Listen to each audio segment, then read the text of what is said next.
Hey, everybody. Welcome to another wonderful week.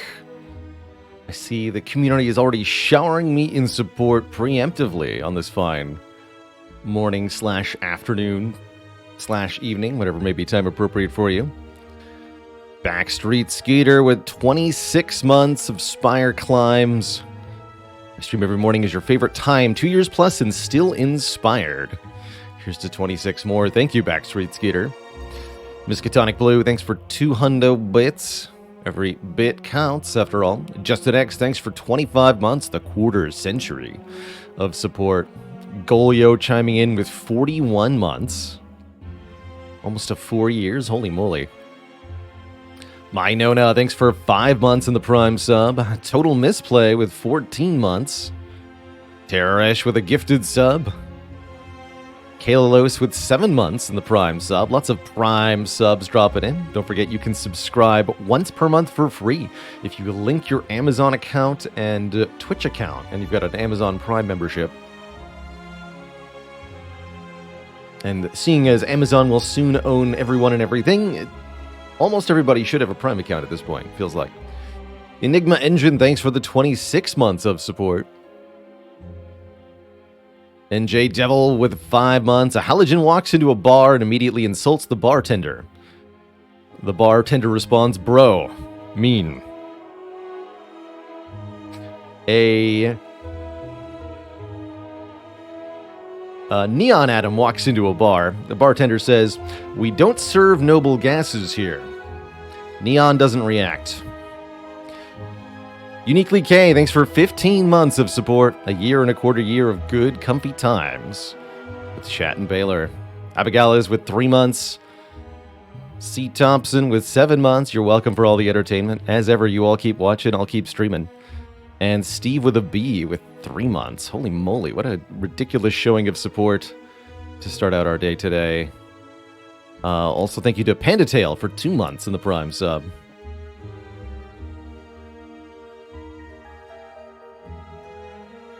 Arlasoft, thanks for the Prime sub. How's it going, Pandatail?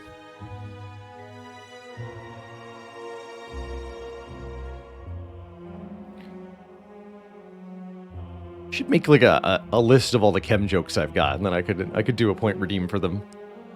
Just pull one at random. Would be a good one. Terrorish got a friend into Spire. She's completely addicted now. It is a deeply addicting game. It's so cool to find something that is both like a short single session game and yet endlessly replayable, endlessly addicting. Germ, thanks for 3 months of support. Heck yeah. Why are chemists so good at annoying people? They know how to cause a reaction. Chemistry jokes are wonderful if told periodically. Ash Claire, thanks for 17 months, almost to that year and a half.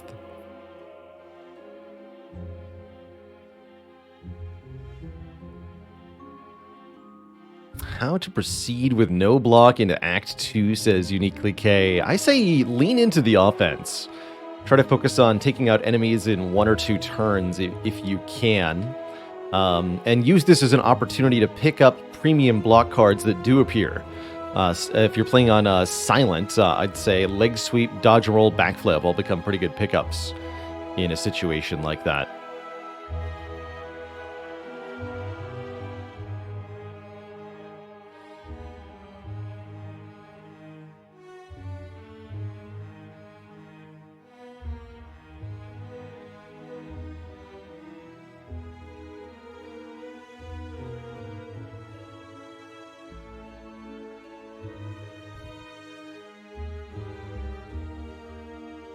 And I'll give a old science joke that I remember hearing for mathematician, for the crowd. A chemist, a physicist, and a mathematician are each sitting at their desks when a small fire breaks out. Chemist immediately grabs a bucket full of water, dumps it all over the fire, and puts it out. The physicist goes to the water tap, carefully pours an allotted amount of water into the bucket, and then pours it onto the fire, extinguishing it with the last drop. The mathematician looks at the fire, thinks for a moment, and says, I can put that out.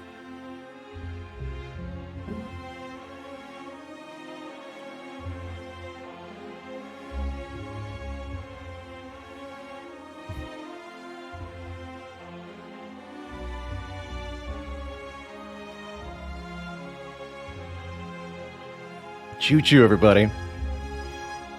Choo-choo. And the shark sneaking in after the buzzer there with 11 months in the Prime sub. Appreciate ya.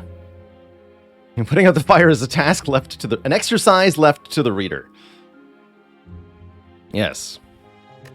Figure out your own way to put out the fire. Theoretically, this could be extinguished.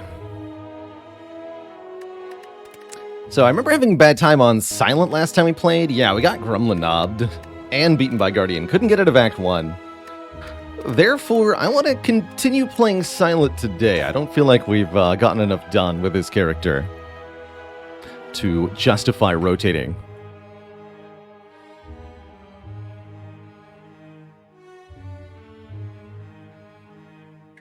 Hey there, IBIO. Finally completed A20 hard on all characters. Took 200 hours, and honestly, I'd say that's on the low end. That's a very fast quad A20 heart completion. So congratulations and well done.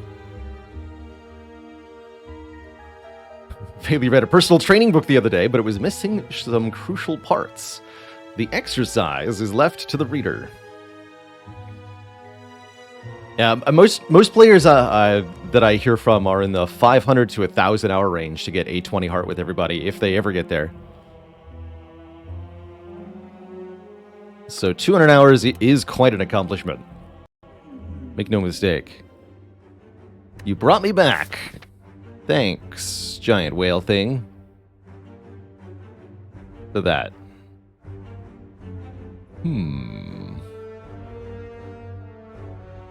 I like this layout. This is a better layout than we've had in the past. There's a possibility here to use Niao's Lament to get a 1-hit point elite, maybe even the Burning Elite for 1 hit point. Although that might depend on this event here. When given the choice between Niao's Lament or 6 max health, my justification is usually, if I can get a 1-hit point elite, I'll go for it. Otherwise, probably better to just take 6 max health. A20 is truly difficult, definitely. Even if you're making ostensibly correct decisions, it may be that an A20 run perishes through essentially no fault of your own. If the RNG aligns against you, there's little you can do. But most A20 wins are winnable if you are very creative and clever and consistent. You have to be all of these things kind of at the same time. Yeah, Jawworm was silent, though. You know, you never know how that's going to end up.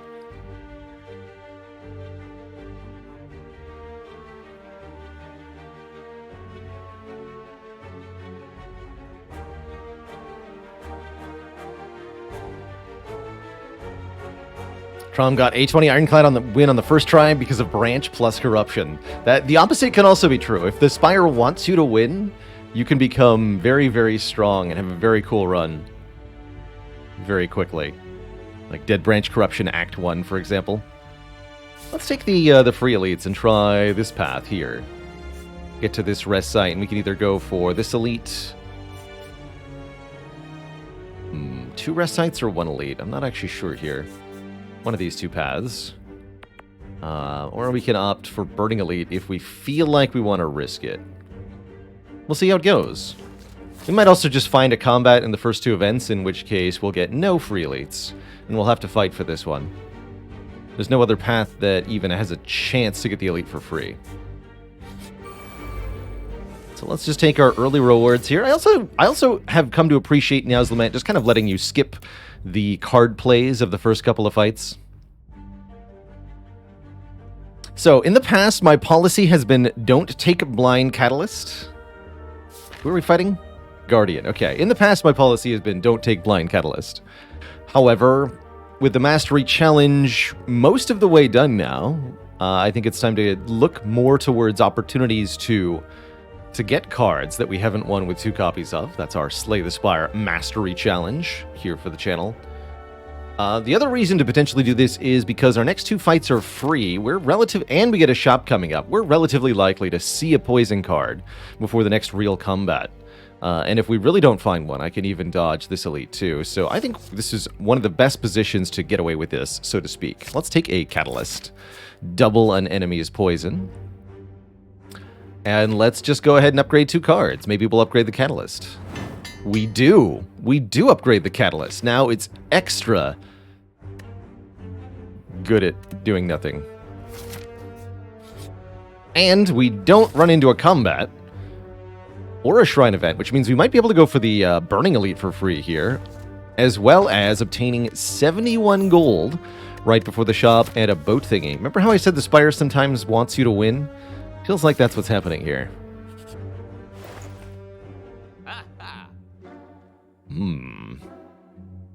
But then there wasn't any poison here. There was a Die on sale, which looks pretty tempting. Well-laid plans, also pretty spectacular, alongside Catalyst. Goodbye, Dagger Spray. That's never gone badly before. Right? Hold on, can I afford... 85, 87 is 172. Yes, I can afford Die and Well-laid plans, which is looking mighty tempting. This early on, it's often a little tempting to get a card removed too, but I really like Die Well-laid plans. Quite a lot, actually. Let's buy those 2 cards. Maybe Dagger Spray needs to be recategorized as a curse. Maybe. There's our poison card. Excellent. Excellent.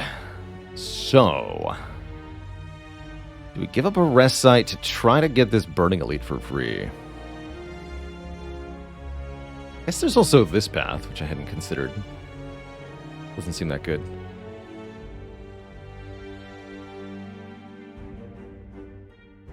Let's go here and upgrade Deadly Poison.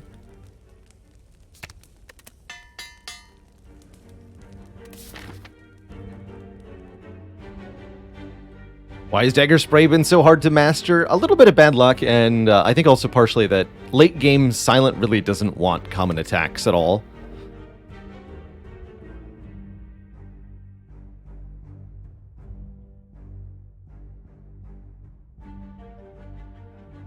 So we'd also be giving up the 3 elite path potential to do this.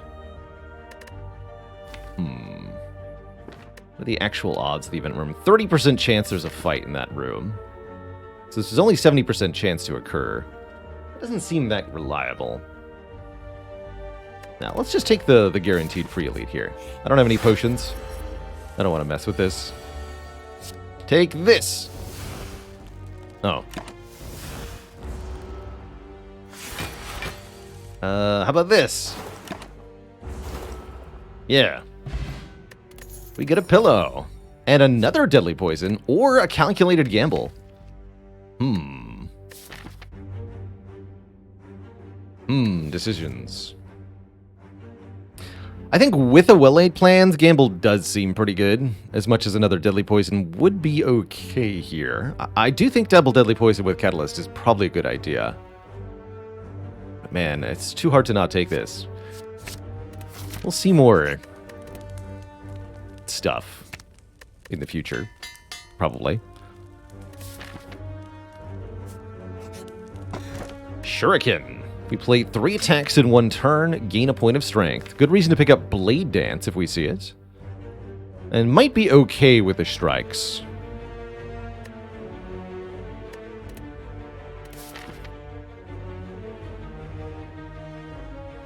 So from here I could go for some more upgrades, or I can go for an elite fight here. See, we still didn't find a potion. We're going to upgrade things. I would upgrade probably Die and Calculated Gamble. And then we have all of our added cards upgraded, which is quite spectacular for Act 2. Taking the extra elite would put us a little bit ahead on relics and get us some more cash. Instead of 2 upgrades, which I have mixed feelings about.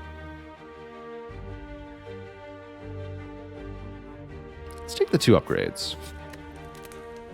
Starting with Die Die Die, make this 17 damage to all enemies. That's a pretty good attack for dealing with multi-enemy fights in Act 2 here. And our early fights should also be pretty easy. Guess I'll keep that catalyst around.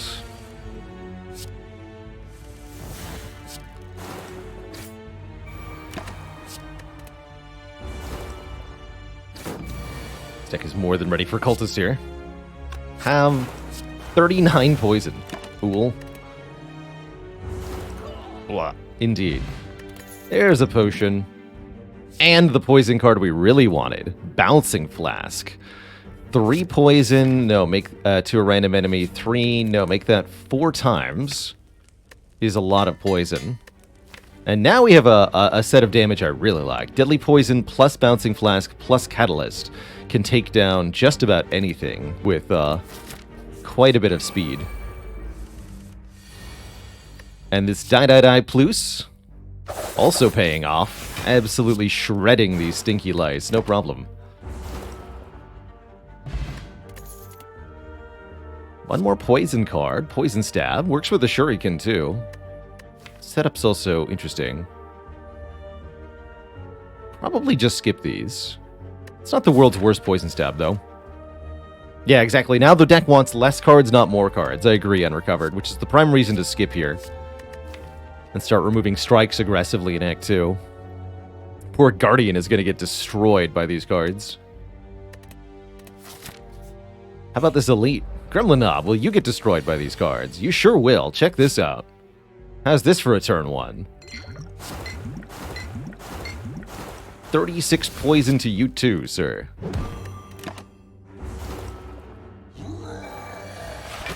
You know what? I'm just going to end turn.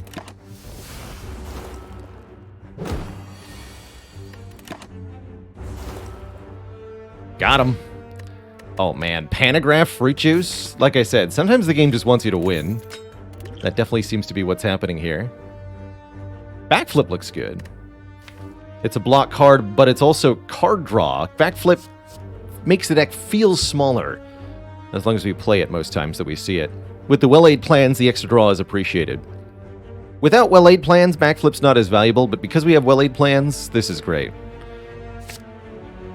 Yeah, Spire's being apologizing for our previous silent runs. Now I can upgrade Calculated Gamble, or maybe Neutralize or Backflip. I think the Gamble here, so that we can just dig through the deck very reliably. This deck's in a really good position to take a Fusion Hammer, having added a lot of good cards and upgrading all of them in Act 1, thanks to an abundance of rest sites that we visited. We went to 5 rest sites this act, opting to get less relics and money instead. I think that's paid off so far. Let's go. Bouncing Flask, well-laid plans. Next turn we can backflip Calculated Gamble, try to find the Catalyst, and if you get more than about 30 poison on Guardian, you just win the fight. We can do that very quickly here. Yeah, here's both Deadly Poison and Catalyst. You'd love to see it. Enjoy your 54 poison, Guardian. You are ruined.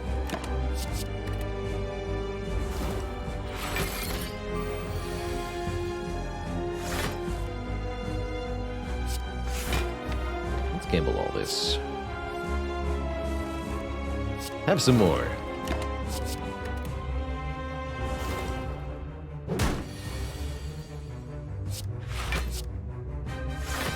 Not a perfect fight, though, but close to.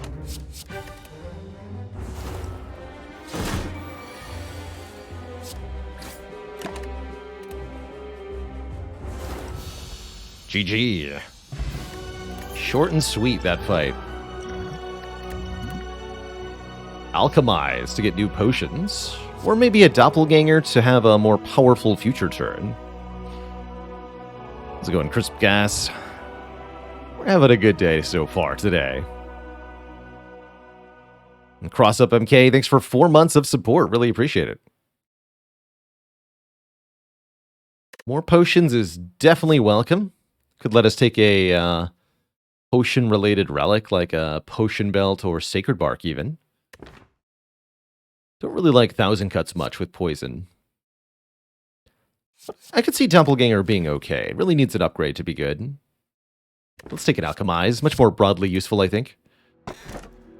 No Potion Relic. Instead, we see Sozu, Cursed Key, Ring of the Serpent. Guess I don't mind a Cursed Key. Deck would certainly appreciate additional energy per turn. Cursed Key says we get cursed when opening a non-boss chest, which could be a bit of a problem, but you can use the extra energy to draw and discard cards. Taking the Sozu means we essentially already have a curse in the deck, thanks to the Alchemize. That can't possibly be the right pick. The Ring of the Serpent is the neutral option, get a little bit more card draw instead of energy, but it's kind of slow. You lose the immediate card draw of the Ring of the Snake, so Ring of the Serpent only provides additional cards starting on turn 3. So it's really only an advantage in longer elite fights or boss fights, and when it comes to Act 2, not even the elite fights, really. So I'll take a Curse Key. Please and thank you. If we're really lucky, we can maybe even get our hands on some curses that we don't have in the deck yet, or in the Mastery Collection yet, I should say. How do I feel about a Burning Elite this act? We might be okay. I probably would like to open that chest. We'll see about that. Well, I think we should go to an early store. At minimum here. Let's do this. Bird Nerds! Hello! This is not a great fight for Bouncing Flask. That's okay. Strike you. Keep the neutralize and a defend. Deadly Poison plus Catalyst should kill one bird. We have a bit of help from the boat thingy this turn.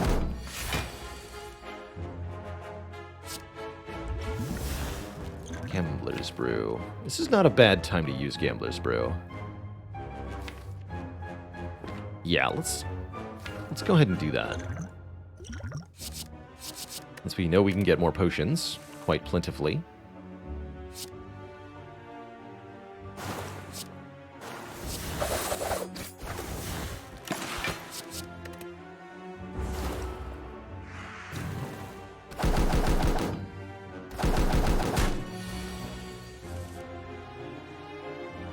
This turn is not great.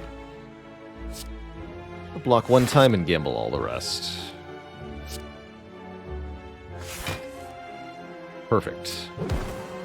Okay, so we need to block for 20, which we have done. Alright, we can poison you then. Good talk.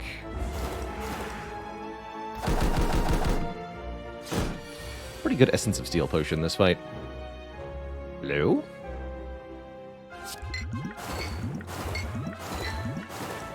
Good. Excellent. Valdemir, thanks for the 3 months. Caw.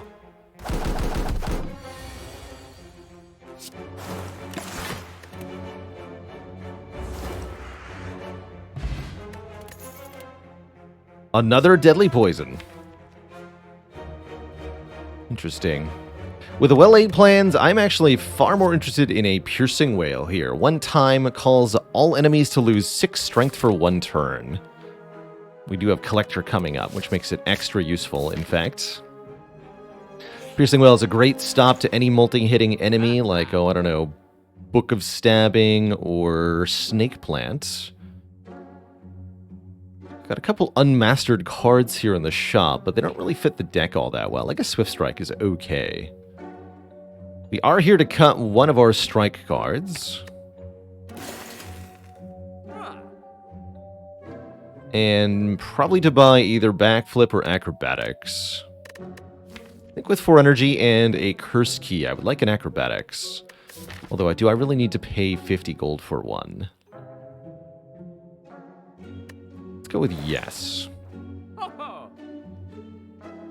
That's right, Miskatonic Blue. Piercing Wail and Dark Shackles operate the same way in most situations.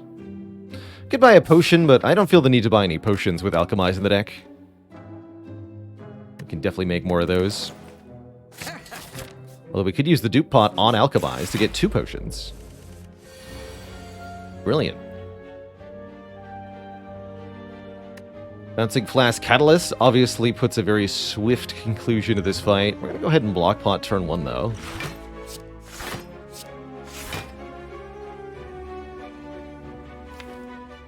We should play the Willy plans. Maybe I was meant to take 4 to play the Flask. Maybe. No. We just do this now. You're dead, son. Although I risk not drawing the Alchemize, that's fine. We'll sort it out. What calculated gamble is for? Exactly. Potion!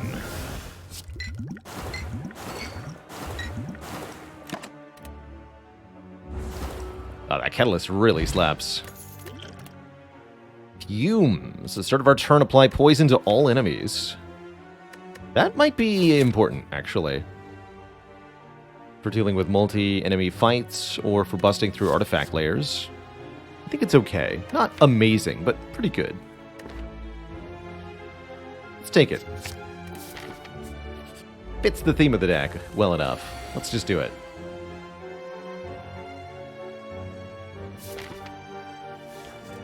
Might as well use the potion, right? So let's go Deadly Poison, Liquid Memories, Deadly Poison, Catalyst, Alchemize. Why not?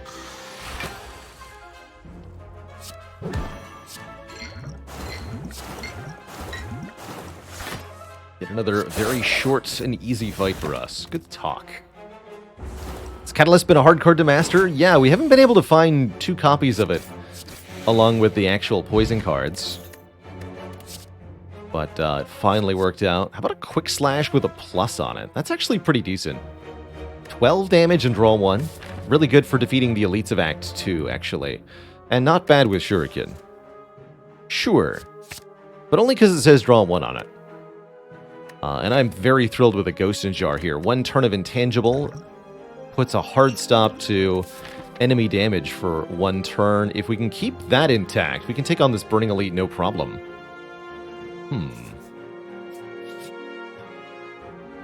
We could trade it to Ranwid for a Relic, or I can just give up 53 gold, or the Acrobatics. So we can unsell the Acrobatics for 53 gold. Or unbuy it, rather. It's pretty funny, actually.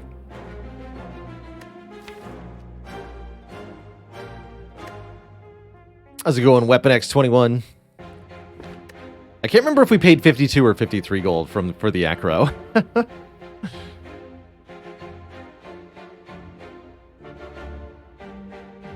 So we make a profit of 1 gold. Excellent. Let's do it. We get a Centennial Puzzle. We keep all the card draw. We just turned our Acrobatics into a Relic. Beautiful. All right, I'm definitely heading for that Burning Elite. Let's go. We got this. We got this. Do we up Alchemize to be 0 cost, or do we upgrade Fumes? Probably want upgraded Fumes for Gremlin Leader, huh? Let's upgrade Fumes. No Ranwid emote. It's a sad day indeed. Here's Gremlin Leader. And that's not the turn one we wanted, that's for sure. Alright, Gambler's Brew. Take us home. Discard all of this. I probably don't even want a full block here, actually. Yeah, there we go. Die. And Fumes turn 1. That's much better. Excellent. So we can actually just kill the Mad Gremlin. But maybe I don't want to. Have we considered that I may want to take a hit here for this Centennial Puzzle? Obnoxious Fumes, that's right.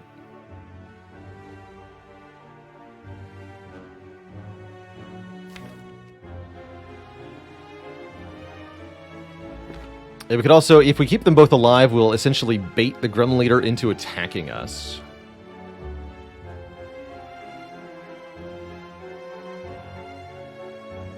Which could also be a good thing.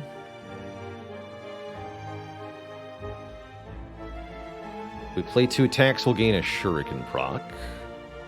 So maybe I skip Deadly Poison? I'm not sure about that.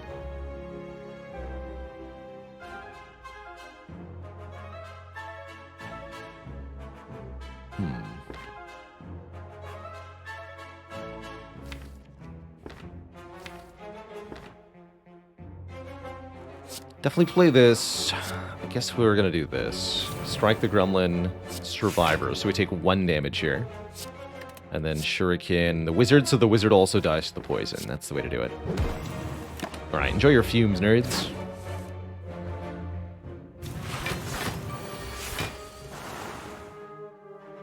And now we want to block the rest of the way. I think it means I'm just going to gamble here. Good enough.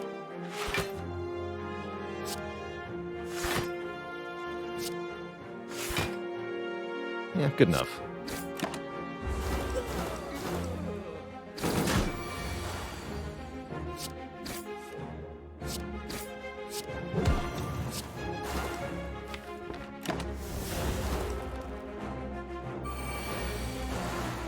Cool.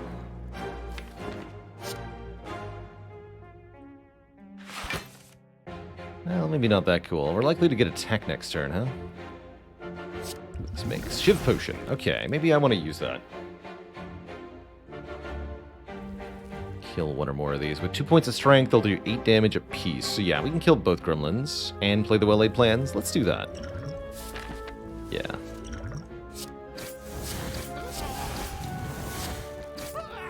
Keep piercing well, defend. No attack, thankfully. Okay, then we should be able to kill before we get attacked again.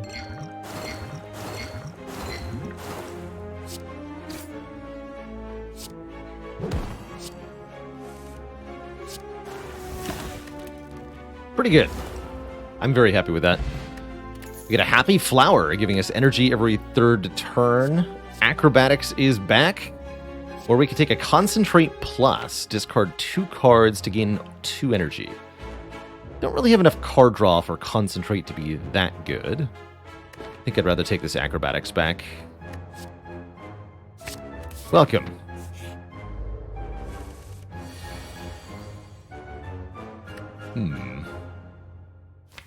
Speaking of Acrobatics back,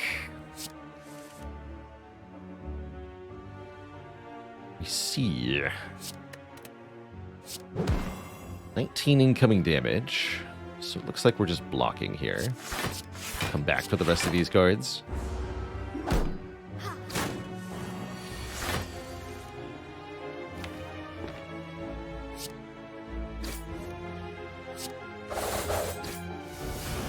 This fight, usually the priority is to kill the Centurion first. The Mystic kind of supports them. Pretty hard to go Mystic first, unfortunately. Because the Centurion is often blocking for the Mystic. Easier to bust through the Centurion's health. So that's kind of the goal here. Ooh, Regen Potion. Look at that now.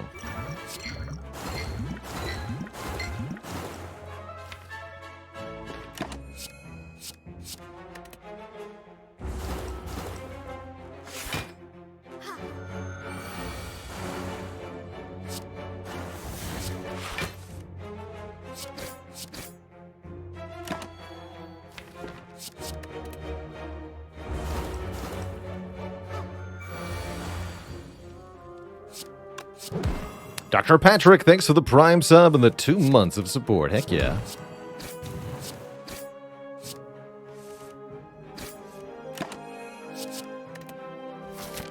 Okay, no really fight yet. I'm not as concerned about the Happy Flower. We do get another potion. And 3 unupgraded cards. I don't think any of these are that good. I would consider Blur if we had Footwork in the deck, but we don't have Dexterity. So it's really not that good. Am I opening this chest is perhaps a more pertinent question. I'm going to go with yes, we do. There's a Writhe and a Mummified hand. I'm taking a Mummy hand. I'm opening another chest later this run. That's a great relic. And Kisaktab, thanks for the 14 months, the year plus.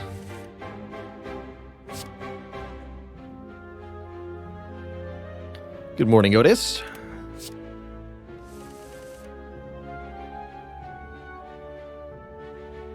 Let's weaken you.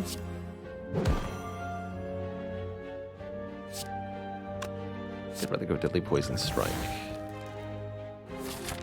It's definitely a good potion for next fight.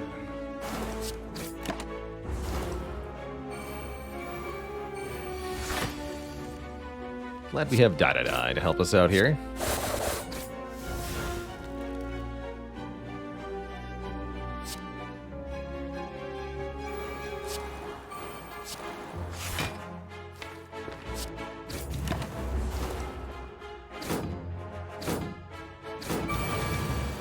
Maybe wanted to take a small amount of damage there, actually.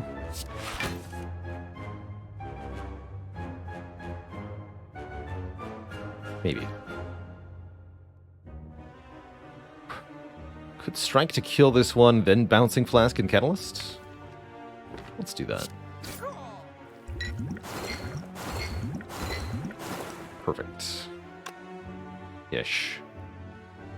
Yeah, perfect-ish.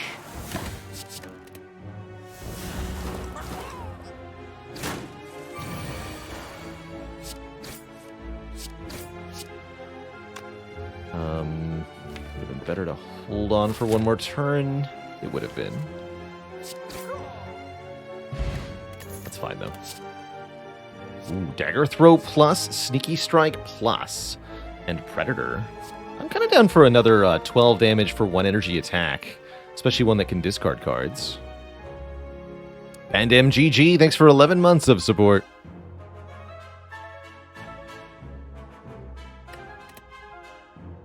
Let's take a Dagger Throw. And Cunning Potion over Explosive Potion. This is better against 3 Slavers, because the goal is just to kill one of the 3 Slavers, and it helps out the Shuriken. It's also better against Book of Stabbing, so yes. Let's go this way. I believe.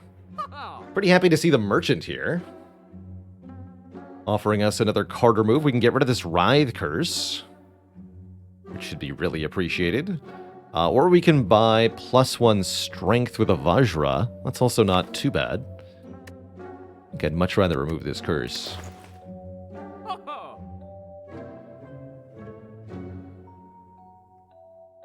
Eviscerate's pretty tempting too, actually.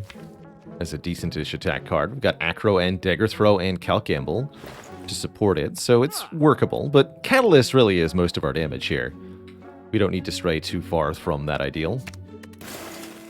Let's just take the card out and be on our way, so that the next shop will have more options for us. Turn 1 Big Stab, huh? Spooky.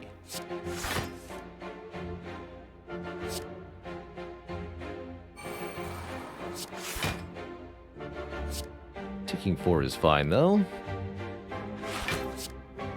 Keep Piercing Wail and Catalyst. Draw 10 cards.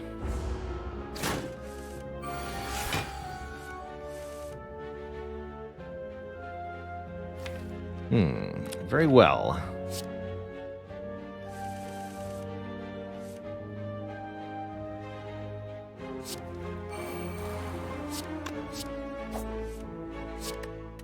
Go Flask, Deadly Poison, Survivor.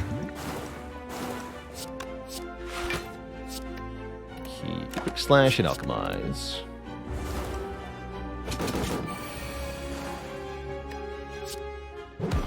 This would be a good turn for the Piercing Wail if we can relocate it. No luck, huh? Then just defend, I guess. Take 10. That's fine. We got a Pantograph coming up. I guess we might as well Cunning Potion. There's no real reason to use that this turn, though. That's fine.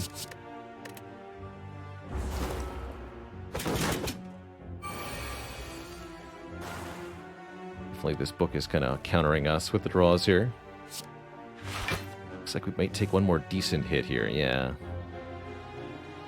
Let's go Wail, defend, Catalyst, take 8 more. Keep the Ghost in Jar. You die next turn. We can swap out our potion if we want to. I'm okay with this outcome. I'm not happy, but this worked out.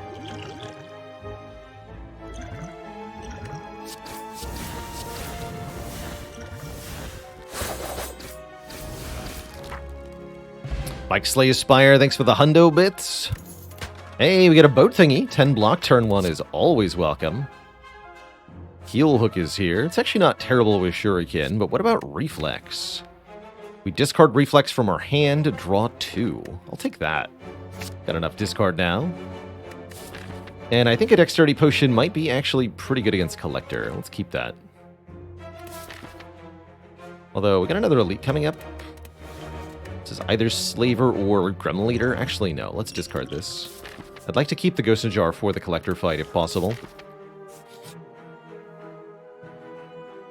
An odd creature with a hunched back, sprouting several tentacles, is scrounging through a pile of trash and debris in front of you. Inloth hungry. Feed Inloth.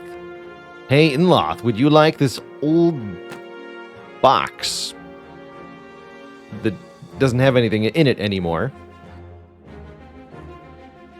Since you don't seem to know the difference between what is food and what is not, have this. Enjoy, my friend. Dislocates his jaw and slurps it down in one quick gulp, and then offers us a different box. When you try and unwrap it, another wrapped box of the same size lies within. Thanks for the box.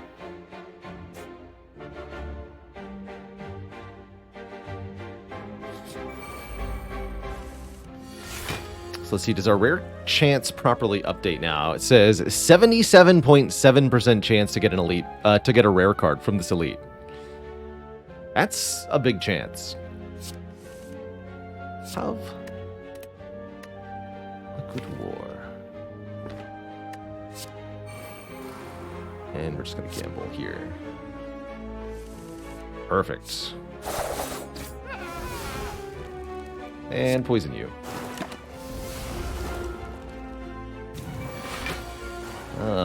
You went for the attacky. Classic maneuver. What do you got, Colorless Potion? Perfect.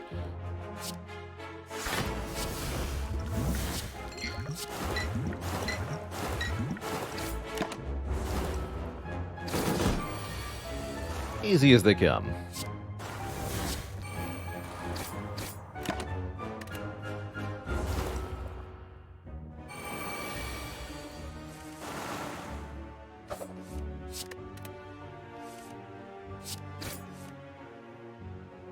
Marl Dog, thanks for 35 moons of support. Heck yeah.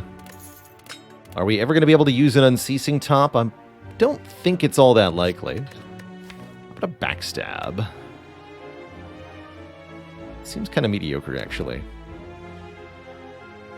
Skip it all. Yeah, and we got no rares, of course. That's pretty funny. Well, guess it wasn't a guarantee. 3 uncommons instead. Alas. Alright, upgrade Acro, upgrade Reflex, or upgrade Alchemize? Upgrade Acrobatics. Draw one more card. Hey, welcome, Frey VTuber, to the live show. Oh ho ho, this is the turn 1 you want to see here.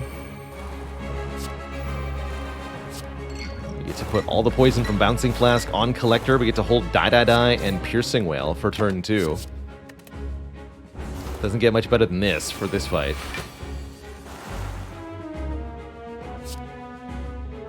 Let's see here. There's some beautiful attack cards. And Catalyst is here. Okay, let's just go... Die. Deadly Poison, Catalyst on the Collector for 63 poison, and I think we just focus down the boss here. Hold Piercing Whale. Guess we should hold Neutralize to weaken Collector next turn. Although it gets me a Shuriken this turn.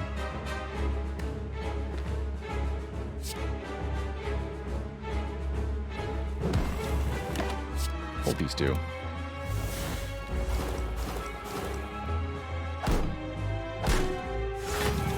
Probably won't be able to full block on this turn. Maybe a good turn for the energy potion, though.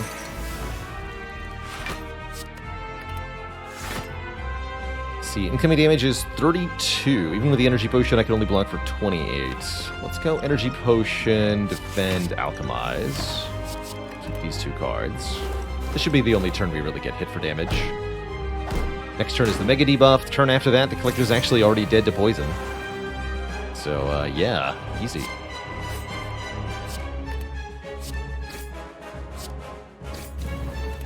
GG, you nerd.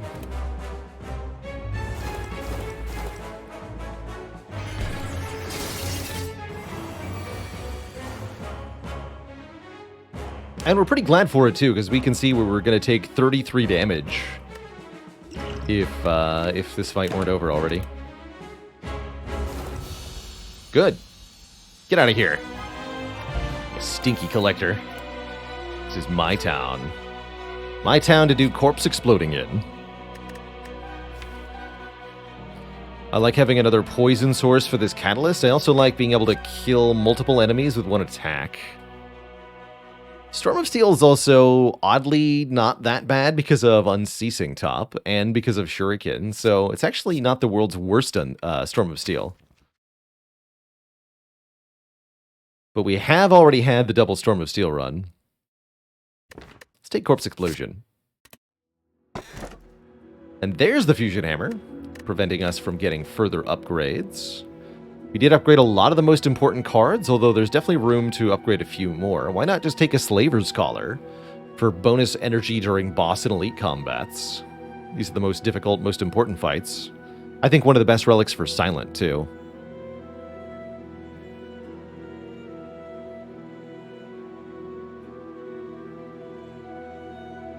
I was doing some corpse exploding in Diablo 4 last night, Steve with a B. Rolled up a Necro, have been enjoying it so far. Surf and Ale, thanks for the Prime sub. Welcome to the Cozy Sub Club. Are there even unmastered relics at this point? There's exactly one left. The Champ Belt. On Ironclad. I'll take color here.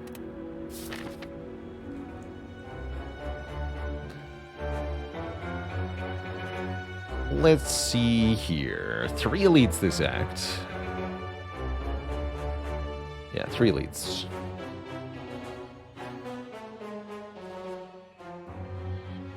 We have to open a chest and gain a curse. I should probably give myself access to the shop in case it's really bad. So let's go this way. Take this elite. Don't go to this shop. Questionable. Let's take some events. I really like events in Act 3. Dingway, thanks for the 4 months of support. Easy.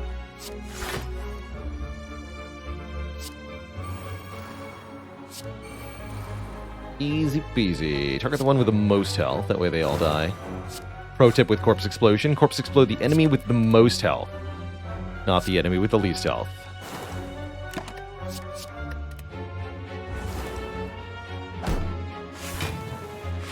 Unless you have area damage that you have easy access to, in which case you may want to use the one with the most health.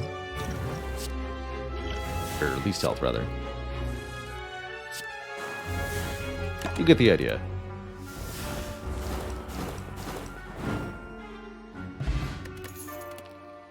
Ooh, upgraded escape plan. If we draw a skill, gain 5 block. Mostly skills in this deck. Sure. Not even gonna acknowledge the upgraded poison stab. Not how I do. Not how I do. Let's see.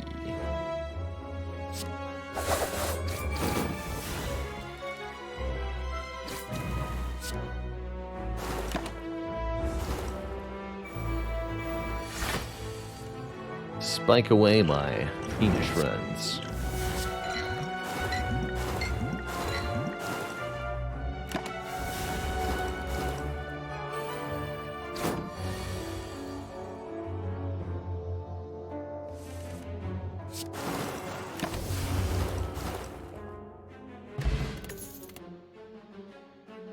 Agony with the plus. It's kind of like a backstab, except we're not guaranteed to draw it turn 1, and it gives us 2/3 of a point of strength instead of 1/3. That said, how about a leg sweep instead? We don't have good access to weak currently. It's a nice solid block card. We're going to need ways to survive the heart fight. This will help a lot. I'll take it. Widening Halls. Lose some max HP, gain some madnesses, or take a Writhe Curse. I'm going to lose the max health. Peace Frog, thanks for 22 months of support. That's a lot of heckin' months. And yeah, we can go this way now. Cool. How often would I say madnesses are worth it? Maybe about a quarter of the time. Particularly useful on the Defect, who has a lot of ways to exploit zero-cost cards, or a lot of ways to return cards to their hand.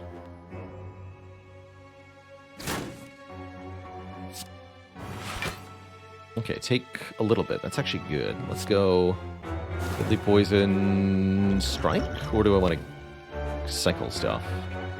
Pretty happy with these 2 potions, actually. Just hit me.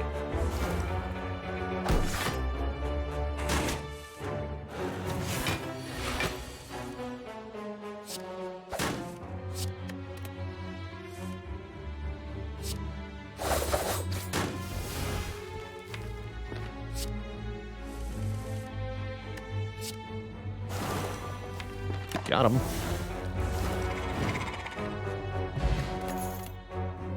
Another upgraded acrobatics. When we'll have 5 energy during boss elite fights. That's awesome news. Welcome. Welcome to my deck for the Repto fight. Perfect timing here. Alright, this looks like an excellent turn 1 versus Repto. We can play Die to deal damage to every dagger. We can kill this one with Neutralize, kill this one with Strike, and then play Bouncing Flask to get 12 poison on the Reptomancer, and Catalyst to make it 36.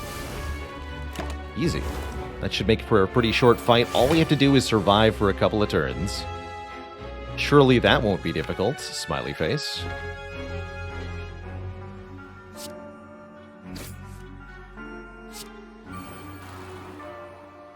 Let's see, 18 incoming damage. We can block for 19 in full block, or we can underblock and draw more cards next turn, which actually seems rather important here.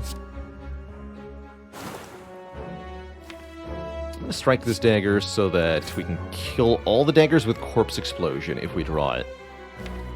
We can also use our Gambler's Brew here to draw 4 cards. Actually not terrible.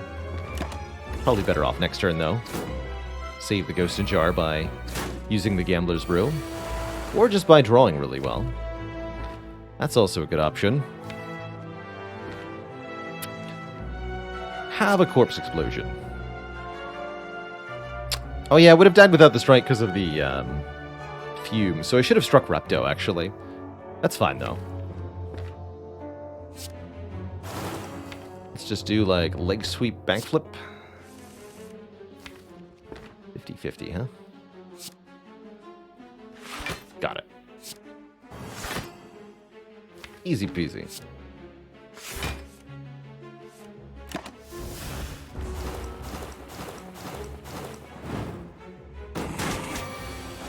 Not a bad fight at all. Still keeping these 2 potions? I think so. The Arcade Band, thanks for the Prime sub. Welcome to the Cozy Sub Club. There it is, Twitch chat. The second Catalyst has arrived, and yes, it is even upgraded for free. Dead center of the screen here. Let's go. Catalyst time. Not hard at all. That's right. Also, in Lost Gift, what are you doing? What's my rare chance at? 66.4% from Elite.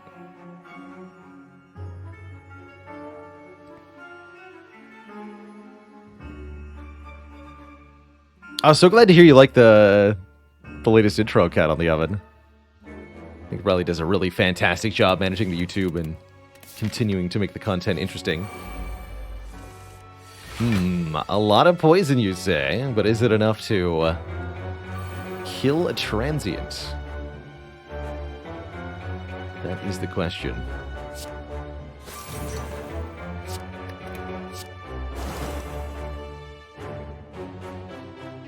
Let's see, this would be minus 18. Perfect block. Perfection.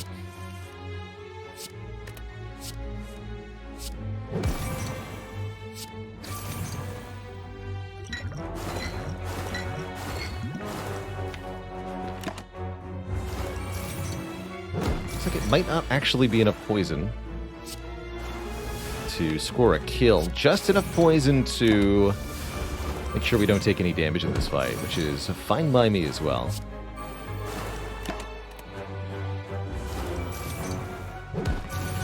You can do 100 poison, then the fight is essentially solved. This enemy never does more than 90 base damage.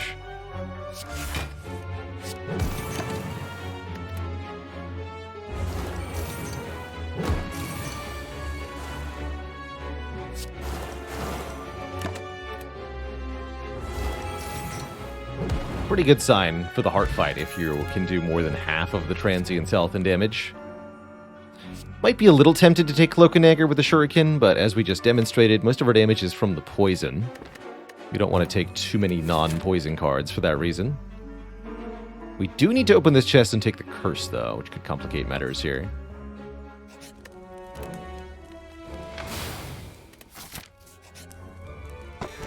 We get Regret, one of the unmastered curses. At the end of our turn, lose health equal to the number of cards in our hand. Interesting. Maybe we can get another copy? Maybe. Got plenty of ways to discard cards.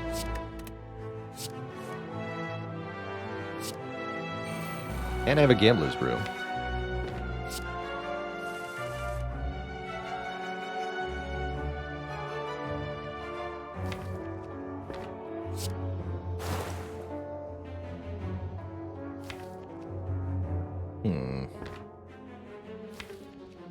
Next turn's going to be really bad. Actually, well, not that bad, right? Okay.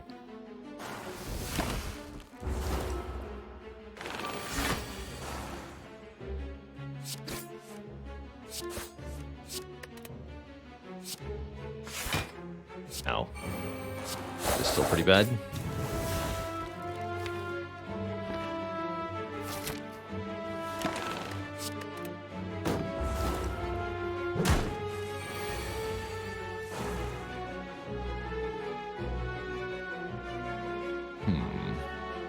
Still take Constrict damage at the end of the turn here.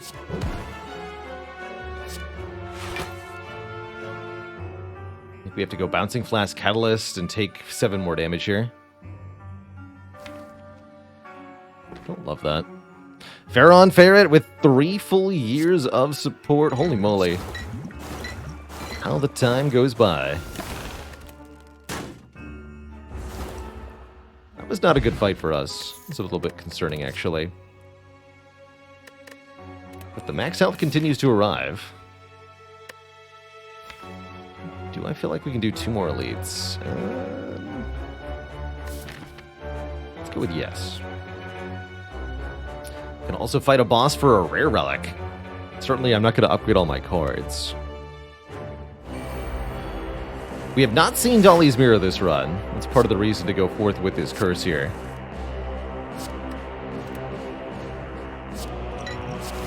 The Guardian rematch.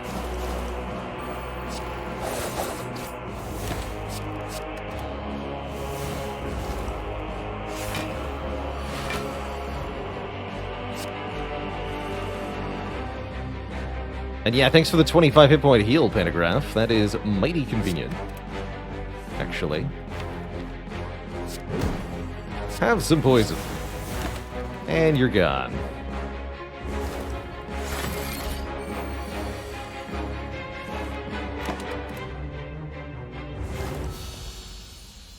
Easy. Now we can dig. Perfect. Prepared is actually not terrible. Mostly a way to discard Reflex and Regret.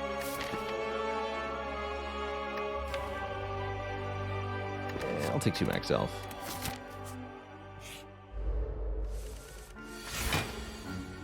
Oof. This is the Gambler's Brew. I knew we were holding it for a reason. That's much better.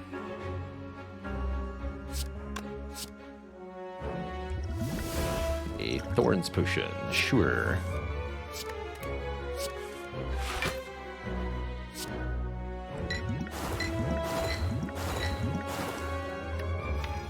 Let's just apply as much poison as possible. That means we do this.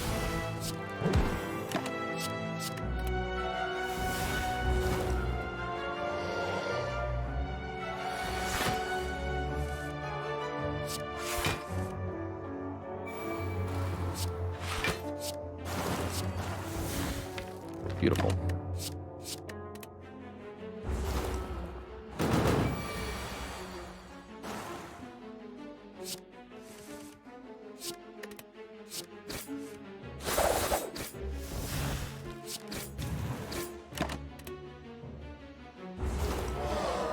Never any fear. Enemies are now vulnerable on turn 1. We're offered an adrenaline. Notably not due to In-Loth's gift, which has so far offered us absolutely squat, apparently. Interesting. I mean, I'll still take it. BRK Ben says, thanks for all the great vids. The YouTube's helped you beat the heart for the first time with all 4. Well done. So glad to hear the tutorials helped you out. What's the latest I would pick up Prism in a run? I think we've bought it in Act 4 once, just for funsies. But I wouldn't recommend it. I'd say maybe mid-Act 3 is the latest it's reasonable to pick it up, because after that, you're not likely to see any usefulness from it whatsoever. So I can either upgrade or dig. I do want to upgrade this. Definitely. With 2 catalysts, for sure. We want to upgrade Corpse Explosion.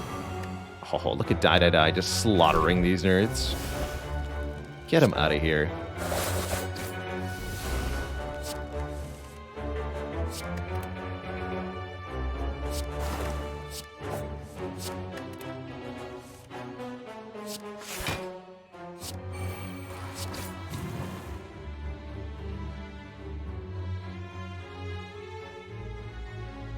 We'll do Catalyst, then Acrobatics.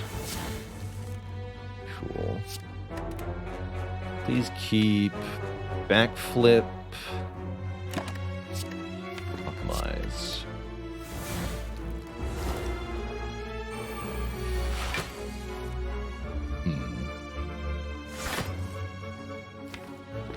Well, that's what this is for.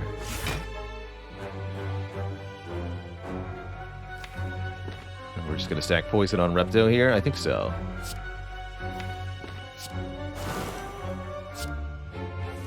I should have played the Alchemize, though.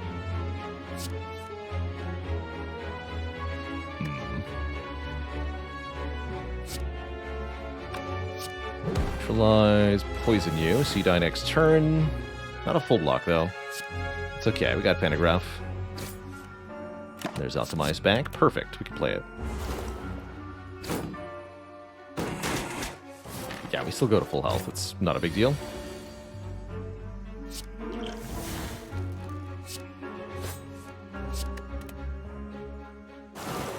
Enjoy your mega damage. Tingsha. Whenever we discard a card during our turn, deal 3 damage to a random enemy. That's quite a lot of added damage with double acrobatics, dagger throw, and of course calculated gamble. There's also 1 more deadly poison offered to us if we want another poison starter card, but I don't think we need any more poison. Especially not for Time Eater. Let's just take 2 max health here.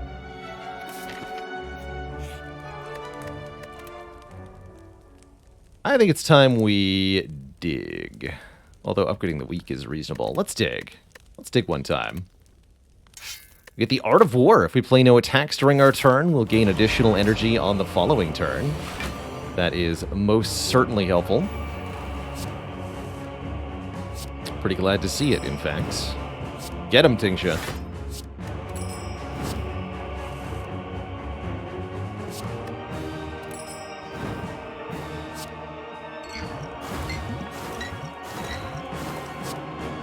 Let the Art of War carry us.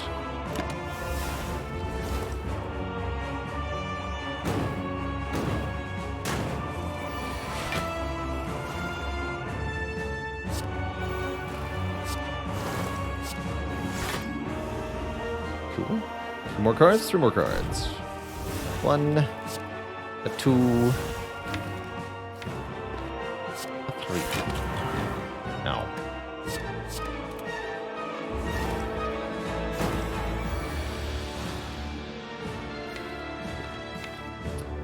Dear Time Eater, have you ever considered the fact that you are going to die? A lot.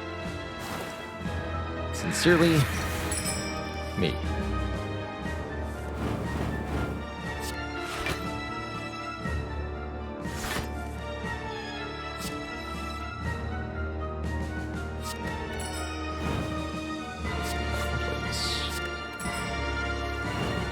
There we go. Find that other catalyst. There it is. Just play this, and the fight is over now.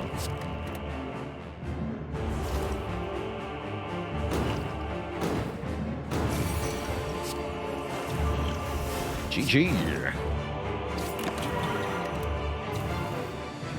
Dan of London, thanks for the year and a half, 18 months. Rindri says, which of the Act 3 bosses do I find most difficult in general? That's usually the one we just defeated here, Time Eater. Owing to Time Eater's ability to mess with your draws by inflicting drawdown and adding slime curses, as well as their semi-random attack pattern overall, meaning that you can't quite adequately prepare for the fight sometimes. Donu Deka and the Awakened One are, at least on Ascension 20, a bit easier, broadly speaking. These two, for this deck, will be easily sorted by our Corpse Explosion, for example. So I have very little to fear from them.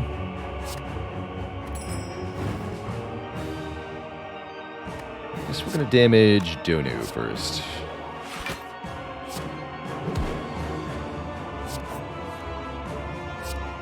Again, taking a little bit of damage on purpose here to activate our puzzle.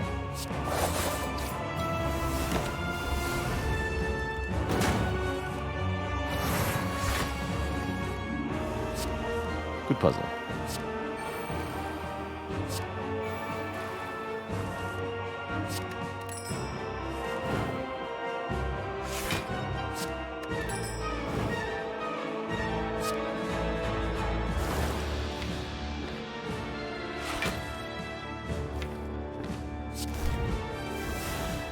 Here.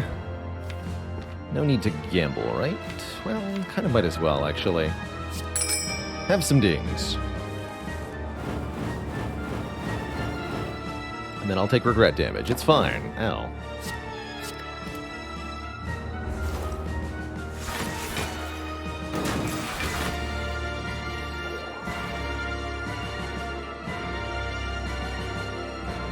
If you want to weaken Donu, I have to use my Deadly Poison on them. I don't think that's worth it. I just want to accelerate this fight towards its inevitable conclusion here.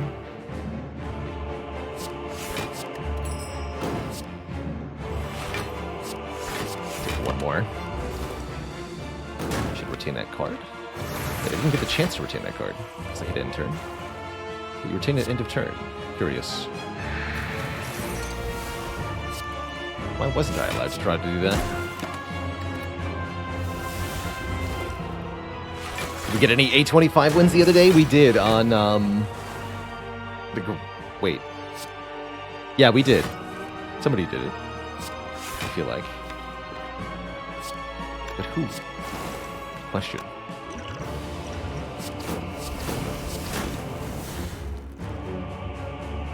Even the well-laid plans forgot about the top. Oh, that's right. Yeah, that's right. The Watcher run won for that. I was using mods for A25. There's no official update or anything. Stukes, thanks for 4 months of support. Just shared Spire with a friend for the first time, and he's already hooked. Heck yeah. Two thump. Shiv that hard for 2166. We stride on into Act 4 with Double Catalyst. And I cannot wait to see what kind of poison nonsense we get up to here. Who needs to rest when you can dig? A strike dummy. Our strikes now deal 3 more damage. Hooray. Sadistic Nature is actually kind of hype. bottled well-laid plans might be better. Paying 270 gold to ensure we always get the well-laid plans turn 1. That's pretty powerful. Is poison a debuff? Yes, it is. Might want to remove the regret now that we're past the point of any hope of duplicating it. That's also quite reasonable. Is mayonnaise a debuff?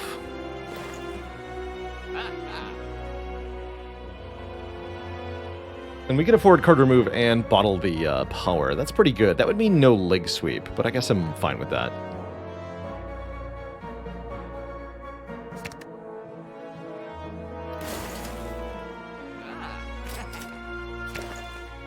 Cool. Is mayonnaise a debuff? Yes. Mayonnaise is a debuff. Alright, we're going to keep Piercing Well for next turn. Be silly not to. So we'll retain Piercing Well, Calculated Gamble here. We're going to have 2 burns added on top of the deck next turn. Good stuff. Whether it's a buff or a debuff depends on what you're slathering it on. Well, that just makes sense. I'm going to try to kill the Spire Shield first in this fight. Oh, hello.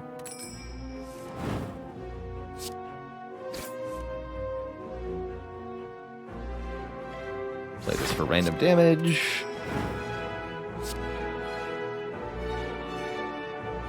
Leg sweep here? Leg sweep here.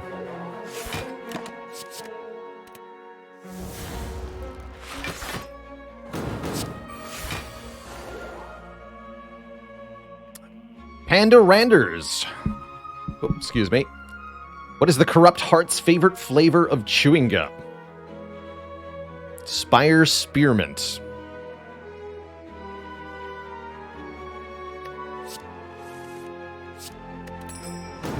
No refunds.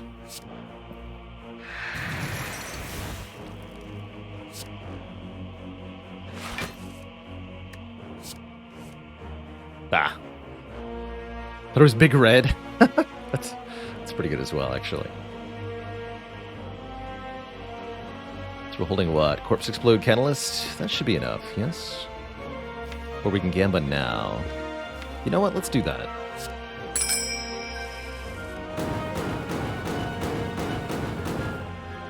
Satisfying plonk noises. So incoming damage is actually 24. Cool. I shouldn't have turned around first, though. Keep this in this. Maybe he actually wanted to Centennial Puzzle, though. Certainly would have been something to consider. However, fortunately, things worked out really well here. And we did exactly what we wanted to do. Which is Corpse Explode Spire Shield on turn 3. To avoid nonsense problems.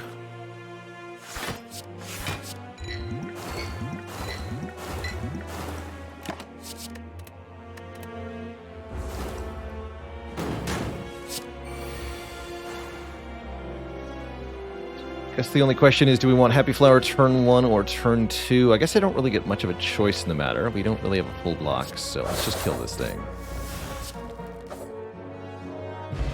There's the Eternal Feather. Somebody was talking about that. Second Reflex, or a Choke that we can't master. Guess another Reflex is fine here. Take that over 2 hit points. Alright, on to the final boss. We get healed to full health with the Pantograph. We have a Ghost in a Jar.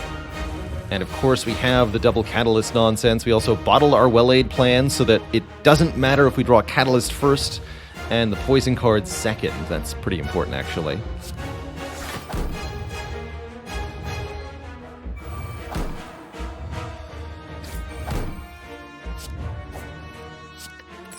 Calculated Gamba, and both Acros, huh? And we have Well-Aid plans. Let's try to find some poison.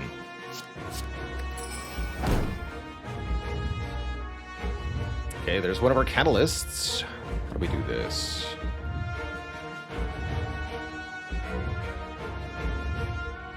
honestly think we just want to get the poison down as quickly as we can here. So I'm thinking this turn we Deadly Poison, next turn we hold Catalyst, Calculated Gamble.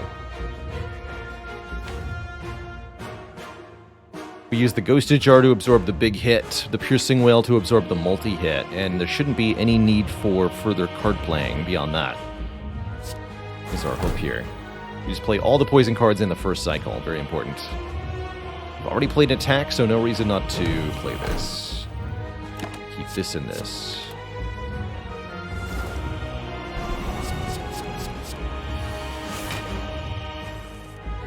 There's the Piercing Wail. Ooh, not how I wanted the Catalysts to show up, though. Let's try to draw more poison. There we go. Piercing Wail, Corpse Explosion. Like sweep for next turn. Although that shouldn't matter. And play one of the Catalysts. Keep Gamble Catalyst here. This is almost enough poison.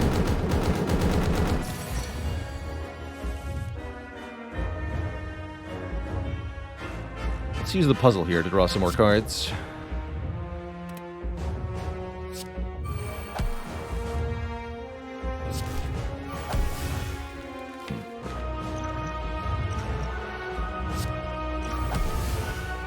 It's a bit unfortunate. We have to Catalyst first here. I'm not going to risk putting this thing on the bottom. We're just going to play it now. 132 poison plus the Bouncing Flask and Corpse Explosion we'll have to do. That should be enough.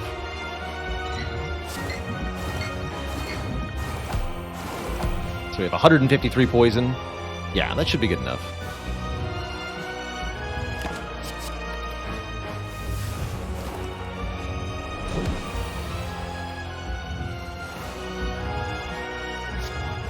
Our primary goal now is to stay alive.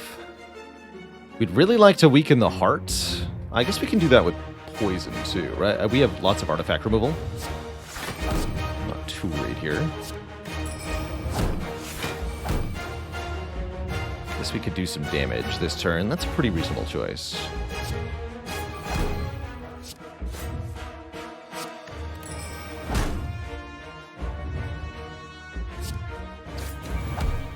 Keep Neutralize. Acrobatics. That's the only way to guarantee weaken. We're going to be barely surviving this, it looks like.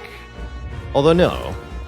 With the damage we're dealing, we should be able to kill the heart next turn. Because we can do 200 plus 200. So all we have to do is survive this hit. And that's no problem at all. Okay, we're fine then. We're totally fine.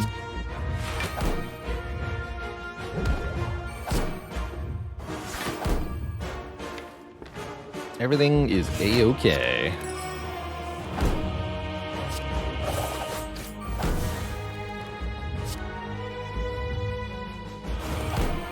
So essentially what happens here is the damage... When we end our turn, the damage is... the heart's damage cap resets. It takes poison damage and then attacks us. So poison happens first. And that means we don't need to worry about surviving this hit, which we're a little bit short on, it looks like, because the poison will KO the heart before the actual attack arrives. Although we could just barely survive the hit if we had to, it looks like. GG. Mark another victory. And another card-mastered Catalyst is finally done. GG. GG.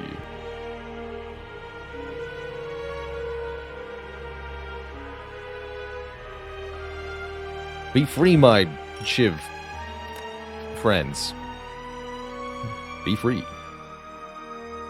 And that's all off the back of taking the early Catalyst, right? Yeah, we used Niao's Lament, which we traded for an In-Loth's Gift, which did nothing. So we traded a relic that did nothing for another relic that did nothing. It's the worst In-Loth's Gift I've ever had, by the way. It's pretty funny. That's pretty funny. Will we take more Floor 1 catalysts? We might. We might. Tavquath with 3 years of amazing content. Came for the ladder streak, stayed for the cozy.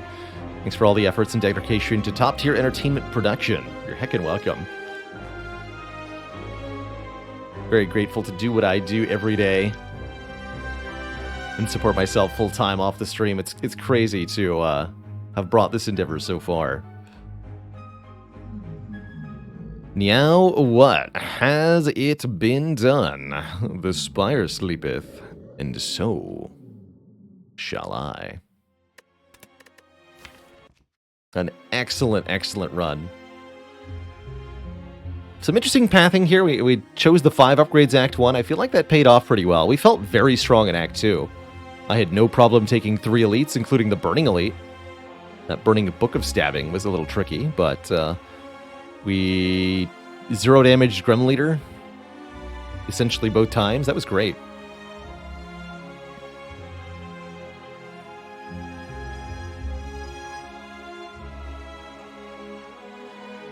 Yeah, I see your 3-year badge, Topquest, so thank you so much for 3 years of support. Doesn't seem like it quite posted the notification correctly, but I see your message, so thank you. And Biggins, thanks for 21 months. Almost 2 feet long.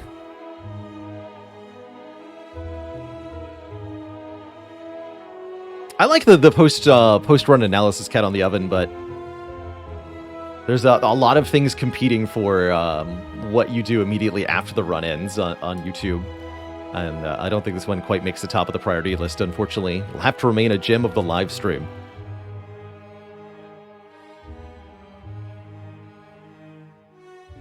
Let's see, what else went really well this run? I think that die was quite important. Paying out big money early for it at the shop there on floor 4. We several times killed minions with this, killed Reptomancer daggers, killed gremlins. And that made both Repto fights and both Gremlin Leader fights a lot easier. I don't think if we didn't have the die, I think this could have been a much different run. AAC Drabbit, thanks for 3 months of support. Do I mostly run Silent, asks Soul Reaper Matt. We generally switch characters after every run, so I do my best to play all 4 characters approximately the same amount.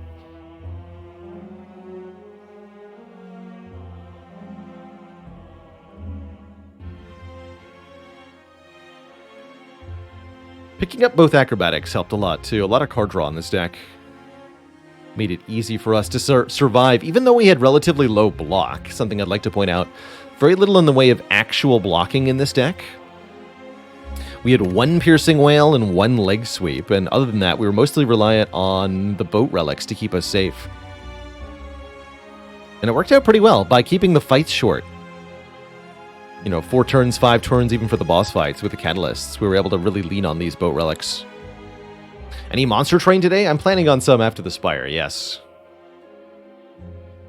Yes, indeed.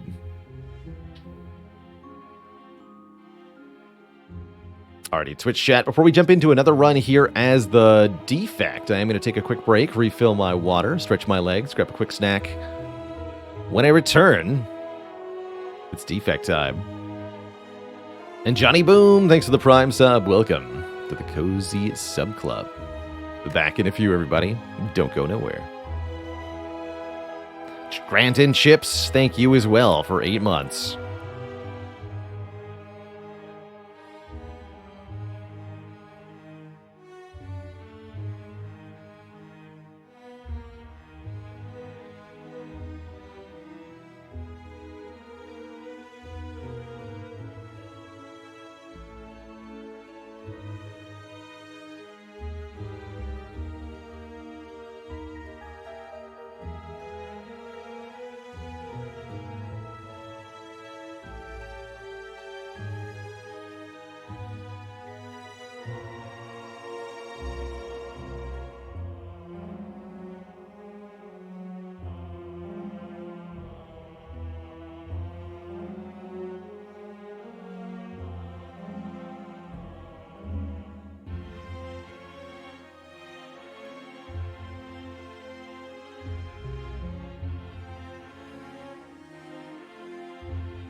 Alrighty, everybody. Thanks for hanging out. There was a heckin' adorable bunny in my front yard, just like asleep in the grass. So I had to stare at him for a little bit. So fuzzy. So cute.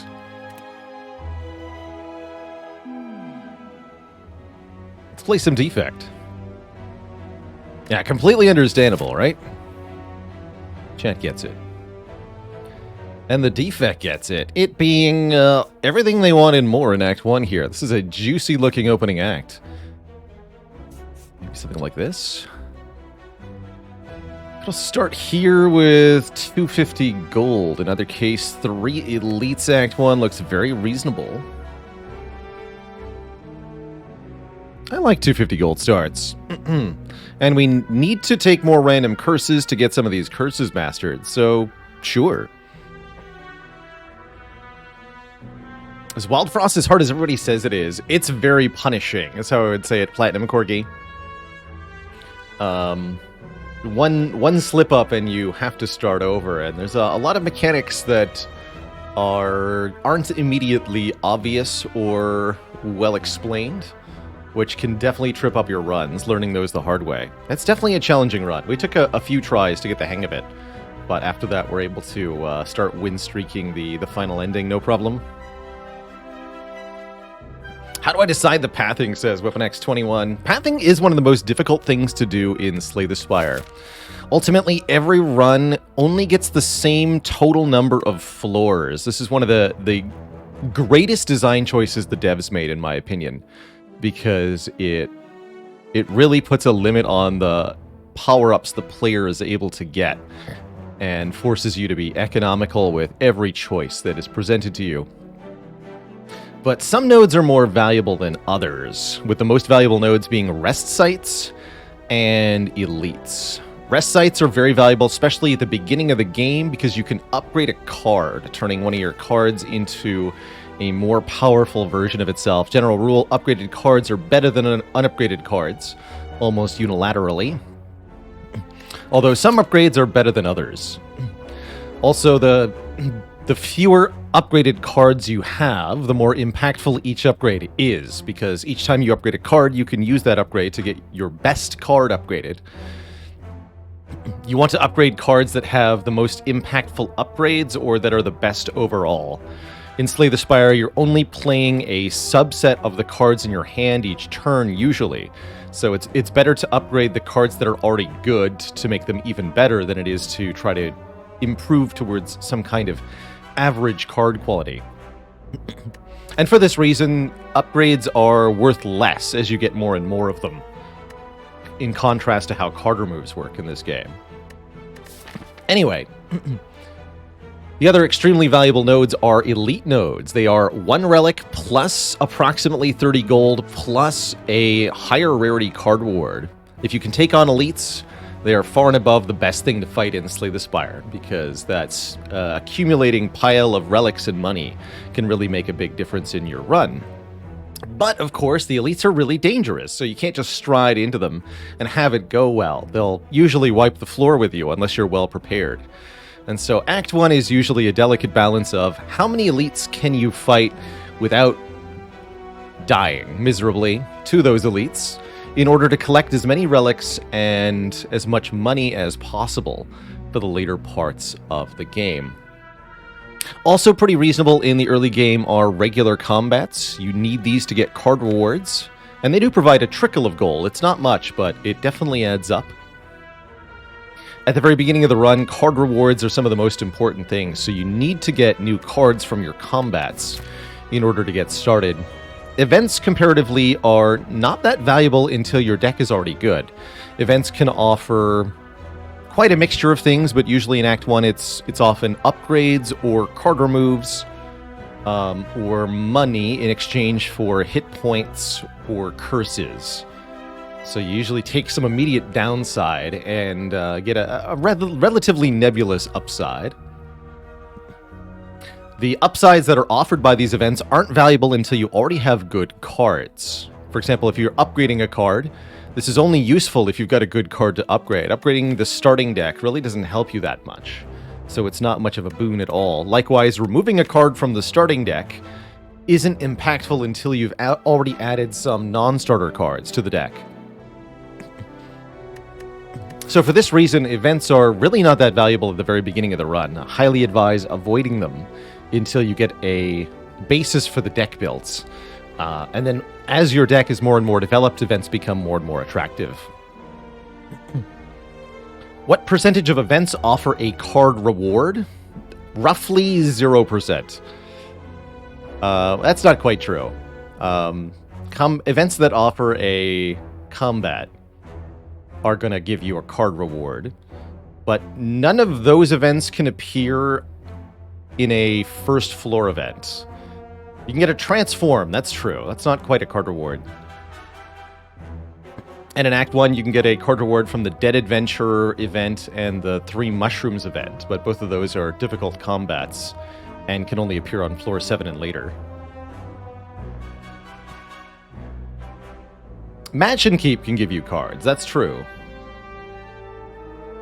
That is a way to get cards. Library is an event in Act 2, and of course, events have to be evaluated on a per-act basis. You should also have more of a developed deck by Act 2. So here at the very beginning of Act 1, it's impossible for these first few card rewards to give you a card, really, outside of Transform and Match and Keep, and those are really a long shot. So if you want to get cards, which are required to beat the first few elites, I usually recommend at least 1 upgraded card and 1 potion to be able to make an elite manageable. A starting bonus can change that too. I'm going to be bold here and take a Pain Curse and 250 gold. Pain on Defect, huh? Interesting. Well, that would be reason to take fewer combats. Maybe we don't take this elite. Interesting. Very interesting.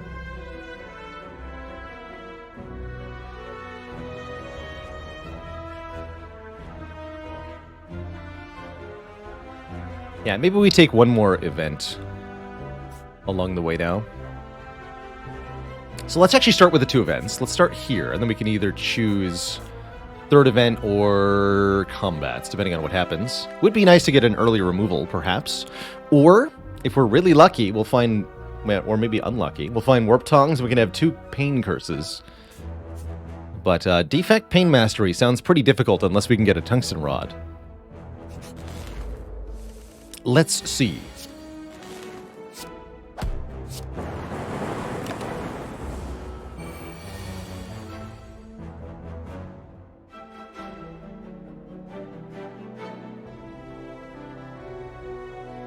I imagine we're playing 2 cards here. Defend, Strike.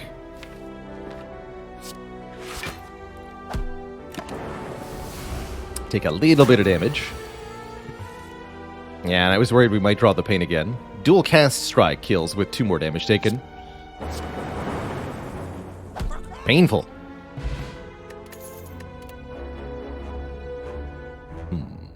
Compound River early is decent. You don't really want card draw with the Pain, though.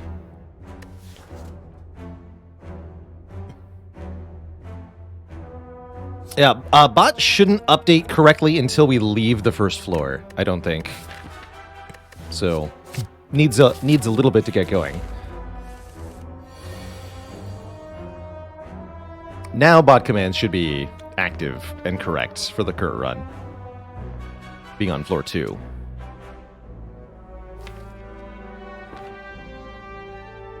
No? The upcoming boss is the Heart. Wait, did bot crash? Oh, I see what happened. Yes. Press any key to continue.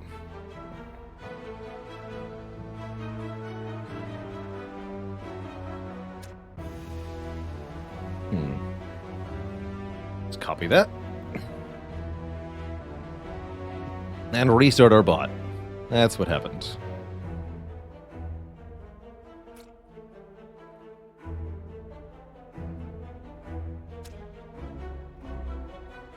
Aha.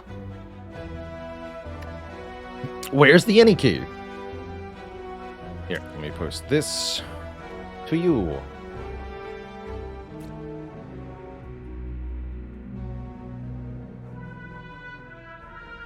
Not 100% sure what happened there.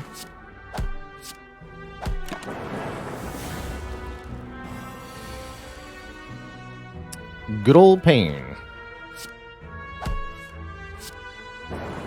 Just 2 cards. Just 2 cards. Skim for the Pain. How about an auto shields? Relatively dense block is definitely welcome. Easy peasy.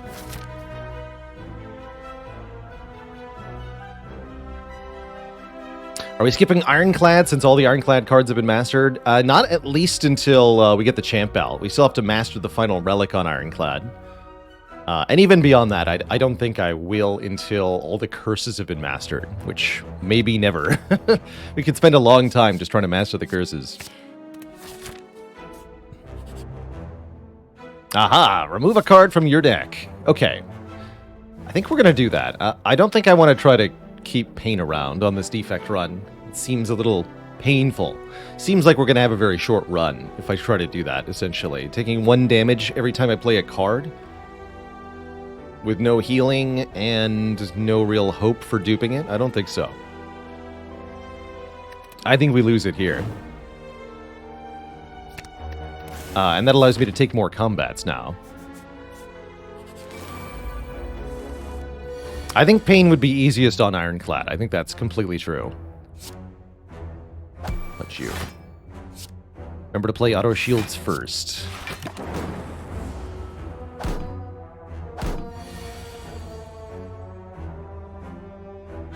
How many runs between second to last and the last card mastery? I'm hoping for 0.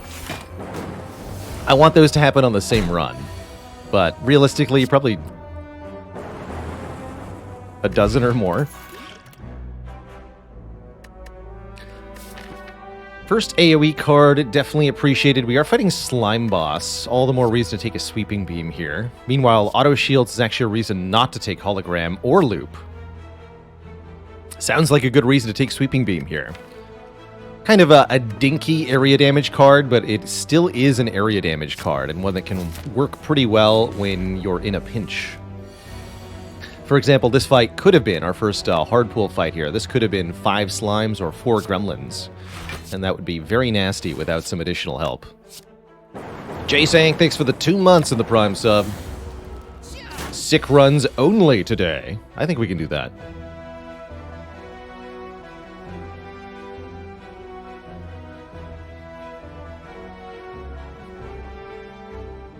And to answer your question, I'd like to try to randomly get all the masteries that I can.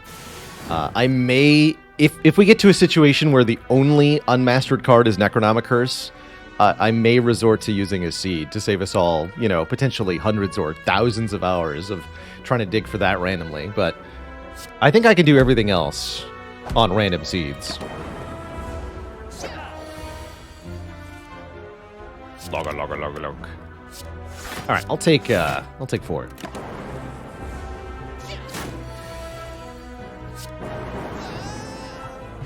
I think we can still have some very wacky runs, even if there's no hope of a particular card getting mastered. Streamline, that's a good way to kill early elites. Does make me wish I'd taken that hologram. Turbo can also be pretty fun, especially with card draw cards already in the deck, actually. Turbo can be very powerful. That said, if I don't take the... If I don't take the Streamline, I'm worried we don't have enough damage to kill that elite. And I actually like the card draw cards for drawing back into Streamline, too. Let's take a Streamline. As much as I'd like a Turbo here. And we're going to upgrade Sweeping Beam or Streamline. Probably better to upgrade Sweeping Beam first.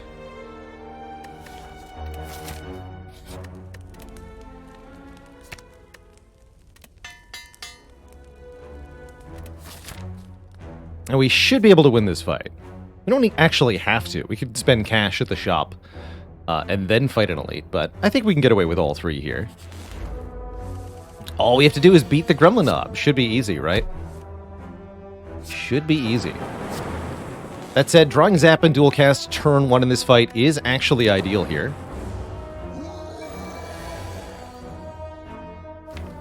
That is what we wanted to see, but I'm thinking we probably still take 32 damage. Concerning.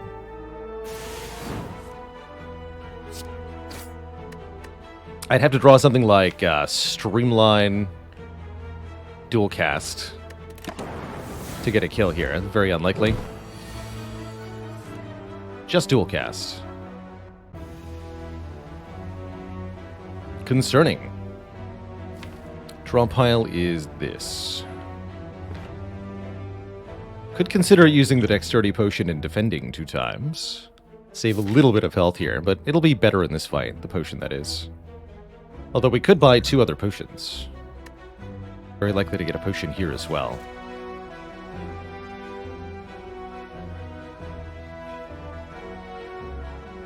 Yeah, Streamline redraw to not take 1,000,000 damage, please. Didn't happen. Yeah, this is only 28 damage in hand. So let's just do some quick math. If we double defend, Gremlin Knob goes to 28, 33 damage. And we would block 14. 33 minus 14 is 19. So we only save 5 with the potion. That's not worth it. Okay. Just going to play 2 strikes, and we might as well play 1 defend to save 1. Yeah, we should be okay killing next turn. Although I could draw what? Defend, strike. Just maybe advocating for dual cast here, but it causes too much additional damage. I'm not willing to do that when we have so few health to spare as it is. Okay, we do survive the Gremlin Knob. We do get a potion. And either Charge Battery or Claw with a Dexterity Potion. I think the Charge Battery is the better card here. Not that I'm a big fan of Claw in general.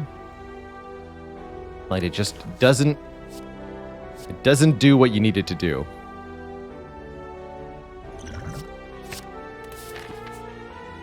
Alright. We limp our way to the shop, but we're rich, so... we can afford some things here, like Potion Belt, like Runic Capacitor, like Glacier. Man, Runic Capacitor and Glacier, and a Focus Potion definitely make the Burning Elite no problem. I can easily do a 10 health Burning Elite if I go Glacier, Runic Capacitor, Focus Potion. We never died at this fight, no matter what it is. That's pretty cool. And it's really good for the long term as well.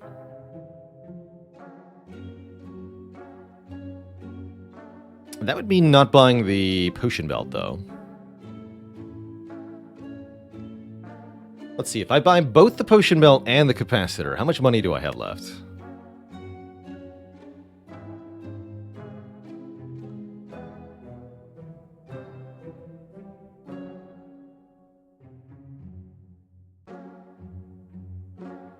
$98. So I can buy Glacier or the... well, I wouldn't buy the Focus Potion without the Glacier. We can buy both and the Glacier.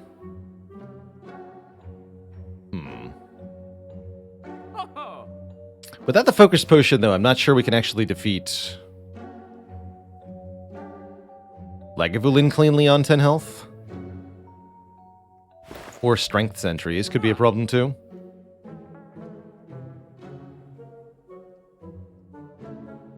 Do I have stats on that? Not high enough, Tavqua. When we're looking at a class-specific relic that you only see a portion of the time, like, I have some data of my runs that have taken Runic Capacitor, but I wouldn't call it large enough to be representative. I do think this is a very, very good relic overall. A lot of potential, especially if you grab the orb-generating cards. So, okay, we're committed to Runic Capacitor Glacier here. I think that's definitely happening. So you're telling me that if I don't buy Potion Belt, what I can do is swap the Flex Pot for a Focus Pot and remove a strike. I love strike remove. My favorite defect play ever. Sure. That's at least as good as 2 potion slots. Surely. Alright, all that to reliably get us through this elite fight. Do I want to go for the eyes for essentially 0 cost? It's actually kind of nice with Glacier. It's a good card overall. One of my favorites on Defect? Sure. I'll purchase that as well. Okay, I'm feeling confident here. What do we got? Maw Bank right after we spent 400 gold? How fortuitously timed. Welcome. Welcome to the team. It's going to give us money every floor here. It's metallicized sentries. And I think I am going to focus potion here.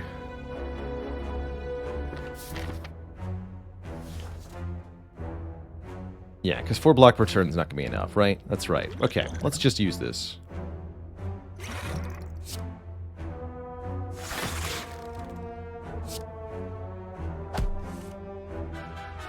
You're in for a compile of fun. Lightning Orb knows what's up.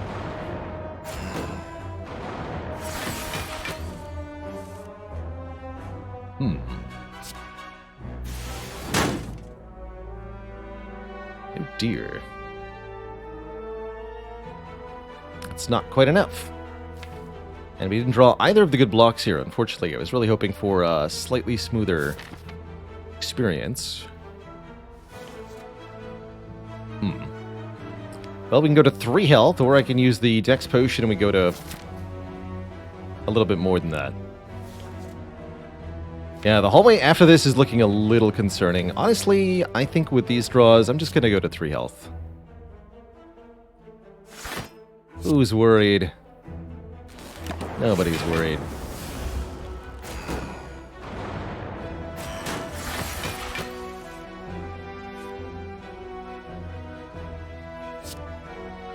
We do need to kill one of them soon here. Might die next turn, actually.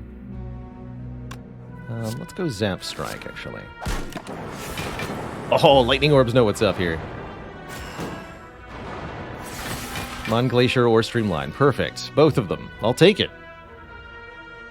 Excellent.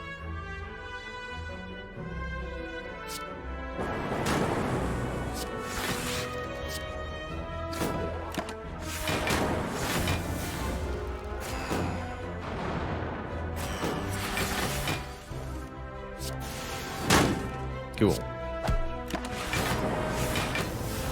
Alright, well, this is why we bought the Focus Potion. So that we were allowed to do this.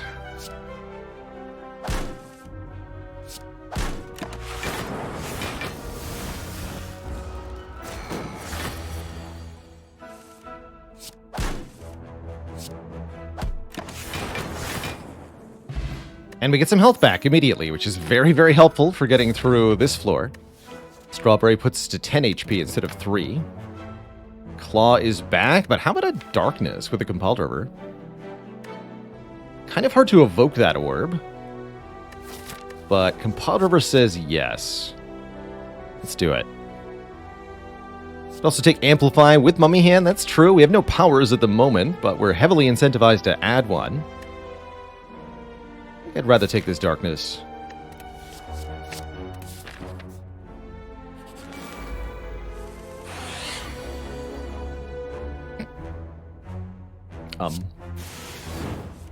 Okay, good.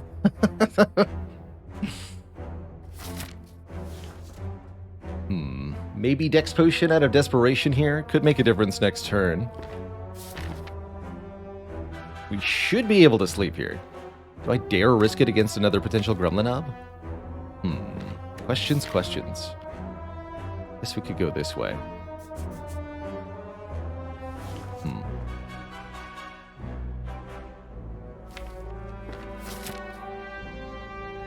That says use this potion to me.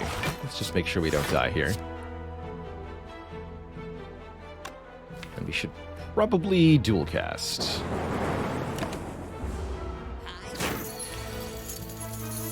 Okay, Auto Shield Streamline or Glacier. Could do Darkness Glacier. try to draw back to the dual cast.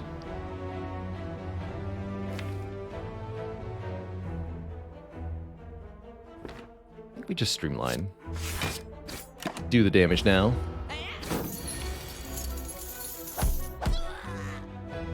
Okay. That push it only did save us 2 health. Second auto shield, second darkness, or second streamline. Interesting. Add another copy of one of the cards we already have, if we want one. I don't know that we do. Although if I could upgrade both darknesses, that'd be kind of cool.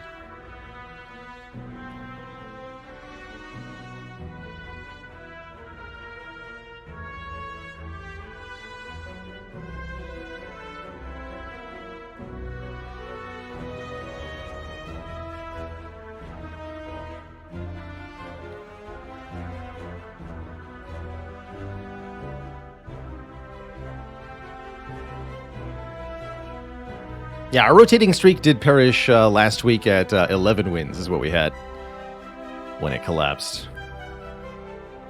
Why you gotta be like this, Defect?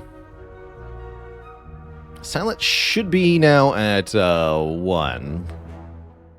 Bot might have been a little confused, though, since it crashed at the end of the Silent run. Perhaps didn't get that recorded. No biggie either way. I also owe Lodestar81 a dad joke for the crowd.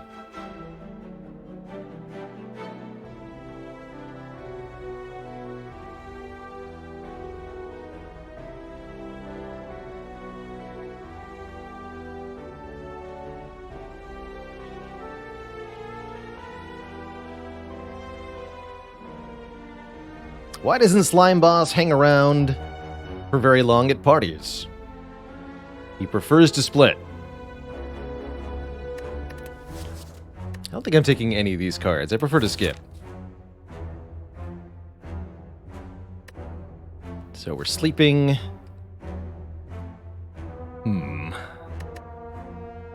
Let me hand Running Capacitor Maw Bank feels like the sort of Defect run that wants to risk less now and kind of take it slow here. I really don't like our odds against Gremlin Knob, so taking another Elite doesn't really sound that appealing to me. Kill the script, delete the file named last_run, and restart it. Can do. Let's see.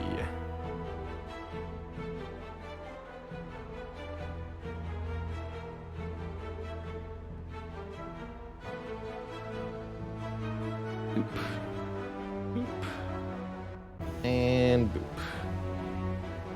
Okay. It has been done. Sometimes you have to nuke it and start again. We're gonna go this way. Gonna have a snooze. And we're gonna take 2 relatively mundane combats. This is where upgrading the sweeping beam will hopefully pay off. Although we are taking some immediate damage. That's completely normal and acceptable.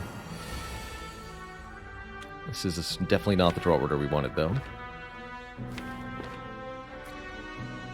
Unfortunate. 424 kills this one. Then we take 10 more damage. Oof.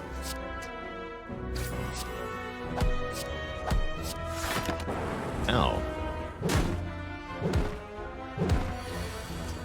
There you are.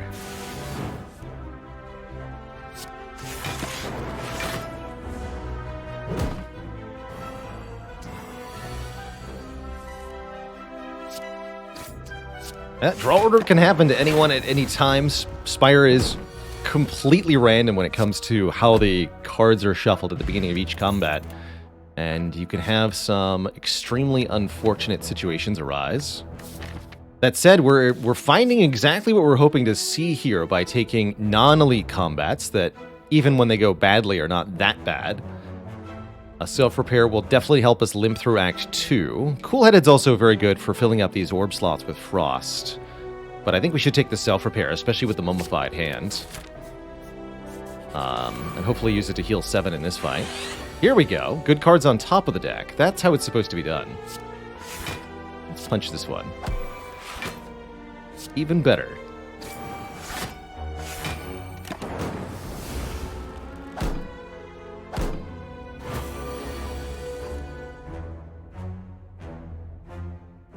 Streamline only does 11. We have 4 energy this turn, so that's probably dual cast, strike, streamline, defend. Do we strike, streamline? Wait, I can't do all of that, actually. Excuse me. So maybe it's just strike, streamline, dual cast. Takes 7?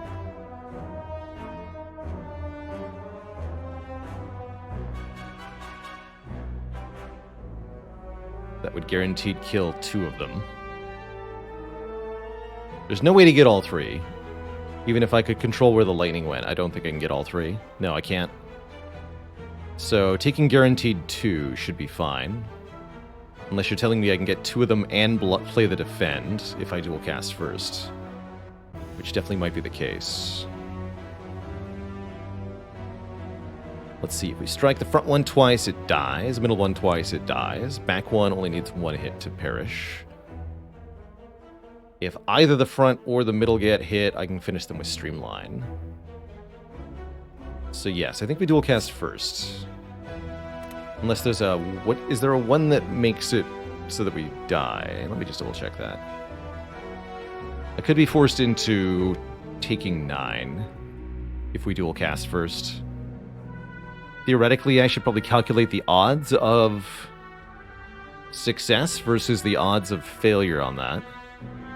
In practice, I probably don't want to.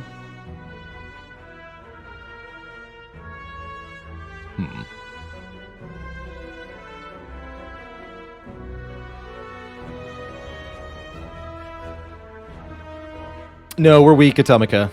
Atomishia. Strike only does 4 damage, Streamline does 11 damage.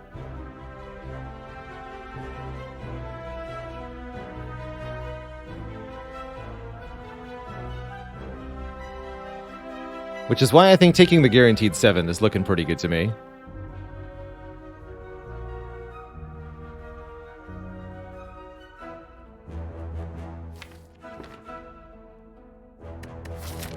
Yeah, that seems fine.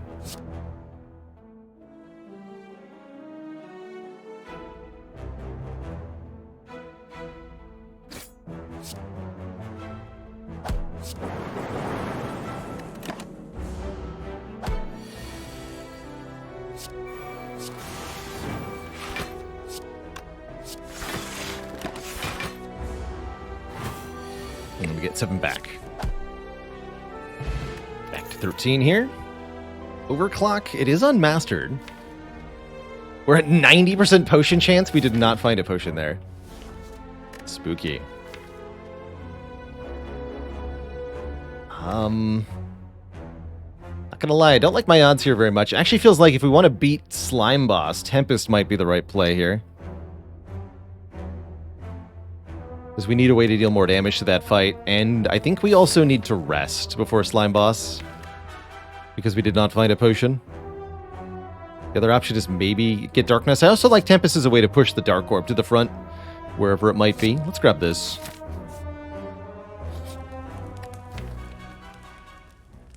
What are my thoughts on potion chance resetting in between acts? Just like rare chance resetting, it's a little unfortunate for the player sometimes. For example, if this happens, you can get a little bit hacked by the RNG in that way, but I think it's probably for the best that it does that. Having no upgraded cards is, well, we got the one, right? The one that matters, the beam. I'd really like to be able to survive a Slime Crush so that we can Dark Orb. Alright, let's rest here. We just have to survive Slime Boss. Turn 1 Darkness is definitely helpful. We self-repair first. I think yes. Cool. We can Darkness, Glacier, Sweeping Beam. Let's do that. Prefer to Sweeping Beam versus Charge Battery. We don't know what we're drawing next turn. Tempest for 3 evokes the lightning and puts 2 lightning orbs here and here. That's ideal, because then we can dual cast the Dark Orb. Wow. Correct draw order, apparently. In the one fight where it really matters quite a lot. We could cook the Dark Orb further by blocking this turn, or we can go for a split right now. I think we should probably let this thing cook. If we're willing to tank this hit, and we absolutely are because of the rest, then we can essentially set up a guaranteed kill. Let's do that. Let it cook. Shame about the defend, though.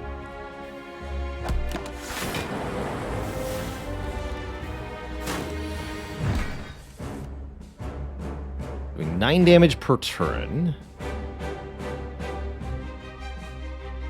So you're going to 87. So we're allowed to play Sweeping Beam, and it won't split immediately. Let's beam. Beam, Slime, Charge Battery. Get 5 more Slime, but that shouldn't matter. Only drawing dual cast matters. Here we're splitting either way. A little unfortunate that we did not see the dual cast.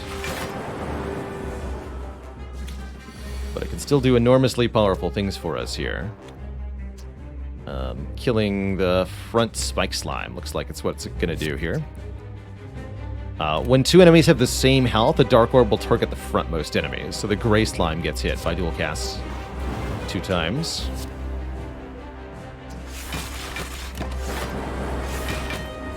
These 3 Lightning Orbs from Tempest really putting in a lot of work this fight. Definitely glad we picked up that card. Let's go to 4 Lightning Orbs.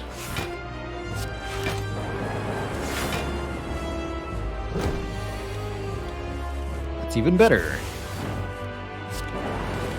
GG. Okay, we made it through Slime Boss, thanks to the rest. GG. Dark Orbs have targeting, that's right. The enemy a Dark Orb targets is not random. Let's see. The game never really points this out to you. It is revealed in the tooltip of the Dark Orb. The dark keyword here, Dark Orb. Increases damage every turn. When evoked, deal damage to the enemy with the least HP. You must gotta read the fine print in order to unlock the full power of the Dark Orb. But the fine print is indeed there.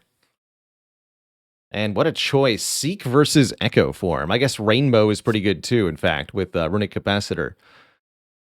That said, when you've got a self-repair, I think Echo Form is amazing because we can duplicate the self-repair and heal twice as much per fight. That's good. How often do I find that I learn things about Spire? Learn new things about Spire these days. Once every other month or so. I feel like we're getting a slow, steady trickle still. The last thing I learned about Spire was that a map can roll 1 shop in the whole act. Previously, I'd thought that every act had to have at least 2 shops. That is not true. It is possible for an act to spawn with 1. I learned that because we found one.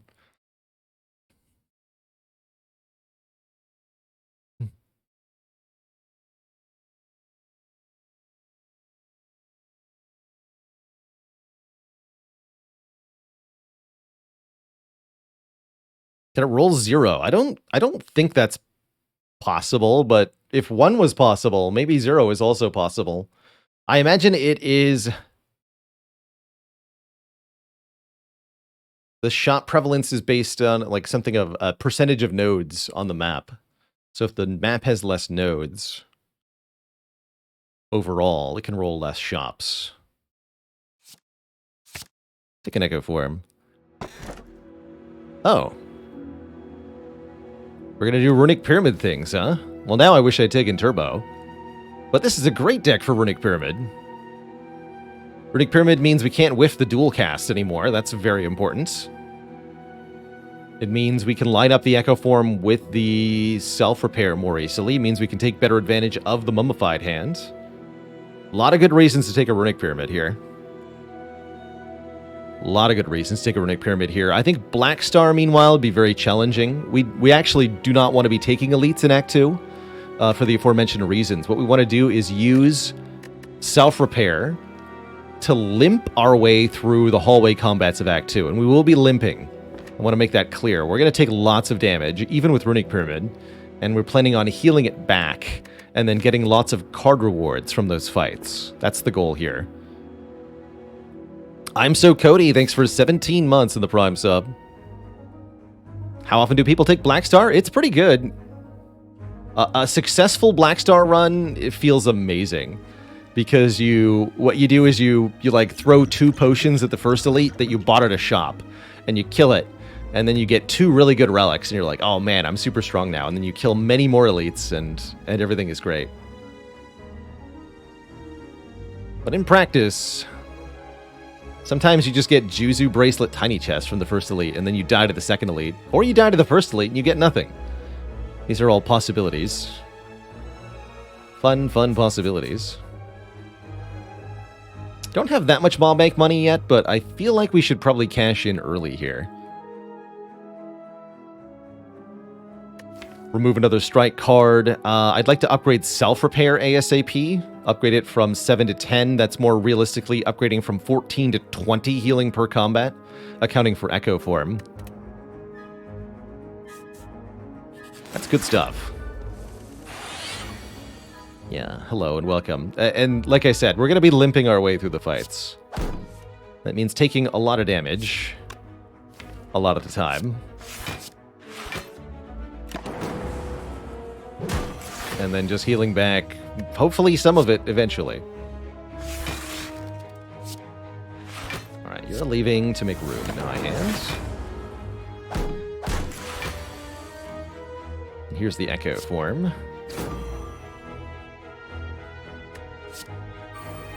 Which randomly hits a strike. As we take 4 more here. 5 more or whatever, in order to be able to double our self-repair now. As well as make 2 cards in our hand free. Heck yeah. Go Darkness Zap.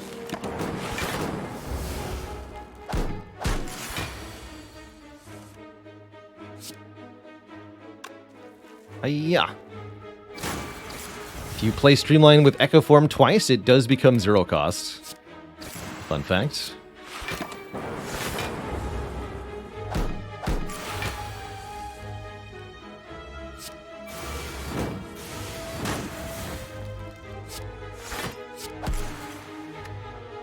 More Dark Orbs.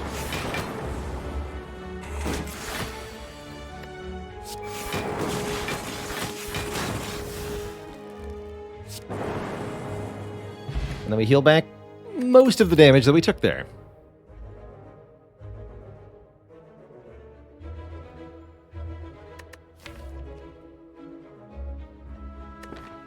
It's finally time. That's an actually half-decent fusion. Fusion channels a Plasma Orb, which will give us energy every turn. This Runic Pyramid deck gets clogged with cards in hand. Currently, more energy would help us do stuff with that. We've even got X-cost cards and 3-cost cards. In addition to that, it'll make Compile Driver draw yet another card. So if we find another Compile Driver after this, we can do some very silly nonsense. Since we already have the extra orb slots required to make Compile Driver draw 4 cards. I like it. It's also, of course, an unmastered card, which all the more reason to pick it up here for our mastery challenge. Glad... Oh my goodness. Bottled Seek, anyone? Would anyone like to trade the Maw Bank for a Bottled Seek?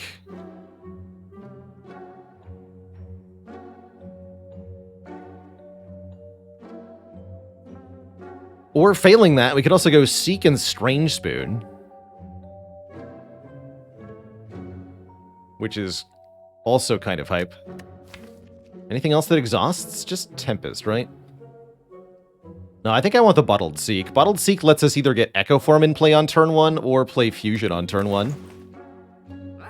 What is the mastery mechanic? The mastery mechanic is displayed on screen thanks to a mod that was created for the channel, but mastery itself is a self-imposed challenge for the channel in Slay the Spire. Inspired by another game we play a lot of called Monster Train. In order to master a card in Slay the Spire, we have to defeat the Corrupt Heart on Ascension 20 with 2 copies of that card in the deck. All the cards started unmastered at the beginning of this year, and we've been playing runs of Slay the Spire, attempting to master all of the different cards, all 352 different possible cards in the game, by winning with 2 of each. Essentially just kind of forcing myself to do theme runs in Slay the Spire. It's been quite a fun time. Quite a fun time indeed. I'm gonna bottle that Zeke. That's a good time. That's one of the strongest things you can have in Slay the Spire. That's probably a better first upgrade now. Good order. Yeah, you gotta buy the Seek first. Don't buy the Bottled Lightning before you click on the Seek there. That would be a sad time. Yeah, and with Pyramid, so we can retain one of the cards we're seeking for. Only 1 upgrade, though, huh? So we're really not getting Self-Repair upgraded if I choose to upgrade Seek first, and I really should upgrade Seek first. I also feel pretty good about this fight, so let's go this way. Yeah, perfect. Let's just Seek Echo form, I guess. Could also seek Darkness and then play Fusion, but no, let's just seek Echo form.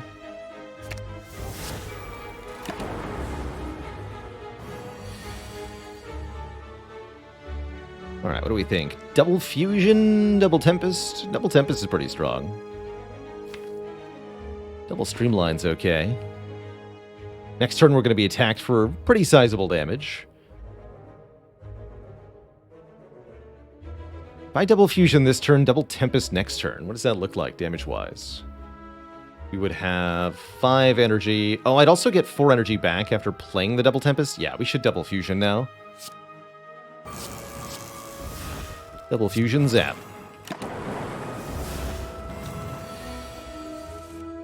And then this turn I click Tempest twice. So we channel 5 lightning twice.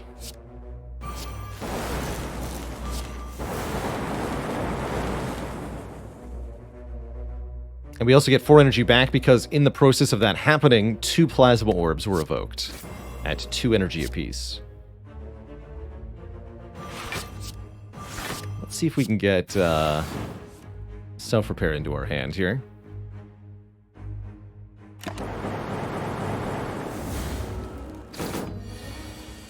We could not. That's okay. Good fight otherwise. Gambler's Brew, very strong. Turbo, get in here. No questions asked. Turbo is welcome in this deck.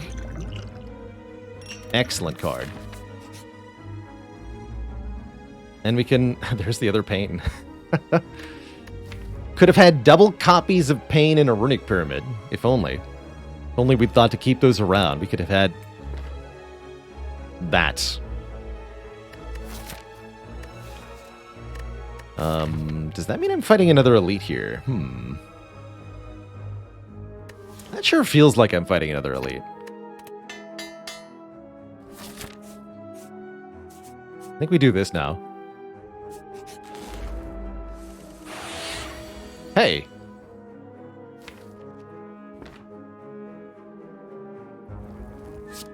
Guess I'm seeking for auto shields and Glacier? How much is that block-wise? 11 plus 11, 22. That's 23. That's fine. This first.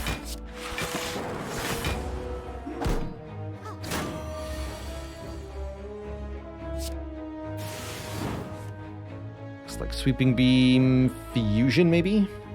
I think that's enough damage that they'll be forced to heal. The Mystic will be next turn. Looks like it. Let's play this Fusion.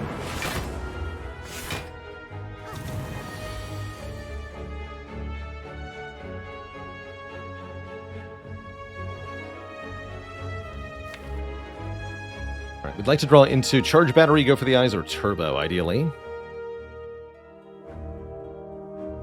Can't channel enough orbs to dual cast anything. I could Tempest for 4, but that's no good. Let's just go Defend, Compile Driver. Get Turbo. Turbo lets me put Echo Form in play, or I could do something else, but I think Echo Form is the best thing, because it's essentially 7 health here. Since we will be able to dupe the self-repair.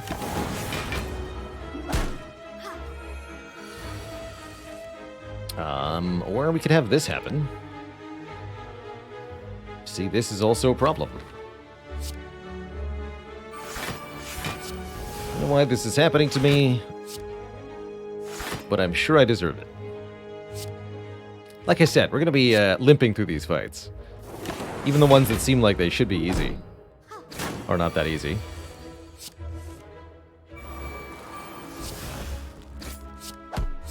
Alright, Mr. Centurion Man.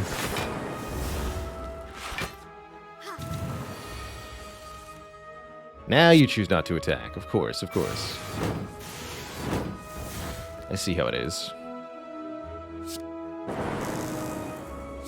Go Turbo. Draw more cards. Darkness.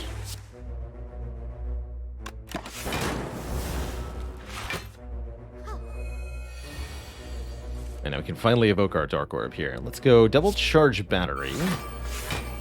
Then Glacier. Push the Dark Orb to the front. Dual cast it to kill the Centurion.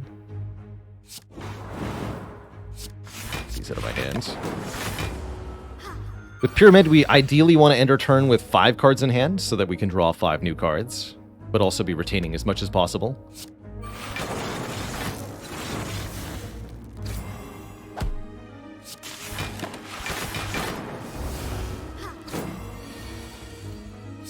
That was a fun fight. Technically, I think we gained some health off of it, so it's nice. I like Rebound and Steam Barrier with Runic Pyramid. Rebound to work with Sweeping Beam is particularly important, or with Dual Cast, actually. Yeah, we should take a Rebound. Rebound is card manipulation. Allows us to put an important card back on top for whatever purpose, and that can be really important. For example, we might seek Sweeping Beam Rebound turn 1 against Triple Slavers if we encounter them here. We don't. We encounter Book of Stabbing, and I'm really happy to see the Book of Stabbing because I have a Thorns Potion. And therefore, I think this is the easiest elite we could have faced. David the Grey, thanks for the 6 months and the 2-month streak of support. Appreciate ya. Alright, Echo Form. What are you going to make free here? I could get a guaranteed free Glacier if I do something like Seek Turbo, Go for the Eyes. Play Turbo, Strike, Defend, Echo Form. Echo Form would guaranteed make Glacier free. An interesting thought. Or I could just YOLO it and seek for something else.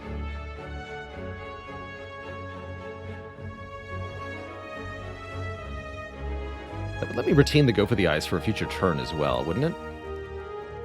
Yes, it would. Yeah, let's do that. Go for Turbo. Turbo, Defend, Strike, Echo Form. Free Glacier. Cool. What's this turn? Odd. Feels like a Double Charge Battery, Go for the Eyes Fusion. That should be a full block. Gives me a lot of energy next turn, too. Let's do that.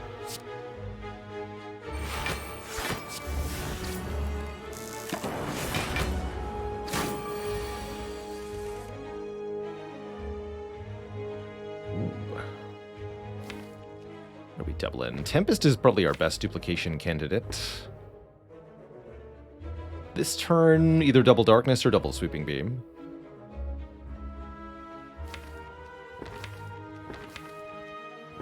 Go Double Beam. Get the card draw here.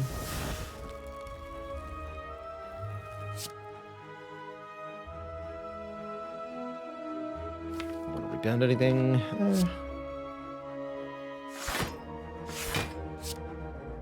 Next turn looks like it's going to be a little dangerous here.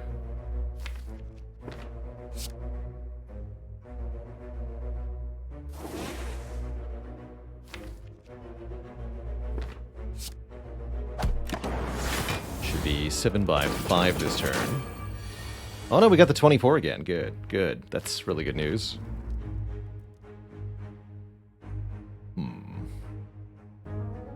We would like to kill the Book of Stabbing by next turn.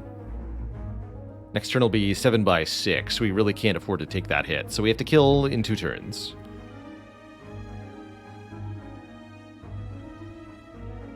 Double Tempest this turn is not unreasonable for 4. Channel 8 Lightning Orbs, get 2 energy back immediately.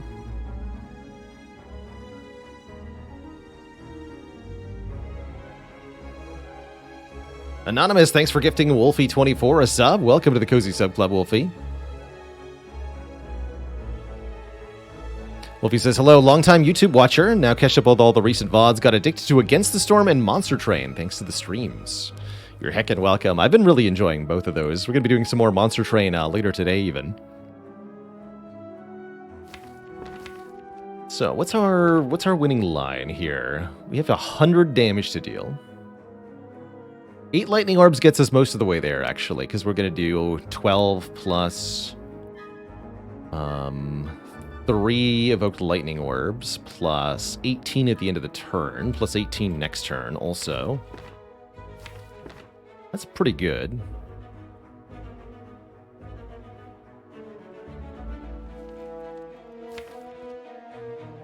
But is it enough? 6 lightning to put Dark in front. I don't see any way we could do 6 lightning.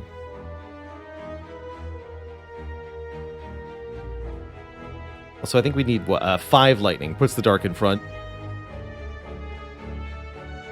I also don't see a way to do 5 lightning. Playing any card before the Tempest, of course, uses the Echo form, so we won't be duplicating Tempest if we play any other card to lower our energy. We also don't get to choose how much energy we spend on Tempest. Double Zap Tempest for 3. Okay.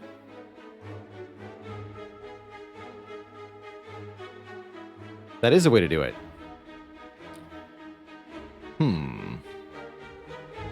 That's a lot less lightning orbs. In order to... So here's the thing, though. If we evoke... Let's say we're evoking this Dark Orb twice for 18 by 2. Next turn. That's 18 or 12 additional damage in exchange for minus 3 Lightning Orbs. 3 Lightning Orbs does 24 damage. We'd rather just channel 8 Lightning than dual cast the Dark Orb.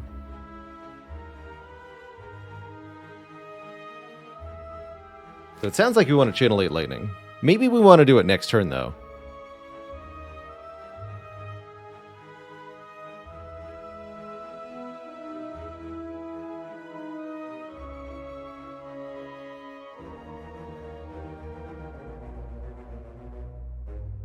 Double Tempest, that is. Wouldn't mind double Streamline Compile Driver, perhaps. We also do get more block this turn if we evoke these Frost, which is kind of important.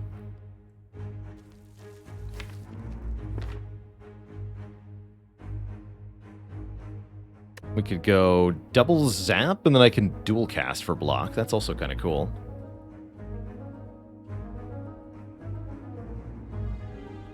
Actually, this might also be a good turn to double the Self-Repair, because then we can hit 2 cards with Mummified Hand. And...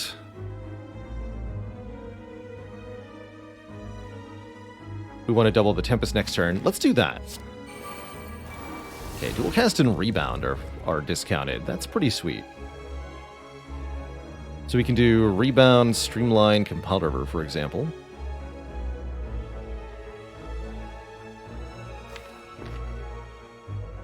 That was also better than blocking, right? Getting 14 healing. Does double rebound put rebound back on top? No.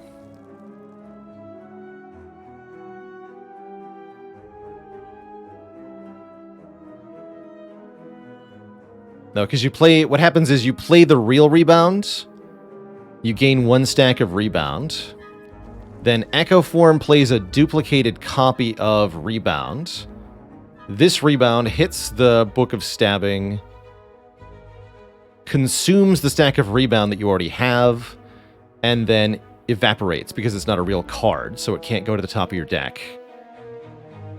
Then you gain 1 stack of rebound, so the original rebound is in your discard pile, and you have 1 stack of rebound, but you've played rebound 2 times.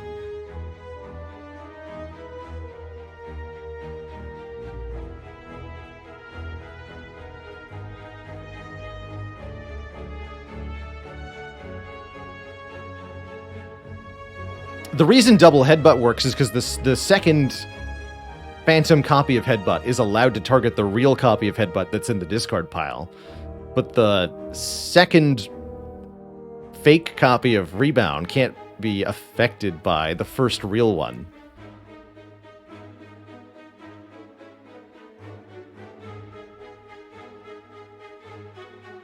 Kind of weird.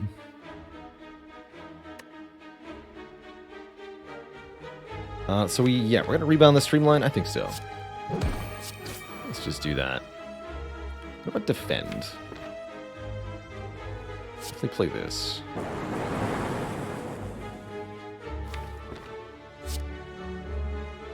Might need to zap here. I should do some math.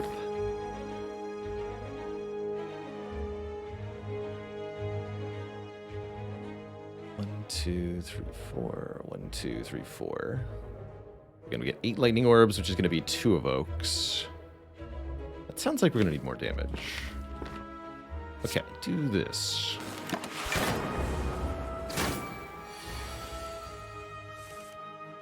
Would have been a really bad turn to draw the Void. That would have ruined more or less everything. Alright, hopefully this is enough damage. Yeah, that's plenty of damage. Cool. Pretty happy with that. And I'm very happy with this relic, giving us 1 point of focus to make all of the 6 orbs we have significantly more impactful. And an upgraded, unmastered card that actually helps. Also insane. With the X-Cost card, too. Wow. Hello. Welcome. Alright, glad we took the Elite. That was a high payoff.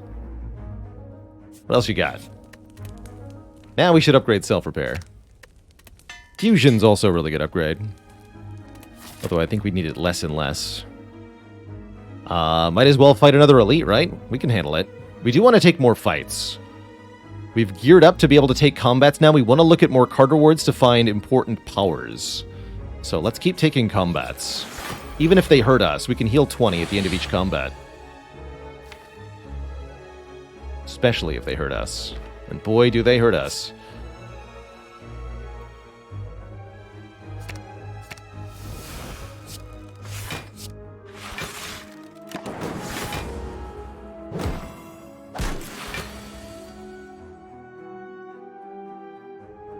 Yeah, ow. Ow indeed.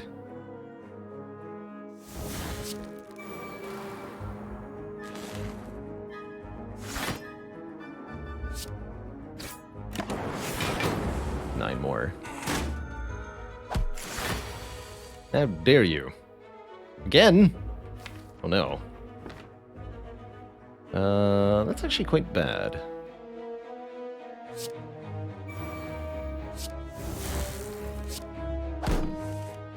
Ah, shoot. I'm supposed to draw block cards.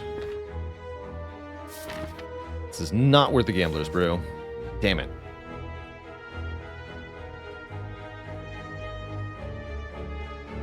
So if we get made vulnerable, this could be really bad. Double dang it.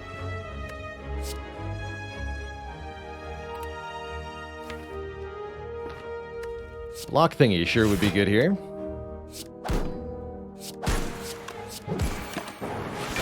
Good.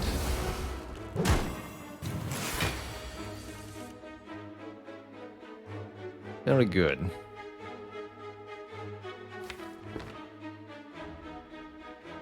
Can double self-repair on a future turn. Right now, important things are happening. Okay. Here we go.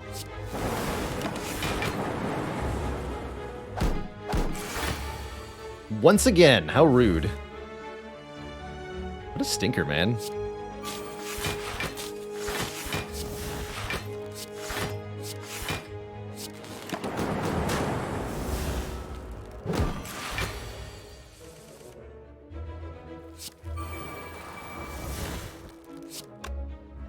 Bye, Magic Fish. Thanks for the 9 months. Sub baby has been born. Another healthy baby sub.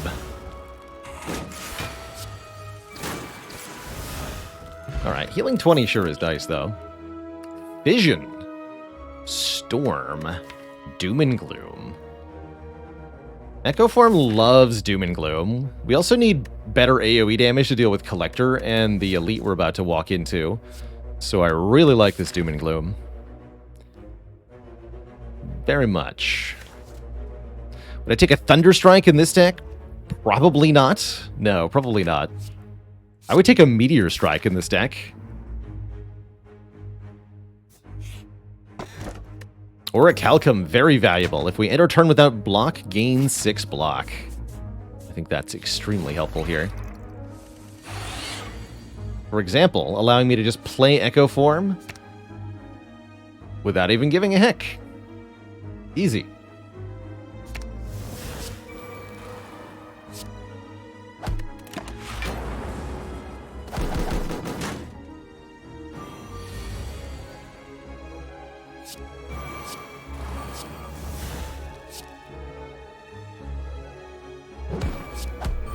I don't like that the bird is buffing here.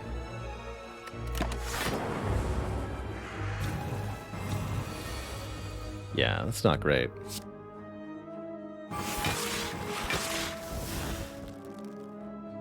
$39 damage incoming. We are blocking for 26.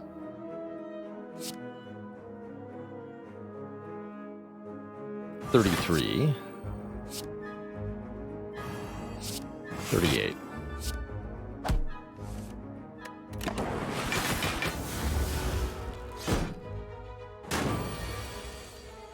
Alright. Alright. I see your 39 damage, and I raise you 16 lightning orbs. Aha!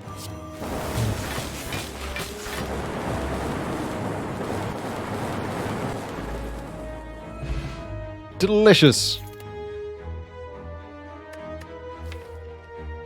Do I want a claw? I do not want a claw.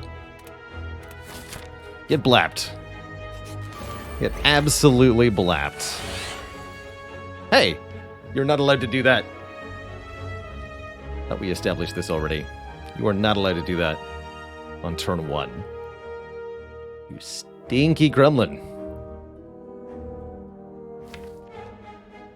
So what are we seeking here? Double energy glacier looking mighty fine. Actually, that doesn't even let me play all the cards.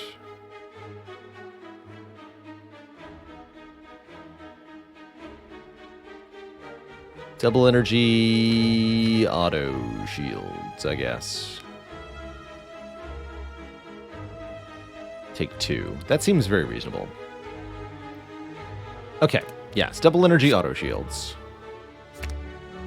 We play double energy first, then auto shields, defend, strike, Echo Form makes Doom and Gloom free, Doom and Gloom. Take 2. Oh, and the Lightning Orb even takes out the other one. Nice. I'll take 2 fusions, please.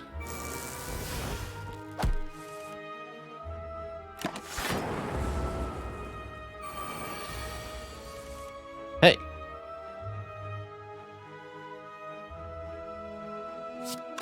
Bad gremlin.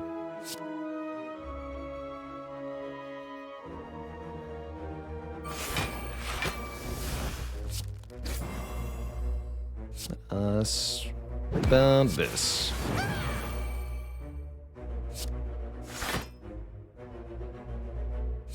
And just give me 3 lightning orbs.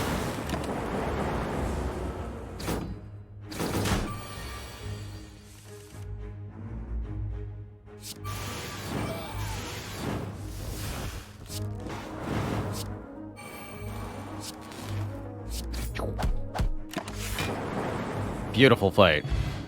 Score a tiny chest, which is not that much of a reward. However, we do get a Loop Plus, which is a much better reward.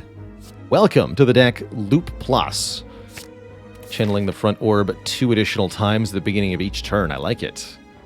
Do I want to start taking a couple of events here? Feels like we've gotten most of the good stuff, but there's still plenty of really good card rewards we could find. So I think we do want to keep just taking combats here, guaranteeing looking at more cards.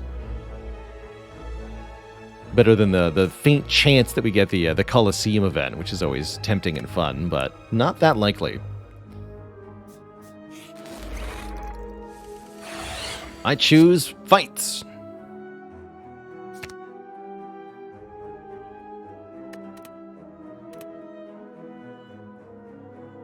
Give me loop as well. This cultist has to die pretty quick here.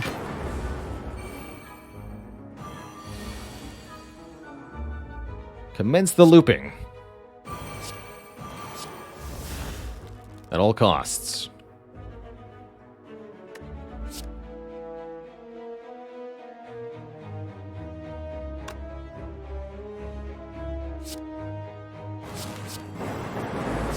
Dang it.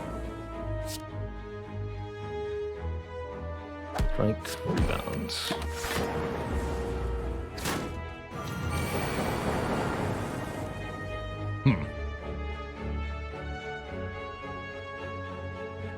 Well, that's what double self-repair is for. That would kill this nerd, though. I guess this is what the Fear Potion will work for. Yeah, that's fine. Caca indeed, friend. Caca indeed.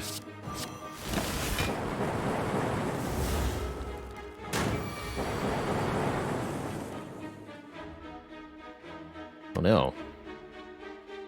My self-repair. Not worth gambling for, though. We'll just heal it back in the next fight. Amplify. Our next power card is played twice. We cannot seek Amplify turn 1 because we don't have 4 energy yet. Maybe another Sweeping Beam with a plus on it is actually legit here. Let's take that.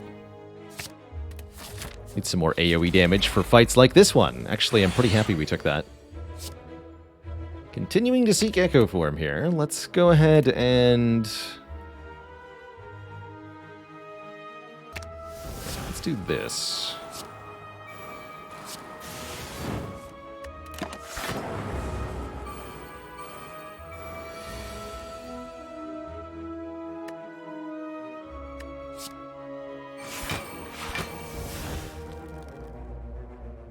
More energy next turn. I'll probably also want to do more damage this turn.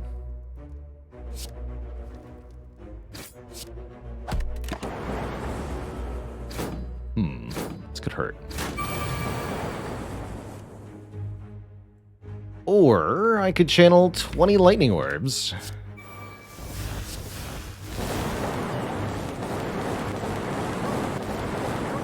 Got him. That seems pretty effective. This is okay. We don't need any of these, though. Avocado returns! Hello, Avocado. Please stop harassing me. You're gonna hear from my lawyers.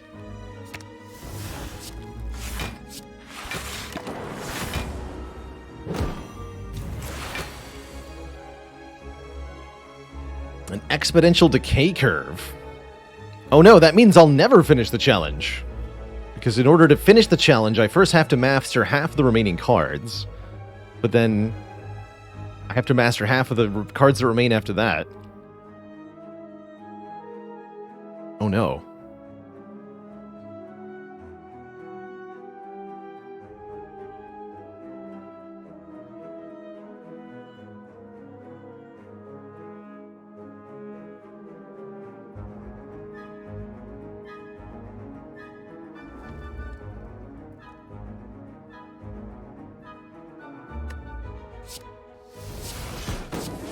KO you. Weaken you, and let Orichalcum block for most of this. That's pretty good, actually. We don't have a Mega Aggro Parasite. That's nice.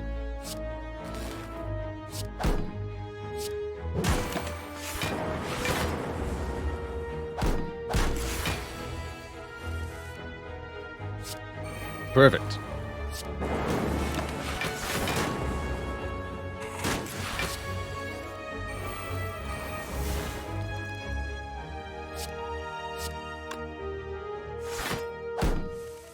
Oh, 4 cards. That's a lot of cards, man.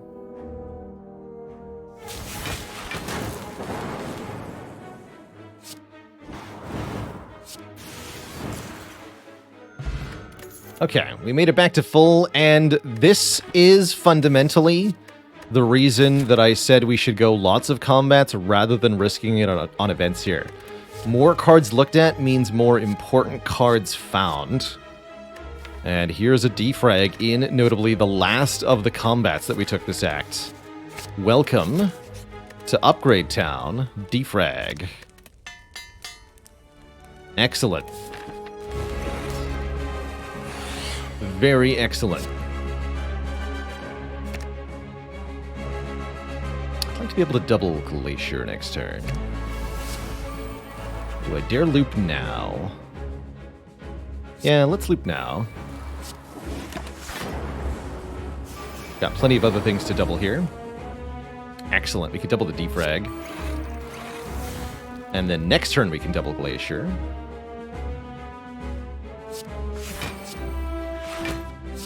And that will be a lot of block. That will be all the block, in fact. Direct.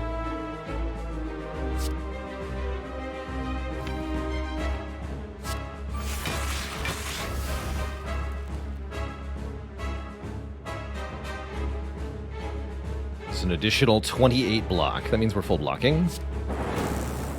This is going to get looped. Good.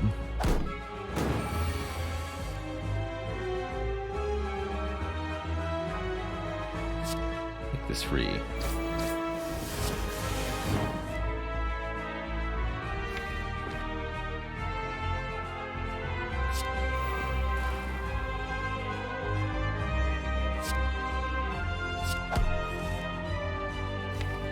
Alright, just cash this in now.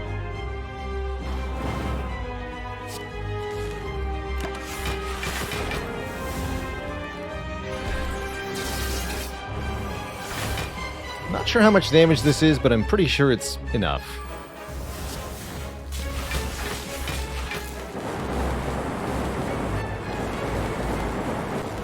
Sure is. GG. Well, that was buttery smooth and really showcases the power, nonsensical power Defect can get up to with Pyramid and Seek especially. Putting these multiplying cards in play in the right order is extra valuable. If we want to dupe our powers even more effectively, we could consider picking up Amplify here. I think with Bottled Seek, it's got to be pretty good. Or we could consider Reboot as an unmastered rare card. Except Reboot's a bit iffy here. Shuffle all of our cards back into the discard pile. Or back into the draw pile is not ideal with Runic Pyramid.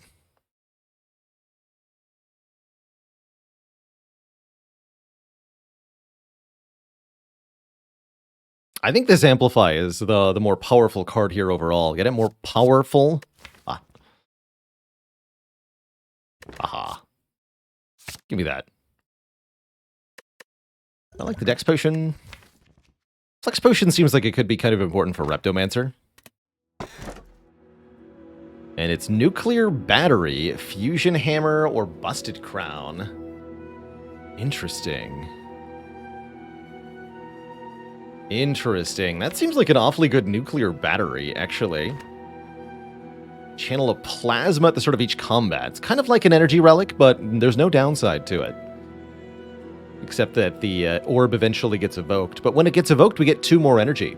So this can be even more energy than a regular energy relic. It lets me seek for Amplify Echo Form on turn 1 every time. All of these do, ultimately. But it also makes the Compulsiver a bit better. Let's take this. It's actually kind of difficult for us to evoke it, too.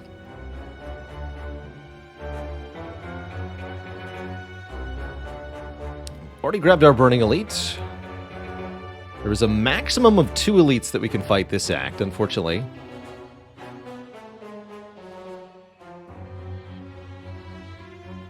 I guess we could maybe get a few upgrades. Amplify upgrade is pretty good. Okay, let's go this way. I guess I could take more combats if we want to, again, gaze at card rewards longingly. And actually, yeah, we do. For mastery reasons, sure. Let's keep taking lots of stuff. Unless I really want to... Tiny chest here. I guess that's a good reason to go 2 events, right? Alright, sure. Get exactly 4. This is a guaranteed treasure chest, then. That may or may not actually be a good thing, but... we'll see. We shall see.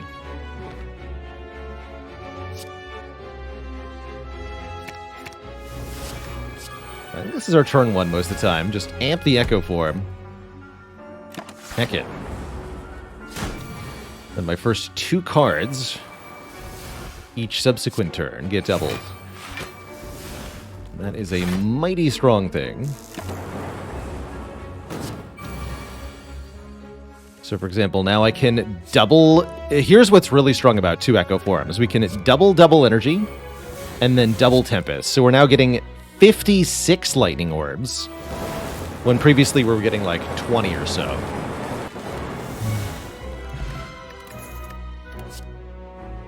Also, hell yes to second Gambler's Brew. Second Compulsiver, actually... Yes, second Compulsiver. That thing can draw a lot of cards. Unmastered Curse.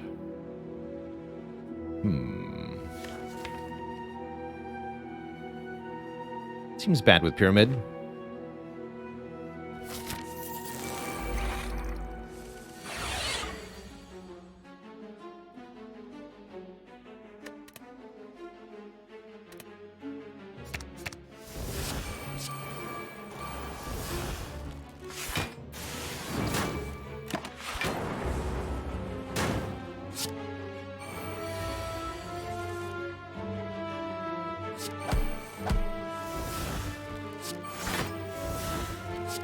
Right, that doesn't get duplicated, or it does, but it doesn't do anything more accurately.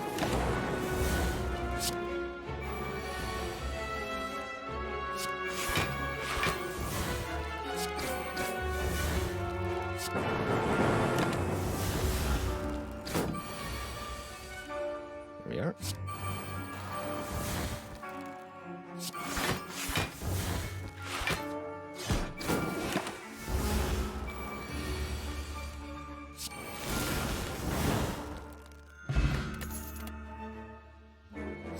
Aggregate's another pretty decent energy generating card, but I don't feel like we need it here. Definitely don't want too many such cards.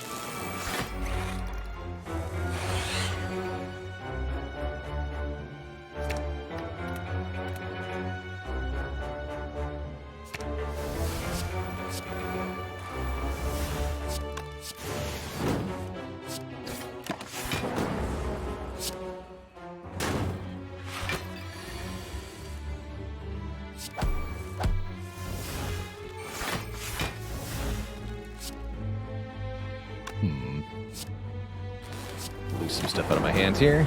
This turn could be awkward. Could be, but wasn't.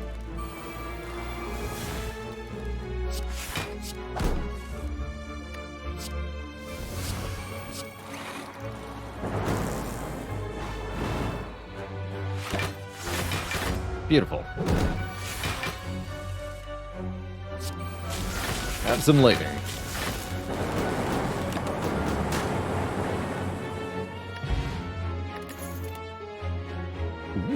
Electrodynamics. Lightning orbs now hit all enemies. That is some powerful AoE. Good for Spear and Shield and Donu Deka, primarily. Although if I can channel 50 lightning orbs, doesn't matter that much.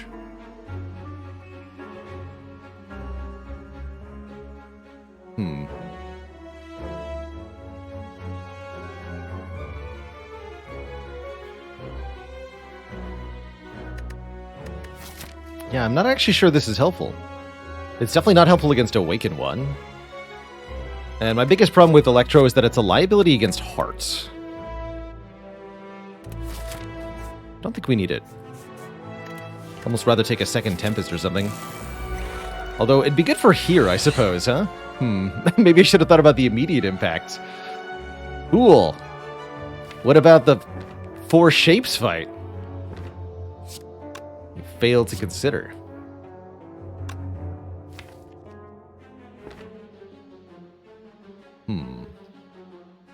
What is this, like Glacier Compile?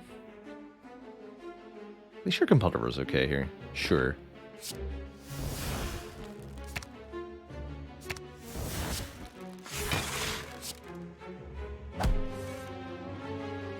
Excellent.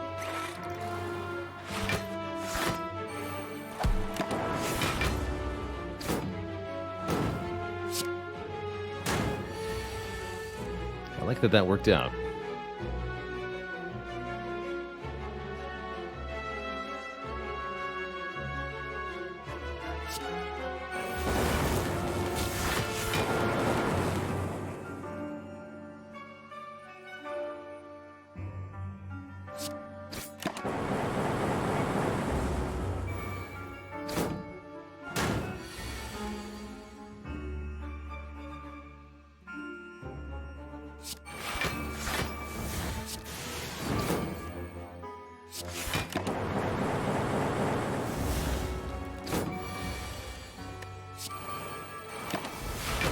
Perfect. Ink Potion could be okay for Heart. Algorithm could gain in 6 per combat. This would be about 30 for the Heart fight. That's not bad. If I'm seeking Echo Form turn 1, yeah, it's actually fine with an upgrade on it. Sure. Even this late into the run, sure. Sure. With double bosses, definitely. It's funny. Do Spikers have a fixed attack pattern? No, it's mostly random. Whether they buff spikes or attack. Relatively low chance of attacking. Transform a card. Strike, what are you? Secretly. You're secretly another Streamline. Okay. I accept this inevitability.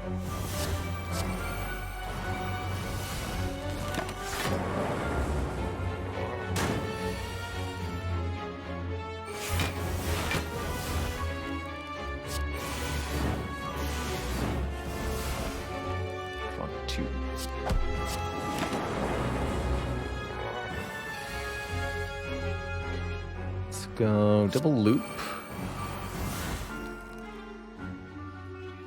Double fusion.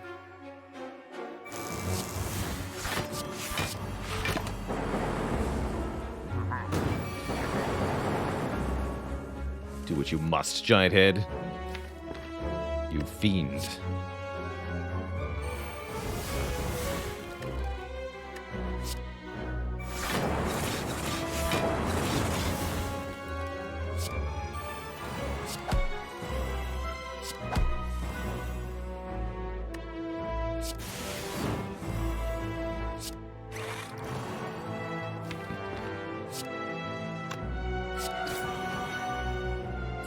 We're already full blocking. Good. This is gonna be one hell of a Tempest. So if I double dual cast, double Tempest, what do we got here?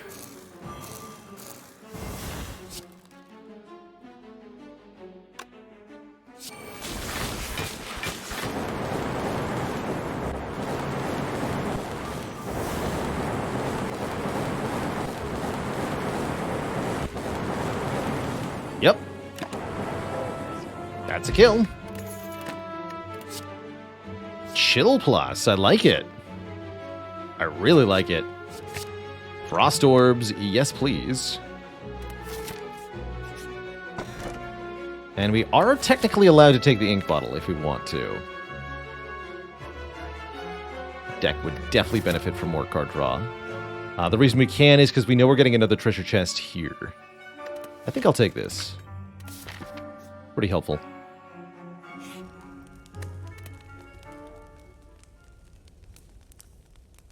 A little tempting to upgrade Amplify itself. Let's upgrade Fusion.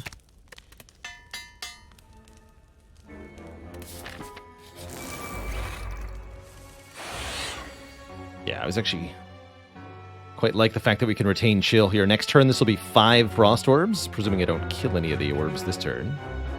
And I'm just going to continue to seek Amplify Echo Form every turn 1. Because it's fun. Got him. That actually worked out pretty well. Alright, well, how about I double Chill? Channel 8 Frost Orbs. Probably want to double Doom and Gloom as well to kill all the nerds? Probably.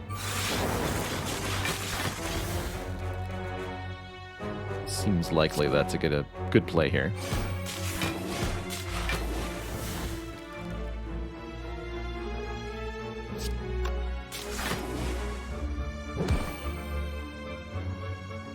Alright, I'll wait on loop then.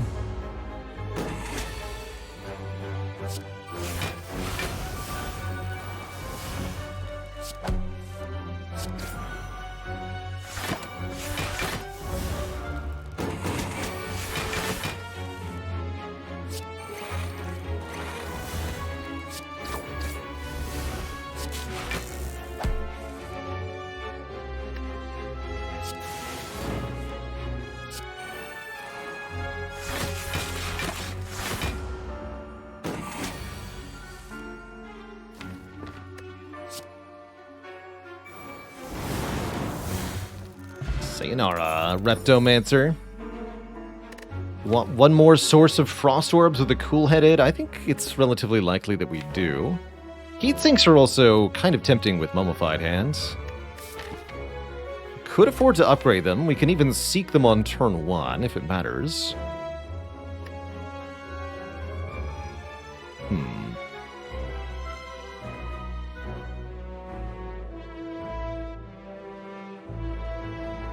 With this deck, I'm not actually entirely convinced. I think I'll take a cool-headed. Yeah, if we find a second heat sink, sure. Or a second seek, rather, then the heat sinks is bonkers. But we have so little time for that to happen. We have 2 shops and very little else. Pretty unlikely, I think. I might upgrade cool-headed. I'm also thinking we should consider upgrading Amplify. Let's do that.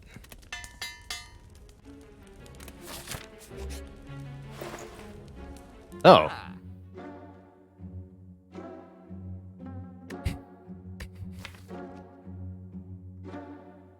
Well, what do we want to master, I suppose? Is it thinking ahead? It might be thinking ahead. Zap! Oh yeah, we haven't done Zap yet, have we? We should probably do Zap then. That is a card that requires a duplication in order to master. I did say I would take a Meteor Strike. I'm probably going to. Could have been pain, just saying. Thinking ahead is harder than mastering Zap? I don't know about that.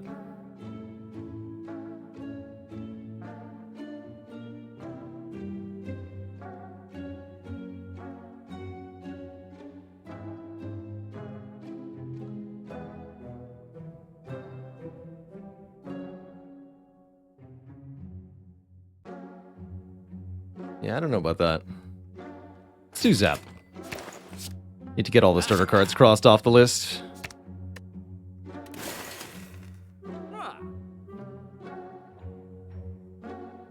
Perfect.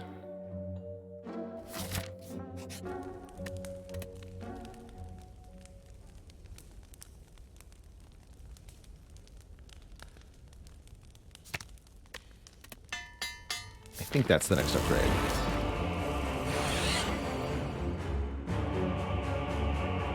Rude. Do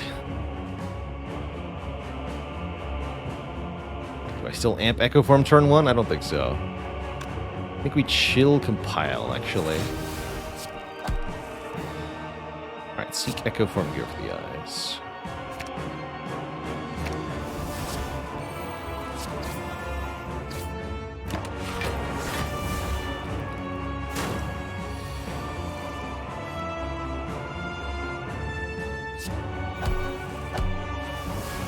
There we go.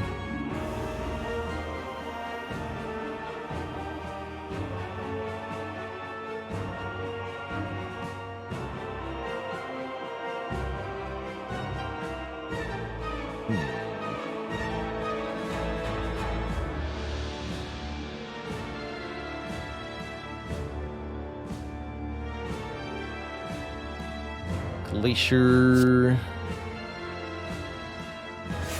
Defend?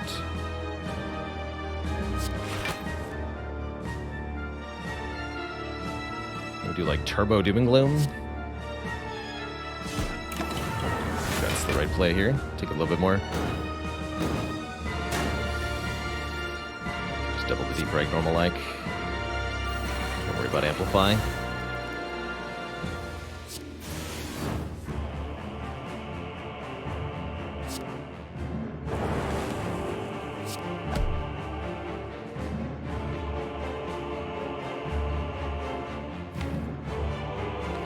Still a few things we need to do.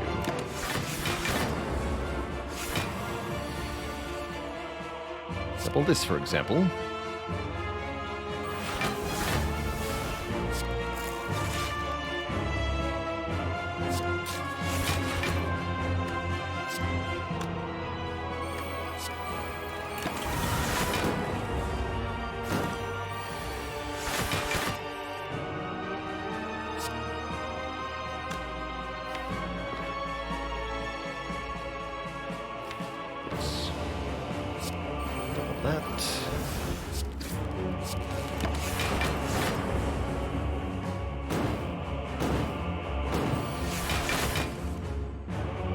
Alright, now we can double fusion.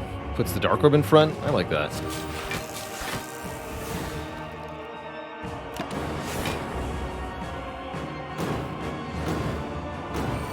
Sort of a waiting game now.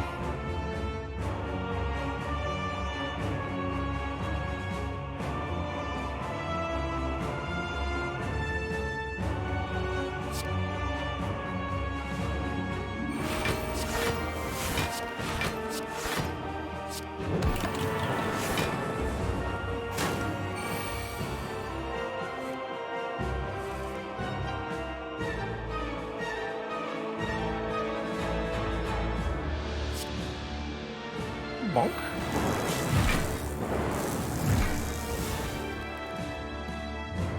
And then I guess we can do this right now, huh? Let's go Fusion, Double Energy, Tempest.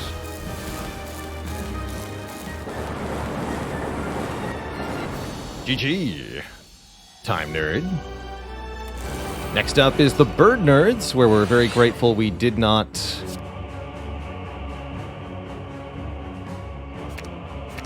add the electrodynamics.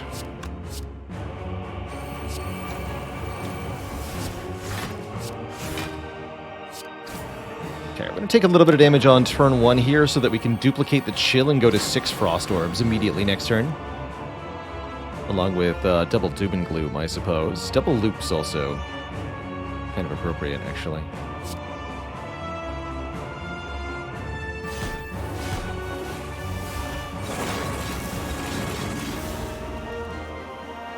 Still have to take a bit of a hit here. We only get 24 block. Ouch. And then it's multi-attack in time. Oh boy. Everybody's favorite time. Multi-attack time.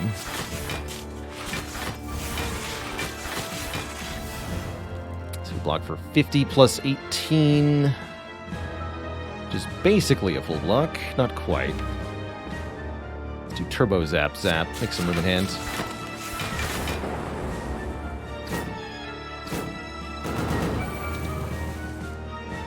Here we go.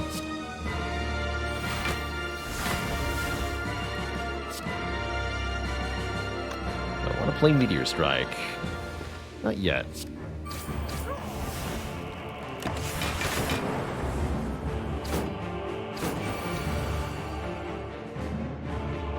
No, not yet.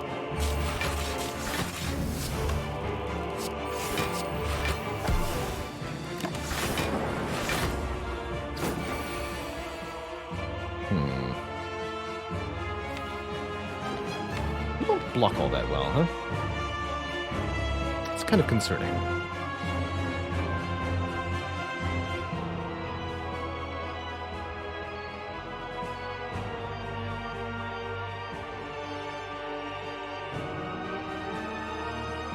I should probably avoid playing more powers in this phase. I am willing to use a Gambler's Brew to get through this fight, so we should consider that too. Although there's not a lot of use in the draw pile, that's the most concerning part here. Feels like we need to find a kill and fast. Which to me means maybe doubling Meteor Strike this turn. I don't know that we can kill this turn. We could double energy, go to 20 energy, and then Tempest for 40. 40 times 9.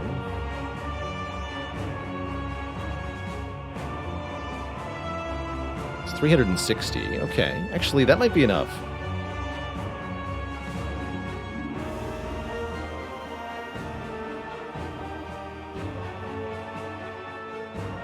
Yeah, that might be enough.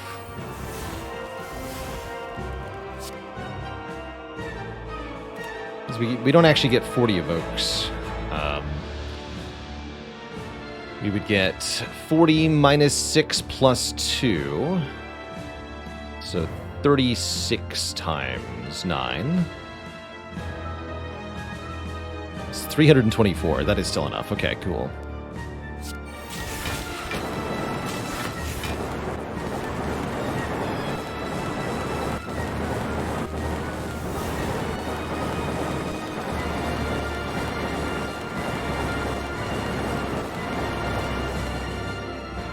But then we're taking 40 damage next turn, and I actually don't have a good block to that.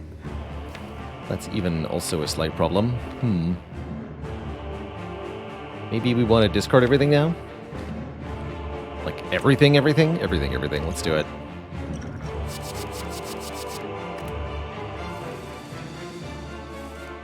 That looks a little bit better.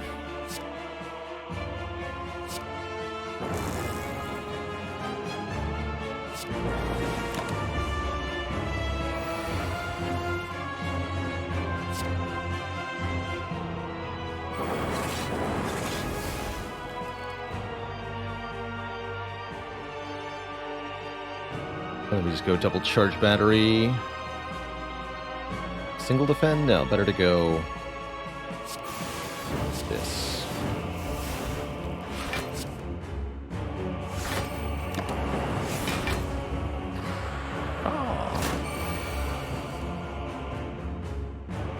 Does feel like the Amplify upgrade got wasted a little bit. Only a little bit, though.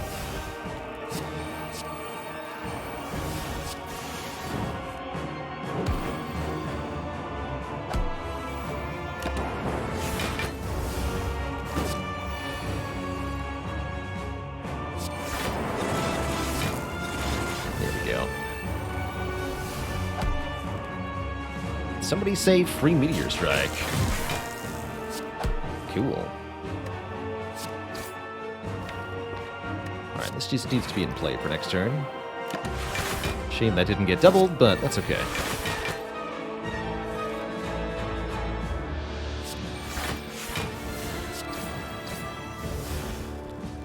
All is well. Looks like we're going to Act 4 here. No problemo.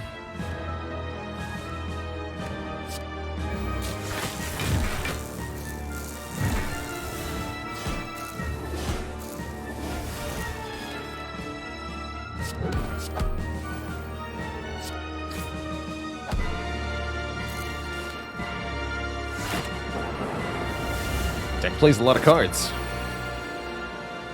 Dang.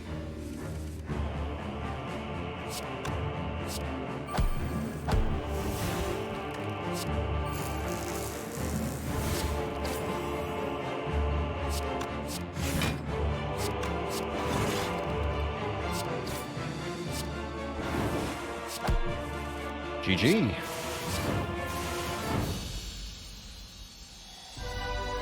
On to Act 4. Two thump, two thump, two thump. A deep pulsing dread can be felt throughout the room. Is this the heart of the spire, the source of all this echo forming? I don't know. I don't quite feel like we have enough for the late game here. I'm a little concerned. Any good upgrades that stand out? Go for the eyes upgrade. It's pretty important for hearts. Definitely could be important for heart.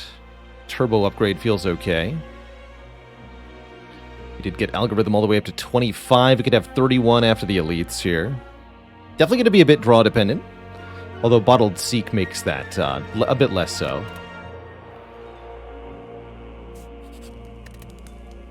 We could also rest, which gives us a card reward. And 8 hit points, and I think that's a reasonable choice. Although we might be able to recover all the health from self-repair.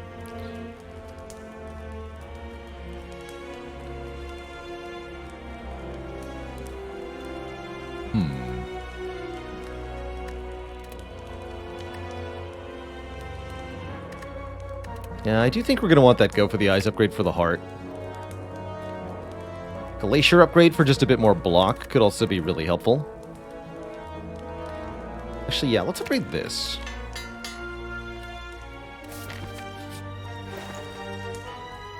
Souvenir seems pretty helpful.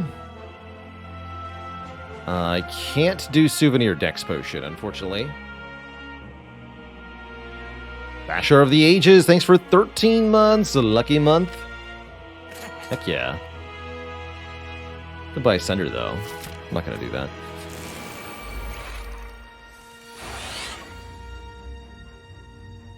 Alrighty, then. Are we still doing amp echo form things, or have we moved on? What about single echo form things?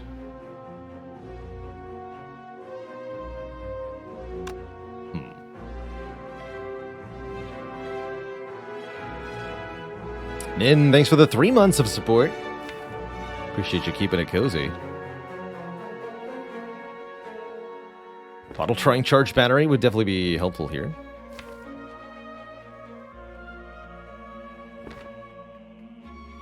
I think we just play this immediately.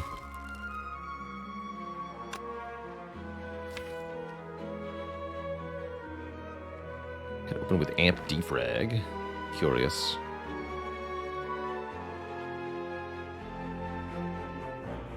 Don't love that.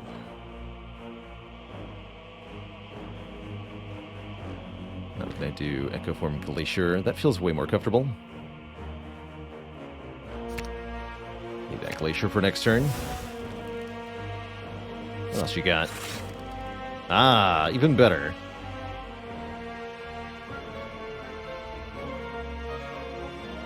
A little tempting to not play Echo Form now, actually, but I think we should probably still do it.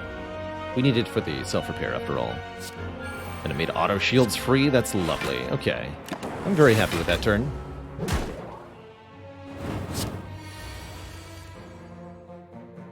Yeah, I'm very happy with that turn.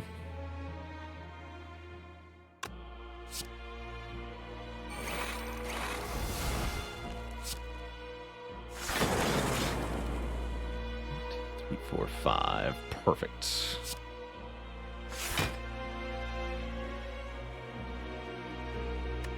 Let's charge battery for next turn. Look, we only have single echo, not having not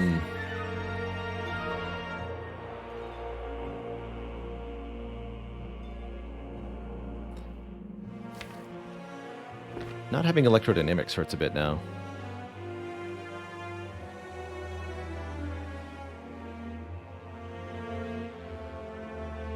Let's do this.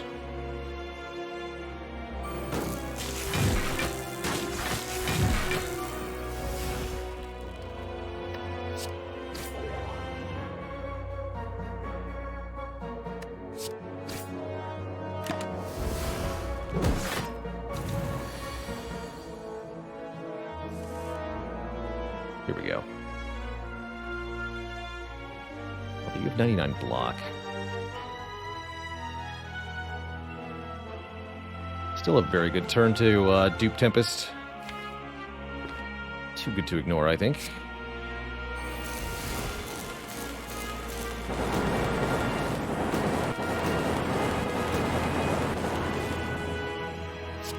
And we have 12 energy left. And there's double energy, of course.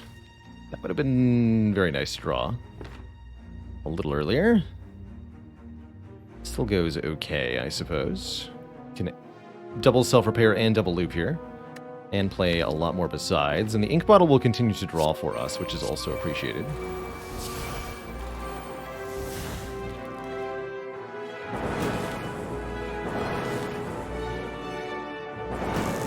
Just play this one time, I suppose. Close to KOing there, but not quite. Fortunately, we get the Spire on this turn.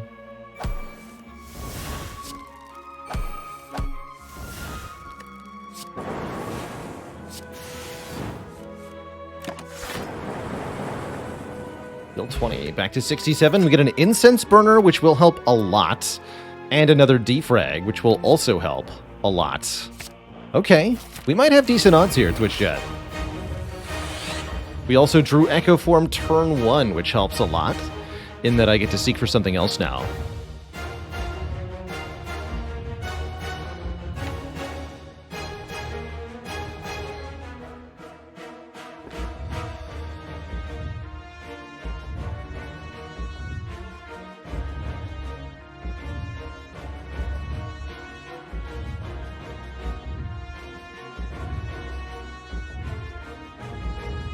Can seek Amplify, Defragment,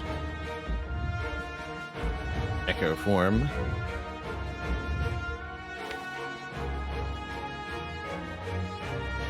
Although it might be better to seek a guaranteed block, like Glacier or Genetic.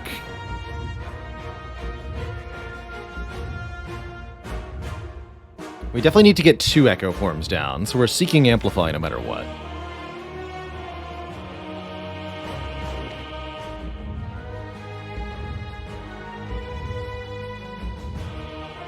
I think the Gambler's Brew and the Clockwork Souvenir give us a bit more room to work with here.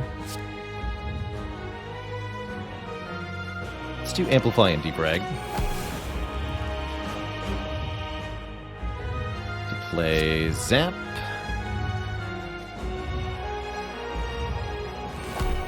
Amplify, double Defrag, double Echo Form. You do take a lot of Beat of Death, which hurts a bit. Everything else is good, though.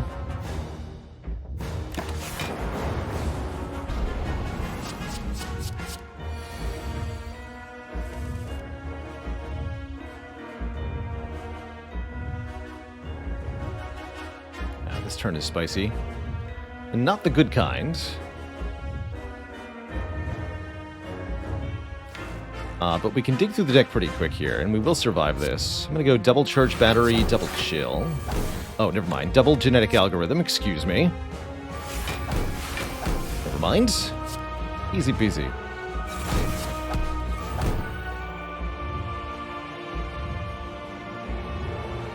Let's play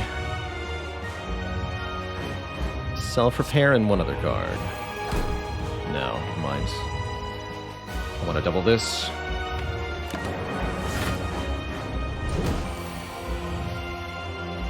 Okay, double Cool-Headed. Double Loop, double Cool-Headed. This is a pretty good turn to Gambler's Brew. Discard everything except Loop and Cool-Headed. Draw 8 cards. Seems exceedingly valuable, actually. We're looking for Glacier, Go for the Eyes, stuff like that.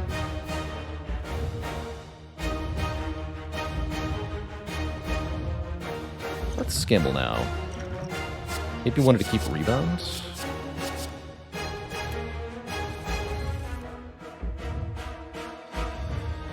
There's the Go for the Eyes, that's good.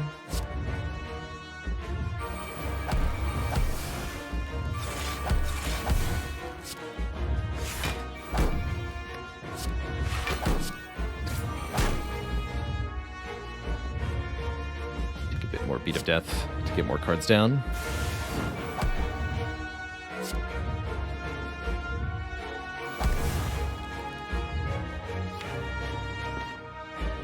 I want to end with Plasma in front, do I? Well, actually, next turn's probably the Tempest turn. What do we do?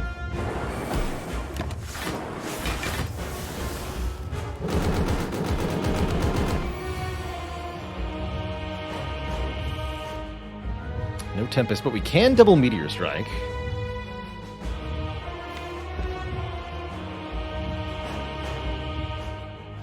I think we'd prefer to single Meteor Strike. No, that would put a Dark Orb in. Or no, it's only 3, right? Yeah. We want a single Meteor Strike, so we have Frost in front next turn. So let's go double Defragment. Beat of Death, man. Double Regular Strike. Single Meteor Strike. Ew.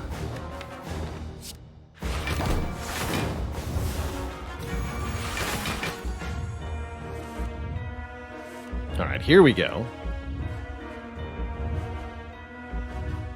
So we double Glacier this turn, double Tempest next turn. That's what I'm seeing. But then what happens? Then I die because I have no Frost left. No, we double Tempest this turn. We're immune next turn. So now's our chance to do 200. Good talk.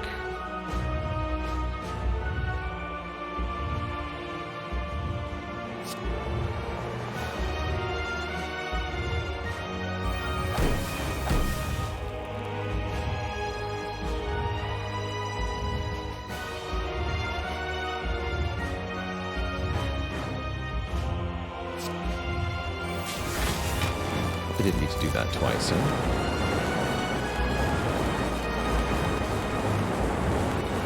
Yeah, that's more than enough damage. That's excessive, actually.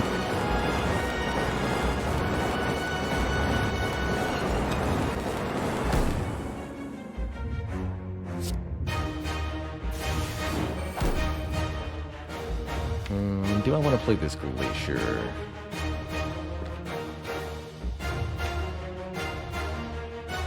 Yeah, we can get away with it.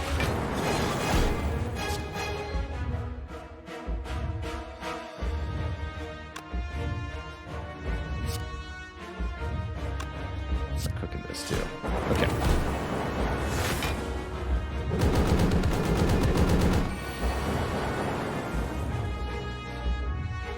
Another turn where the goal is deal a lot of damage.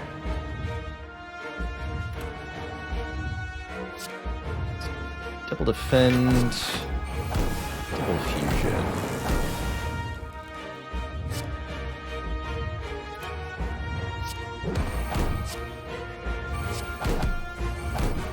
Dig through what's left here quickly. Keep this in front for now.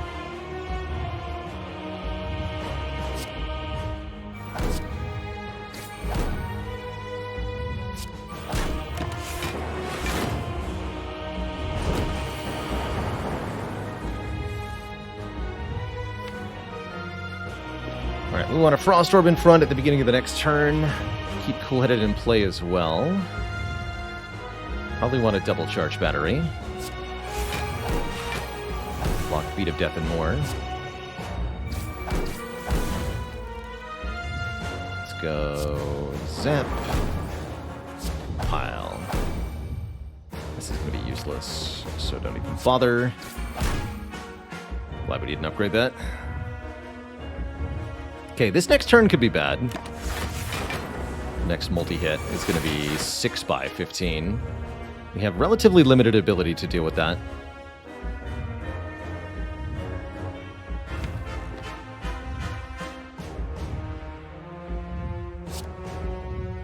This turn's not too bad, thankfully.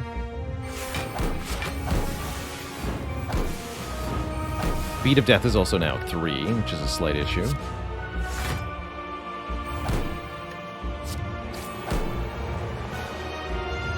We might be able to kill it next turn. That's an interesting thought.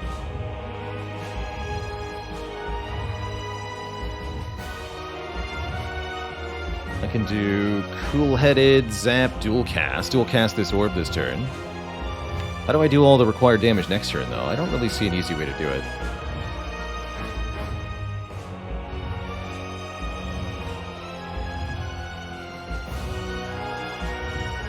Unless we can get it below 200 this turn and cook the Dark Orb next turn. That might work, actually.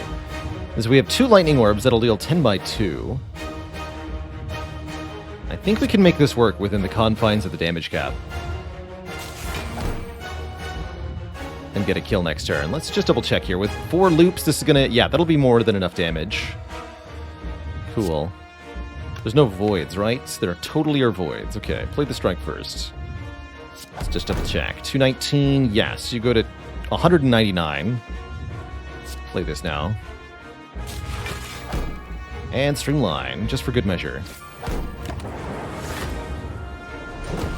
110 times 2 equals glorious victory. GG. GG, Twitch chat. The zap is mastered. Zap master. Once again, the pyramid really putting in all the work here for us. GG. GG.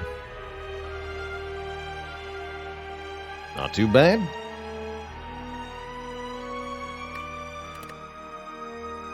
Not too bad.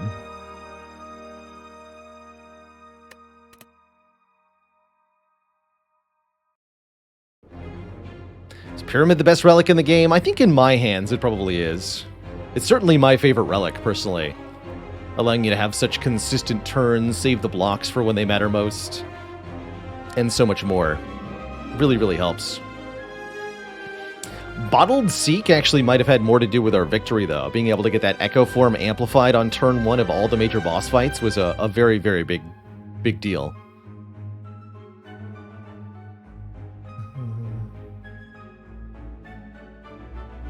Is there a list somewhere that shows the cards we've mastered and which we still have to get? Yes, the exclamation point master sheet. The mastery spreadsheet has the full list. Nate Fizzledog with 4 years and joining the illustrious list of channel cuties. Let's celebrate that incredible dedicated viewership with a horde of waffles in Twitch chat. Show them if you got them. Let me get you added right now, Nate. Thank you for spending so much time in the channel 4 heckin' years to accumulate that 500,000 channel points. Well done. Well done.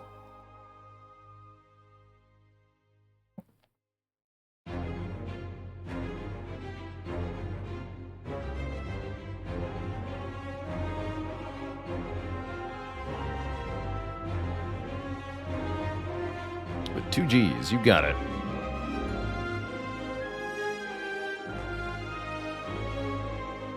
Welcome. And Deadbird Odor, thank you so much for 8 months and the Prime sub. Now what? Has it been done? The Spire sleepeth, and so shall I. GG.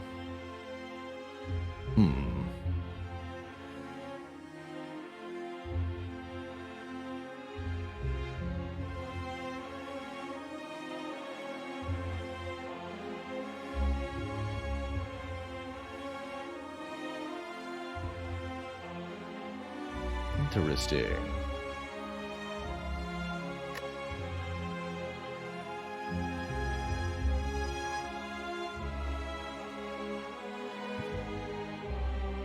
Most interesting. Did the script crash again? Yes, actually. I was just looking at that. Didn't capture the error, though.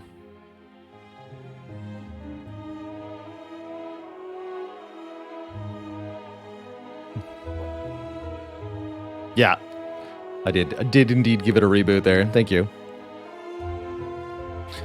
Well. Let's see here. I think that's an incredible couple of Spire runs that we had to start out our day. I would like to play a bit of Monster Train in the second half of stream here. So I think it's about time we switch on over to Heck. How would I change Thunderstrike to make it more broadly viable? Asks the Chungus. Well, Chungus, I think having Thunderstrike be lower cost would be a lot more reasonable. If it was maybe 1 cost, but still hit based on the number of lightning orbs. More akin to Blizzard. You could make it a bit less damage per lightning orb in that case. Really, one of the big issues with Thunderstrike is channeling any number of lightning orbs successfully and then paying the immense 3 cost to play the Thunderstrike in the first place. And that way it would still be kind of worth playing for damage, even if you've only channeled 2 or 3 lightning orbs. There is a Chungus among us. That's right. 2 costs to make it still work with Necronomicon. Yes, of course. I think it'd also be cool if Thunderstrike was something like deal damage and channel a lot of lightning, like maybe deal for 2 or 3 cost, deal some damage and channel 5 lightning.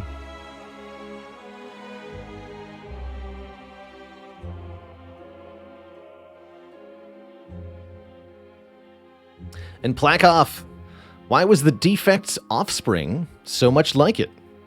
Because it's an emotion chip off the old block. In this run, we copied the Zap at the shop here to get a second Zap for our Zap mastery.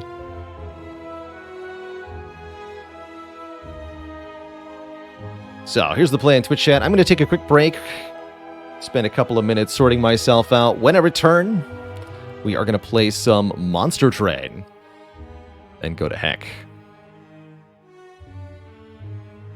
Late game wave clear is hard, K-Ray. Maybe the Monster Train runs will give you some ideas for how to tackle that problem. All right, everybody, back in a few. BRB.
Alrighty, everybody. Thank you so much for hanging out. I am sorted and ready for hell. So that's where we're going. Is hell.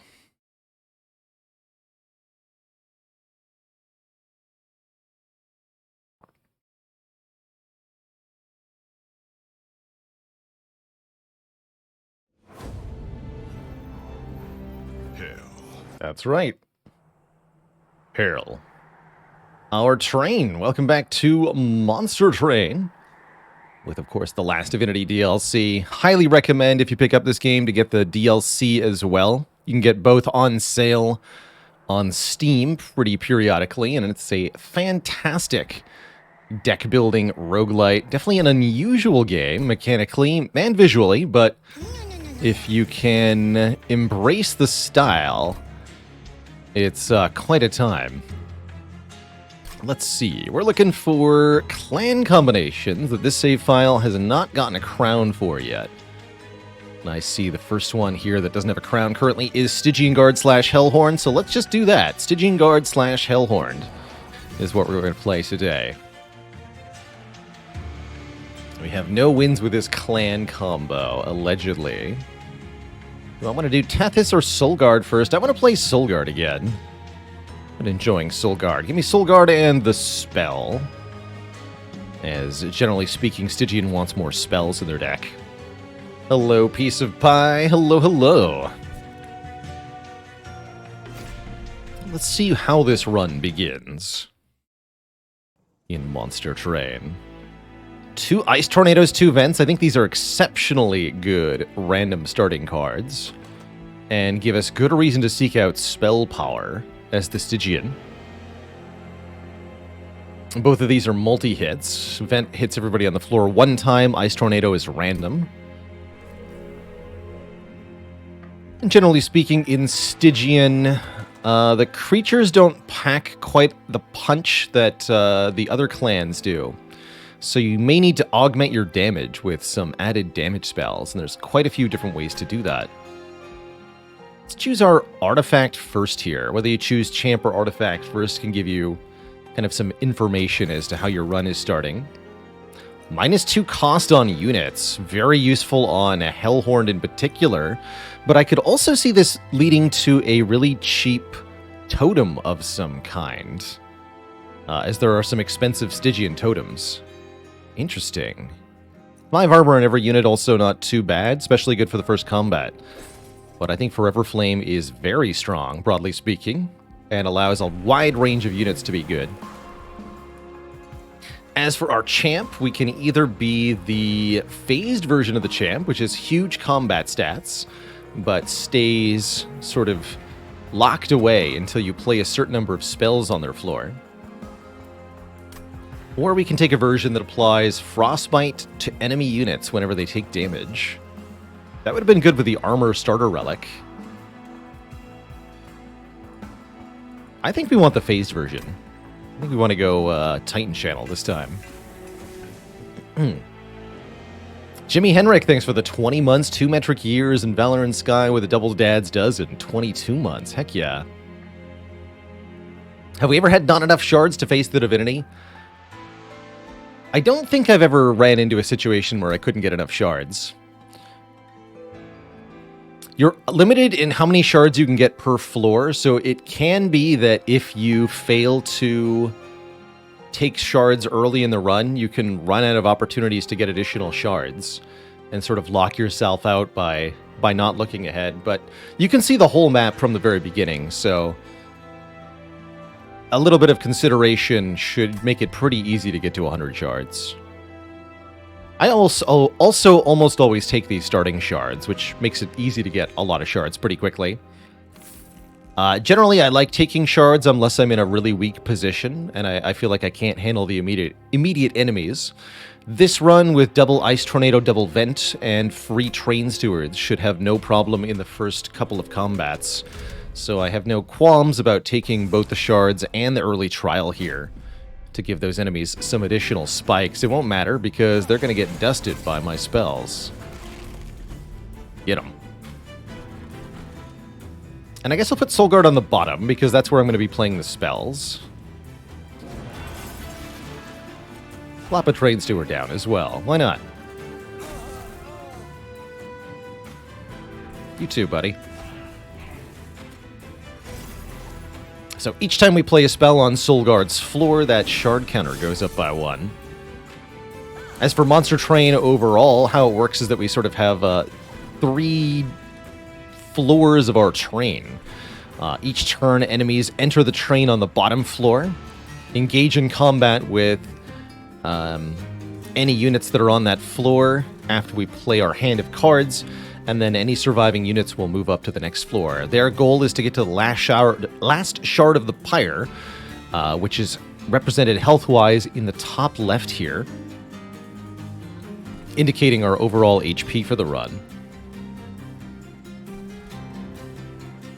What a nice hand. 1 torch, 2 torch, 3 torch. Mighty Soul Guard will personally take out this Forged Disciple now that they're on the battlefield, which means we can play the Foregone Power here and let the Frostbite wipe out this armored spiky nerd before they reach the pyre. I like that. 1 torch, 2 torch, red torch, vent torch. Or something to that effect. Have a sap.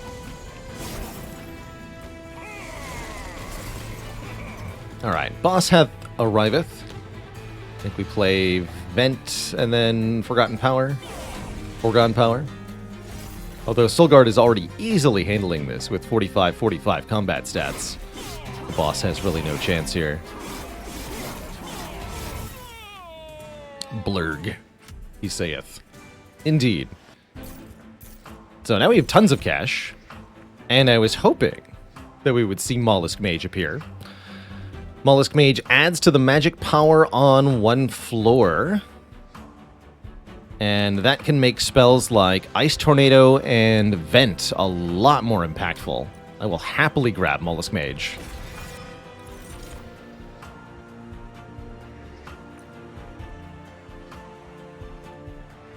Might want to consider Welder Helper. I think that'd be better if I took the Frostbite Soul Guard. Maybe we'll just take the Piercing Hit Twice spell. That's really good with spell power boosts as well.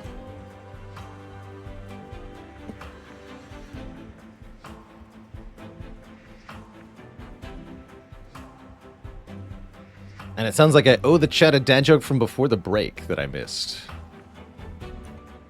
I see.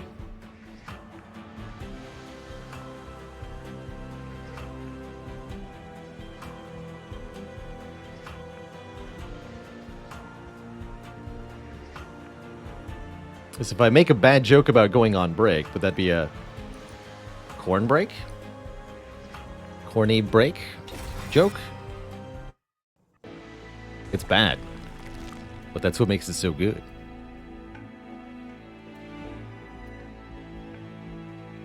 So, Hellvent coming up. We do have Divine Temple here, so we could infuse a unit that we upgrade and then duplicate it. That's one of my favorite plays to do with early Divine Temples. Go to a Merchant of Steel, upgrade a unit 2 times, and infuse it, and then make a second copy so that you have 2 upgraded infused units. It's pretty strong. If I wanted to do that, I would go Merchant of Steel here with the Hellhorn banner. The thing that would be infusing in this case would be the Mollusk Mage to add to the magic power. I think that could be quite something. But that does deny us the ability to go to Merchants of Magic for a little while. Oof. Who cares? You don't need a Merchant of Magic when you have Divine Temple. There's really good spell upgrades in the Divine Temple. Feels like spell-heavy decks have trouble keeping that up at high difficulty. They can, but at the same time, some of my easiest Covenant 25 runs have been spell runs. You can take 200, 300 shards and just kill everything. It's pretty wild. Izzy Ismay, thanks for the Prime sub, and Curious Observer, thanks for the Prime and 8 months. Heck yeah. All right, let's try that dupe idea of mine. Curious how well this will work. We could even dupe a spell, potentially. And this is promising. Strength Stone, Frenzy Stone are options, although we arguably might want survivability, not DPS, on the creature we're about to create. Spell Chain, pretty powerful. What are our unit options here? Oh, Deranged Brute is back. How cute. But what about a 2-cost Demon Fiend? With multi-strike, that seems pretty dang perfect. That is perfect. Let's see. Technically, we don't need to fuse them until next floor, right? Oh yeah, okay. Yeah, we're super taking Demon Fiend here. He is beefy. Those base stats don't lie. Normally a 4-cost unit, very difficult to put into play. Forever Flame making it 2-cost is pretty sweet here. Is the infused stuff from the DLC? Yes. Yes, that is, in my opinion, one of the 2 main things the DLC adds. The other, of course, being the final boss of the Divinity fight, which is a much better final confrontation than Seraph is, if you ask me. Alright, have multi-strike. And I think I might pay for the reroll here. I'd actually like health or quick. Quick would be amazing. Endless.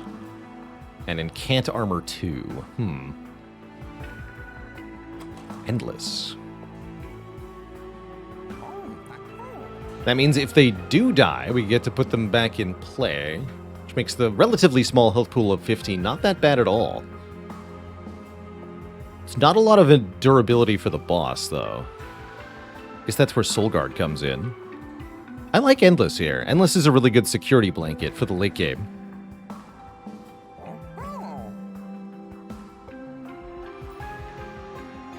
Rage could also be quite useful. They are still 2-cost, which makes them not that affordable. I can't just play them every turn, right?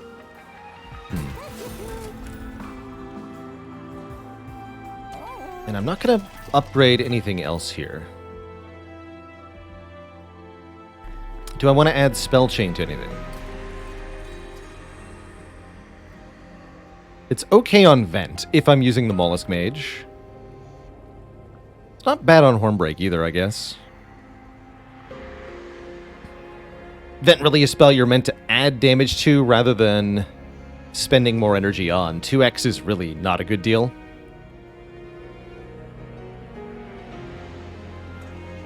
I don't think I'm going to upgrade any of these. I agree, the Armor Stone seems decent, but that's only if I don't then go on to infuse the Mollusk Mage into something, which I believe I'm going to do. That's my plan, anyway. But I'm going to see if we get a unit banner reward before I do that.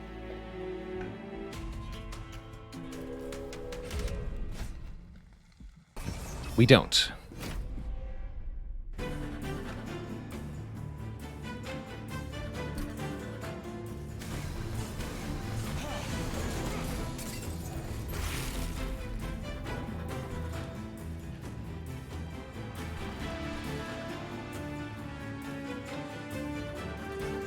I'd prefer not to let these enemies up to the pyre, so... play Soul Guard first, if you're on top floor. Soul Guard is immune to the Ember Drain because of the phased effect, but still counts as the first unit played, so we avoid the penalty on the Demon Fiend. Well, maybe should have put the Demon Fiend behind Soul Guard there. Don't think it's going to matter. Get vented, nerds.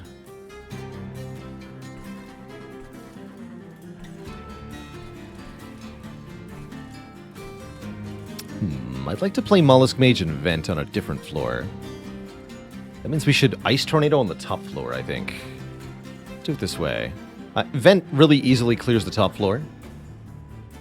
But I think we can get more done if I do this. Play Mollusk Mage here, actually. And then play Vent. Deal 10 to all of these. Now we can play more spells up here to unlock Soul Guard. Might as well.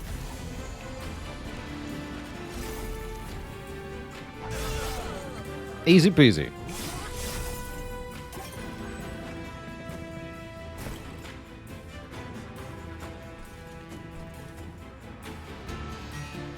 The damage.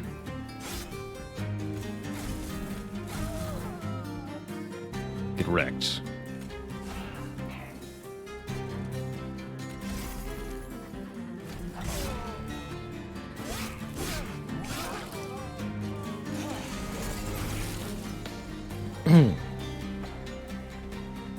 And with the boss, I think we just want to kill off the minions with the vent here. For another train steward in your way? Might as well. Am I okay discarding Ice Tornado? I am. Cool. Didn't even have to do it.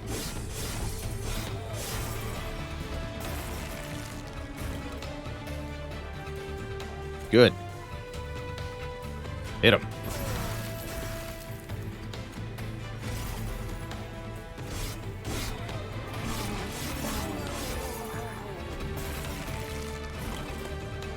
And then this is pretty one-sided.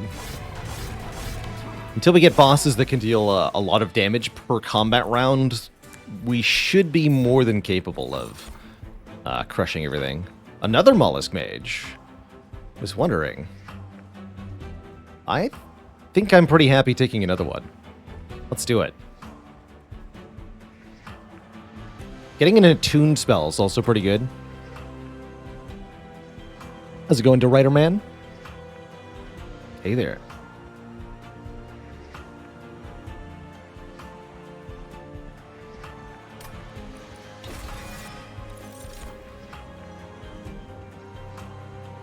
Fortify for armor or Hornbreak? Number 2. With double Mollusk Mage, I'll take another Hornbreak. Hornbreak spells success.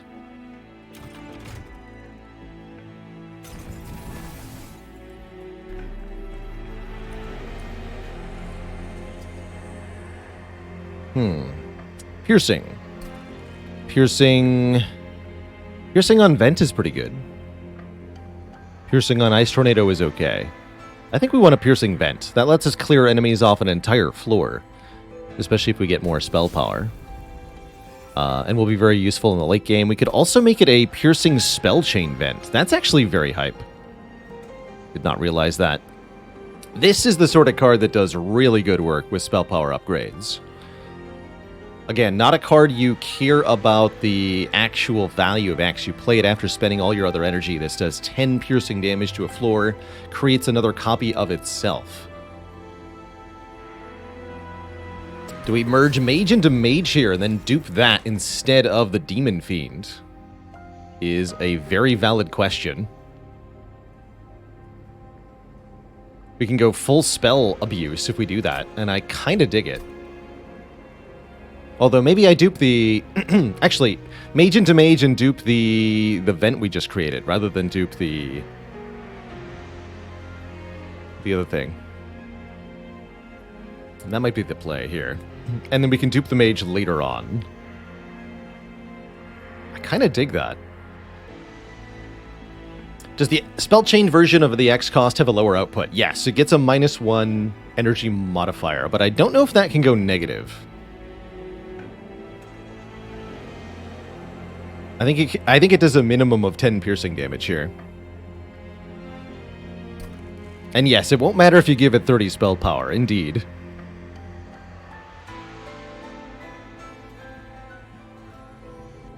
Alright, so I'm not duping Demon Fiend. That's what we concluded.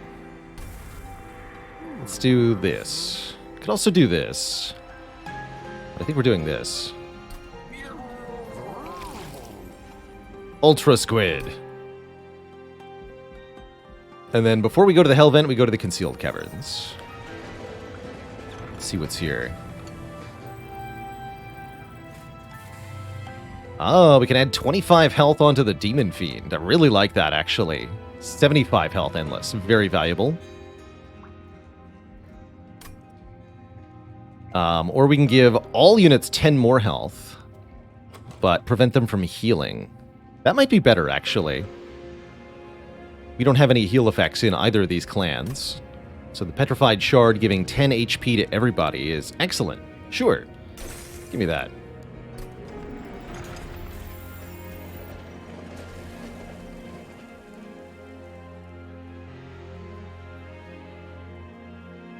So to get through the short term, we want to dupe this, which is 15 shards to dupe, just as if we were to dupe an infused unit.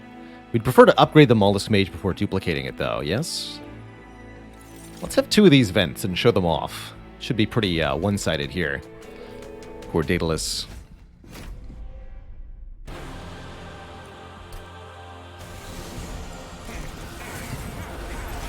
Now we really do want an attuned card, though. Or else.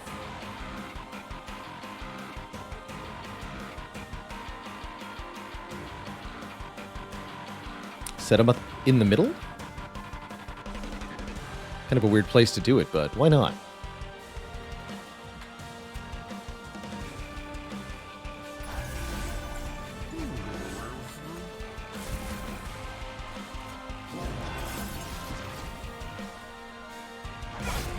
Mostly just to punch the boss here. For fun.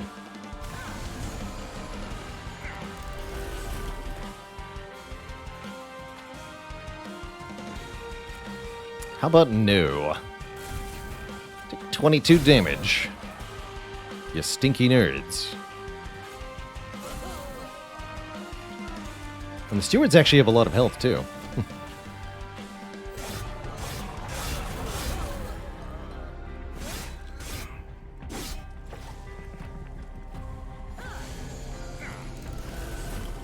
Soulguard the sidekick. Alright, here's our piercing spell chain vent, which we are happy to showcase here. It does 6 plus 30 damage on this floor.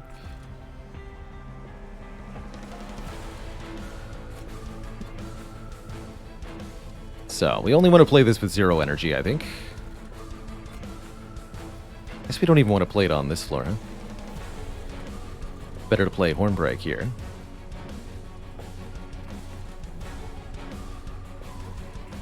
Alright, we'll blap twice on the bottom then. Hornbreak you. KO your face. Play another steward.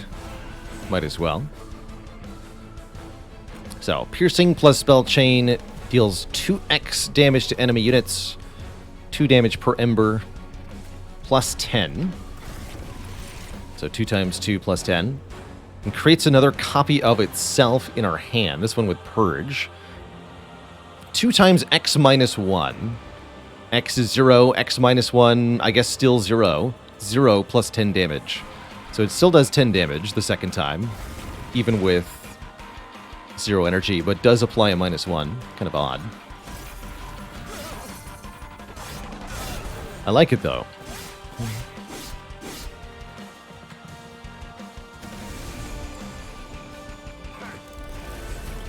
For the glory of Seraph.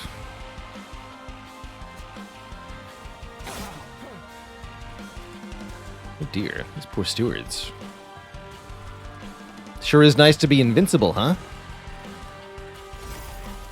Let's do one of each here.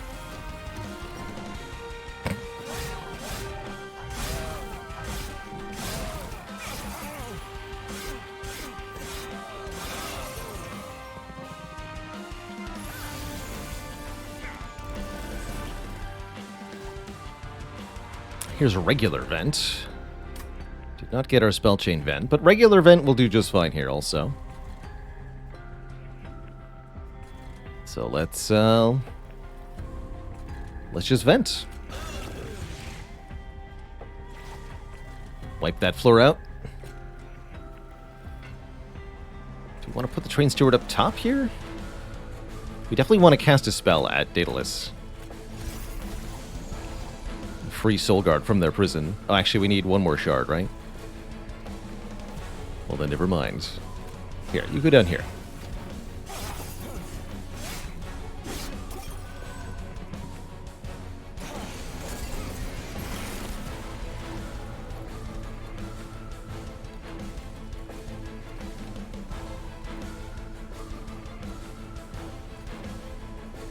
Much rather have Ice Tornado next turn. This seems fine already.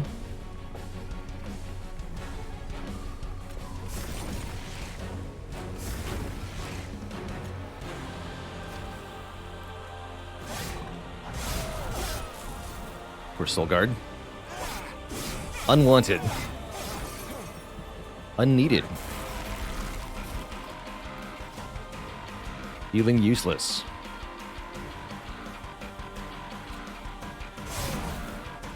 Well, maybe not useless.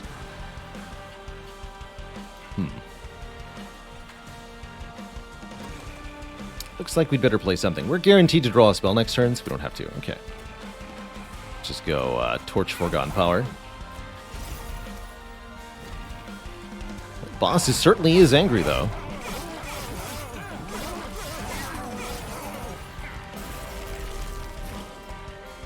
Oh, look. There's another demon here. Convenient.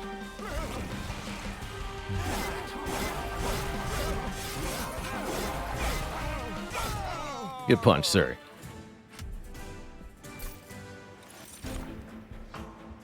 Deep Offering. One of the very powerful cards. You discard your hand and then draw 5 new cards immediately. Very few cards in Monster Train say draw on them. So Deep Offering is very powerful. Ice Empire, though, is an attuned card. That is something we're lacking at the moment. Could hit very hard. How would I value getting Endless on the Mage? Mostly feels like a mistake if they perish in the first place. I'll take Deep Offering here.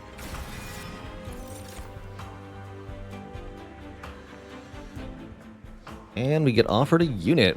We could not infuse this into our Demon Fiend until quite a while from now. Titan Sentry is a good infusion for them. And just a good unit besides.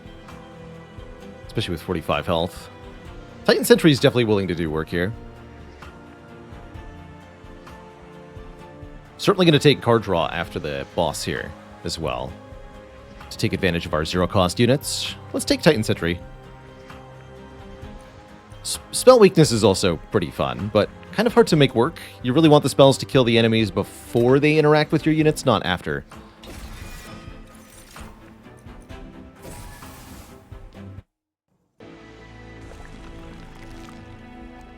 Always going to the steel shop. At this point, we want to take as many Merchant of Magic as we can, really. I think that's a high priority for us. Not sure if we'll go trinkets or steel here. We do have some good reasons to upgrade. Actually, yeah, we want to dupe... Yeah, this is going to be a tough one. We want to dupe that mage, so we should upgrade it first. Is how I'm feeling. We definitely want to get some spells upgraded. Spell upgrades are a big deal here. So let's go to the Merchant of Magic. What's here? Permafrost. Kind of makes me wish we had taken the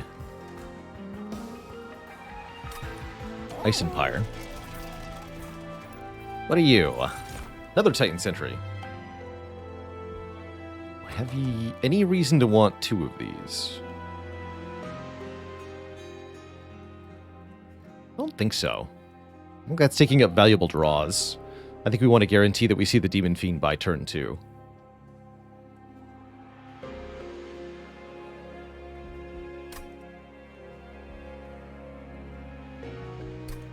Yeah, I think we just skip this. Don't want to have too many units in a Monster Train run, usually. You are limited in capacity, as well as, of course, in a typical deck builder style. You're limited in your card draws, too. Getting a little bit of money for skipping is a nice little bonus, too. Here, you say consume. You're too expensive.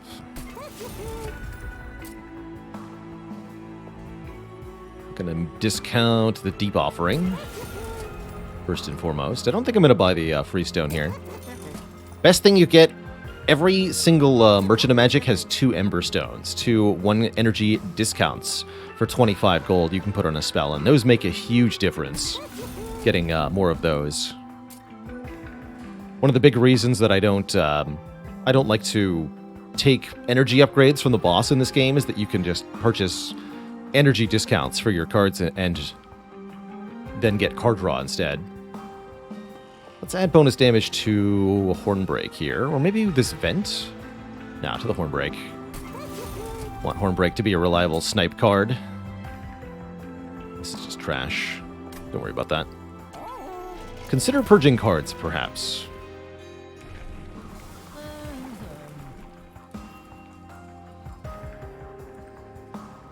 Azriam, thanks for the full year of support. And the Prime sub. Keep on keeping on, Fred. Could cross-path into the Revenge Apply Frostbite version. That's kind of neat, actually.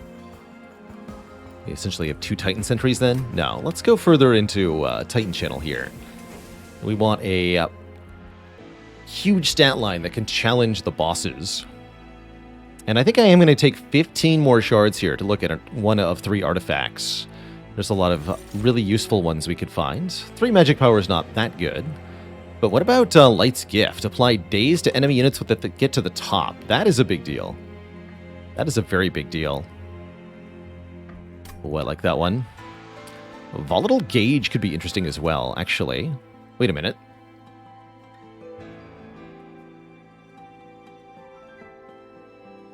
Wait a minute. When you draw any non-champ card, its cost is randomized between 1 and 3. Draw 3 more each turn, so this would be 9 cards per turn. We have 2 3-cost cards. No, 3 3-cost cards. And crucially, units cost -2. With the Volatile Gauge, kind of unlike the Snecko in Slay the Spire, cost reductions apply after the randomization. Yes, randomize first, then discount. So let's say I have a 1-cost card that I've discounted to 0 cost. With a cost reduction upgrade. Or let's use the example of Deep Offering, actually. Deep Offering rolls 0, 1, 2... Or just 1, 2, 3. It can't roll 0. So it rolls 1, 2, or 3 costs, and then subtracts 2. So Deep Offering is 2/3 chance to be 0 cost, 1/3 chance to be 1 cost under these rules. And I think the same will be true with the Demon Fiend. I think we're going to see Demon Fiend be either 0, 0, or 1. And that'll be true of every single unit. Because of the Forever Flame. Meanwhile, our X-cost cards are completely unaffected. Let's try this. I think this is going to be amazing, actually. I haven't had a good Volatile Gauge run in quite a while. Now do we want to add Stackstone? So the cost up increases are going to, of course, apply under the same rules. It would make it 2, 3, or 4, which is yikes. No thank you. No thank you.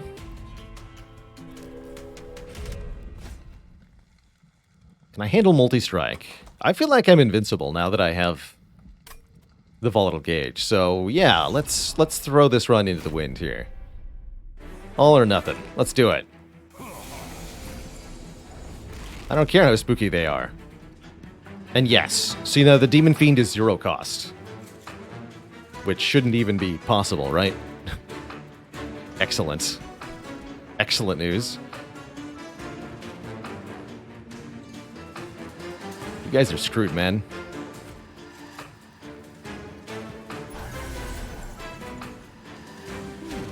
Got bad news for you. You're doomed, kid. There you go, here.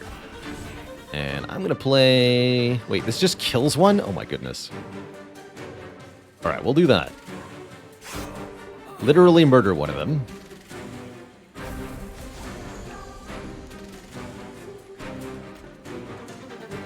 Do you even want Titan Sentry? Sure, Titan Sentry can go here.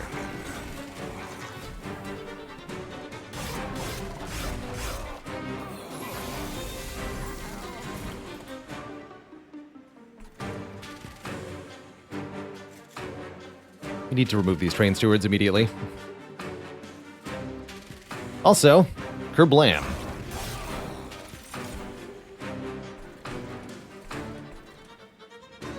guess we'll keep that. We can, instead of playing this, we can just choose to let it cycle. That version won't create a copy when we play it, but it's still full power.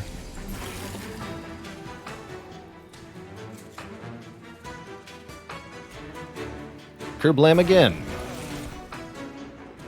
Even more Kerblam. Triple Kerblam. And this is what a good spell run should look like. The enemies come into the train, and then you just nuke them.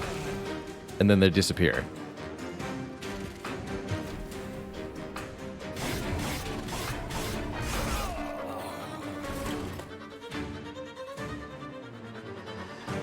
No problem. Okay, why are these so expensive, though? Get out of here.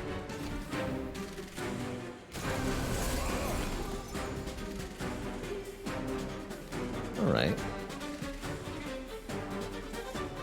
The boss is a bit of a slight issue, though. I probably should have been playing spells up top for Soul Guard. I actually did kind of forget that we needed to do that, in fact.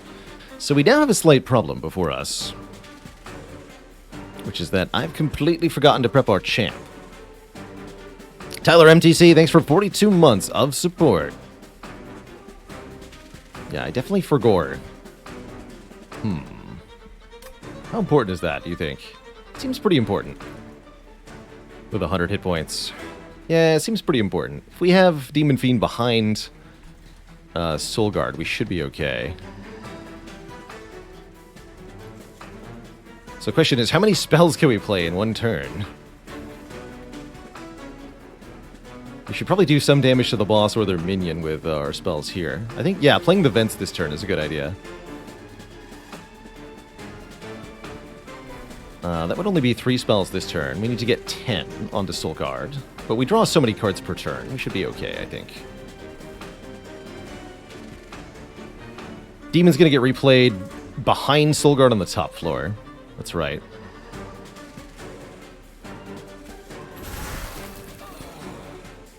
There's no reason not to do 22 more here. Then we're playing these up top. Okay, let's see.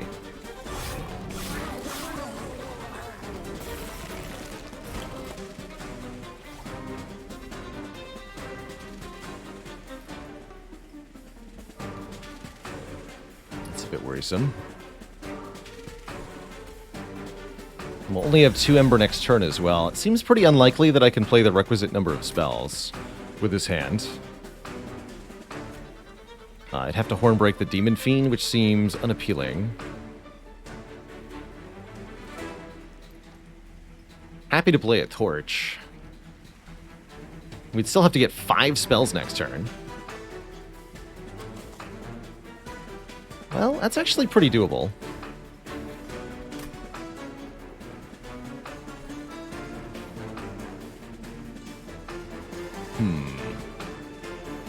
Yeah, we definitely made some misplays in this fight. Alright, well, we'll do this. I think if we can get Soul Guard to Shard 10, we can win this. Otherwise, we've tripped over our own foot here. Entirely my fault if we don't get there. Looks like we do get there. Excellent. I see 5 plays here. Good. Exactly 5, too, so it was really important that we did play the Hornbreak. We can do Guardian's Amulet. Hornbreak. Vent, vent, vent.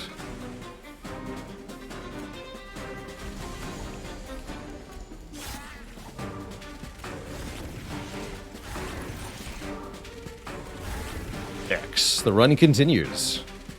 Thanks, Beefy Soul Guard. Alright, we won't make that mistake again.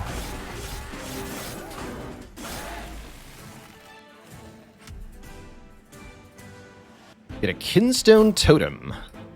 When we discard a card before the end of our turn, gain 1 energy. That's actually really amazing with these foregone powers. Really helpful.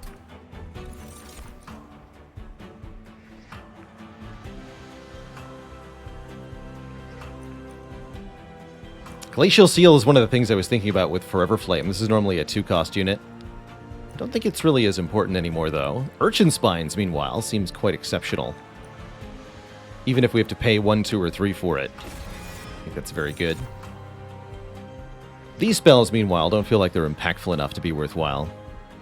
Oh yeah, this also works with Deep Offering, that's right. Which discards our entire hand, right? Oh man.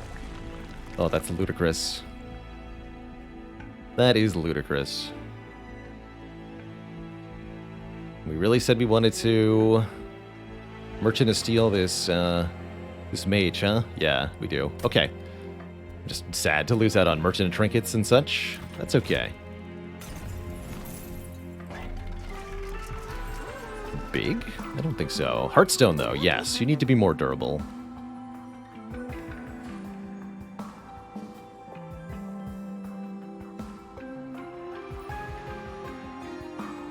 Not sure we need this Titan Sentry anymore. Is it 1 energy for each discarded card? Yes. Yes, it is. Per card. It is, in fact, ridiculous. Guess there's no downside to a big stone on the shark. Well, the downside is that I spend money on that upgrade. That is a downside. Quick. We already gave quick to the thing. Okay. Just have lots of health, then. You should be very hard to kill.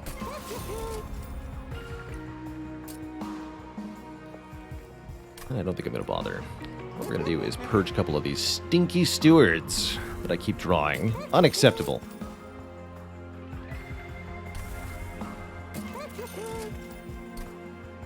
Next floor is not even a shop floor. If I go Hellvent Unstable Vortex, which I do plan on doing. So, purge another steward. A good use of all our cash, I think. Could even take more cash and use it for another remove. Just remove 4 train stewards right now. No, wait, I can't quite afford it. Well, heck. Don't take the shards then.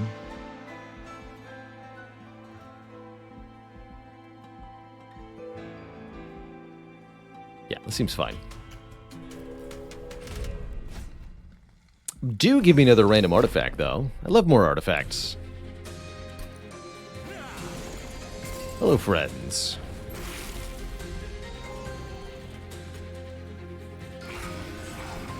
Welcome to Nonsense Town. Let's play this, just for a shard here. So yes, we gain 5 Ember by doing that. Ludicrous. Just ludicrous.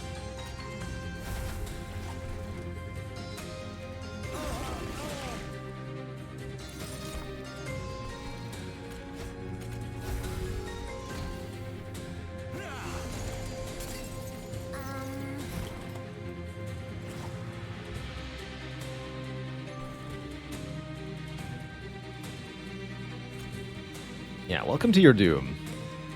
It's a tiny, adorable squid. That's what your doom is. Yeah, we're just going to put you up top, right from the get-go, Mr. Demon Fiend.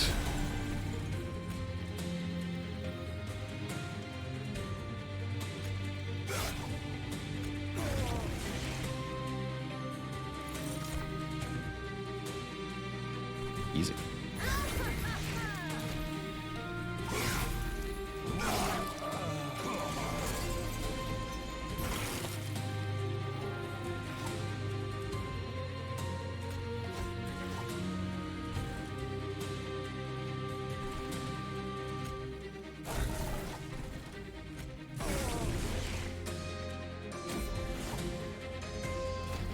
You may live, just because you're huge. No other reason. Your friend, he's not allowed through.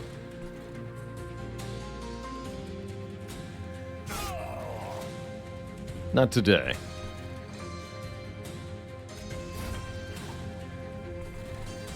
Alright, one more spell up there.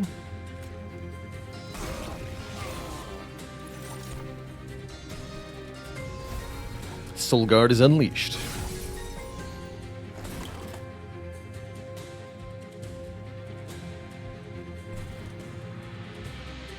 And I don't even have a use for any of these spells, apparently. play this to reduce damage slightly. Seems fine. This boss has sweep. They're going to sleep.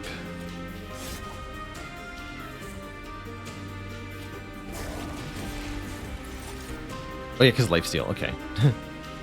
Like, why did the number go up? Right, because now that they're damaged, they can heal. Whereas before they couldn't heal.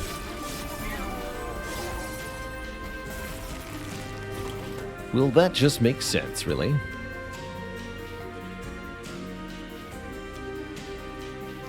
"13 more stacks of lifesteal." That is a lot of lifesteal, actually. It seems like it could be a problem for me.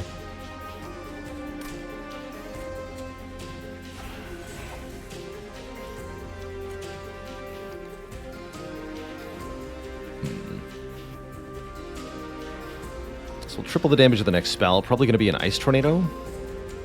So I guess it's better to just not vent if I'm going to do this. We can play Foregone Power, though. That's not spell damage.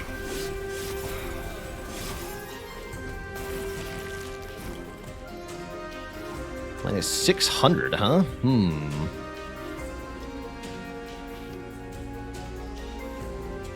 Slightly concerning, as this will only deal 180. Actually, wait. That's just enough, right? No, we're a full 100 short, actually. Concerning.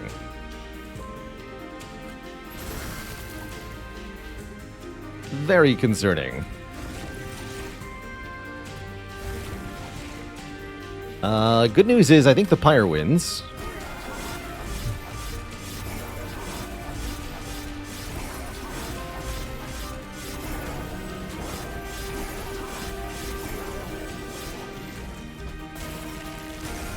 Oh, it can lifesteal off the Pyre? How rude. Ow. Well, that was most of our health, but not all of our health. That's why we didn't take the 10 extra shards. 10 more shards, I think that boss would have killed us. Ice Storm. Deal damage to a random enemy unit 5 times.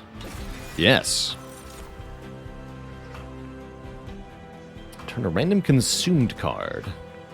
Like Deep Offering? Or Urchin Spines. Get in here.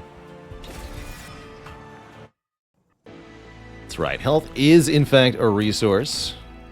One to be used in order to gain advantage. Although we didn't get a whole lot of advantage, unfortunately.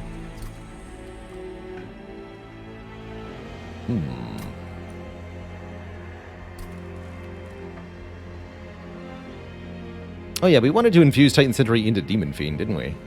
That was the whole point. Alright, now we can actually take advantage of our Endless again.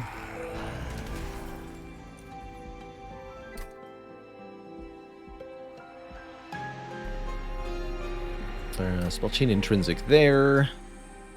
Let's do the event next. Better to check events before duplicating a card, just in case you get an extra upgrade, or something even better. Wait, are you telling me? Oh my goodness, we can get Frozen Nostalgia on this run?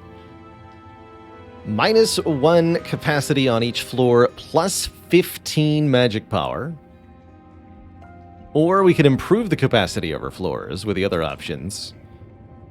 But 15 magic power. I don't know, that sounds pretty nice. We can still fit Demon Fiend and Mollusk Mage onto one floor. That really is the only thing that matters. We can't do Demon Fiend Soul Guard on the same floor anymore, though.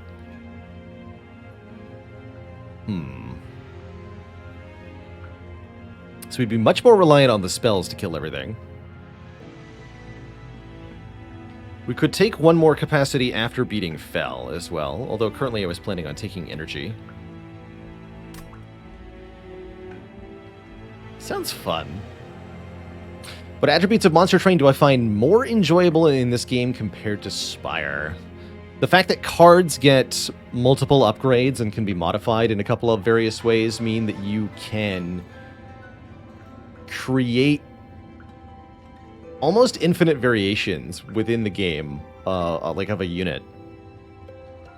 So something that you can do in Monster Train that you can't do in Slay the Spire is take your basic starting unit and just scale it up so big that it destroys everything. I guess you can sort of win Spire by making your strike do a ton of damage, but your options for this are very limited. Whereas in Monster Train, there's a whole clan, the Remnant Clan. They can just, like, use a train steward to kill the whole game because they make it into a 100-100 stat block unit by buffing it repeatedly.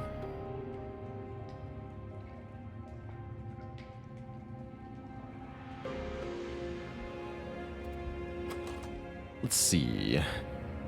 We could do Soul Guard plus Demon Fiend plus Mollusk Mage on one floor if we take Rail Forger's Hammer. Rail Forger's Hammer does seem better.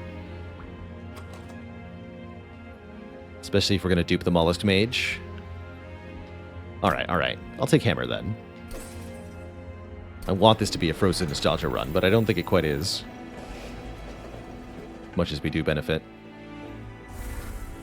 Alright, Torches can go next. Foregone Powers can also go.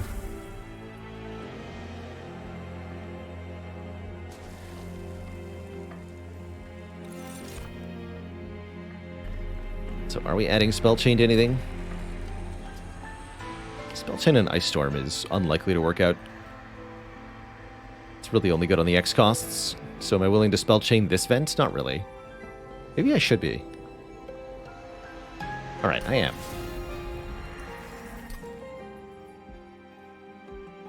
150 shards, no problem. Keep going.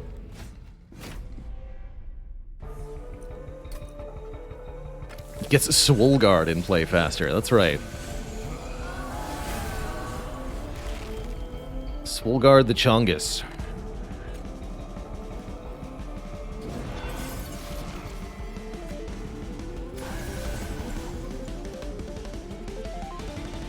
You're going on the top floor, I think.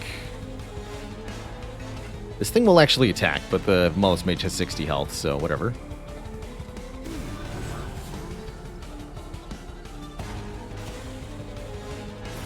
It's fine. Ow.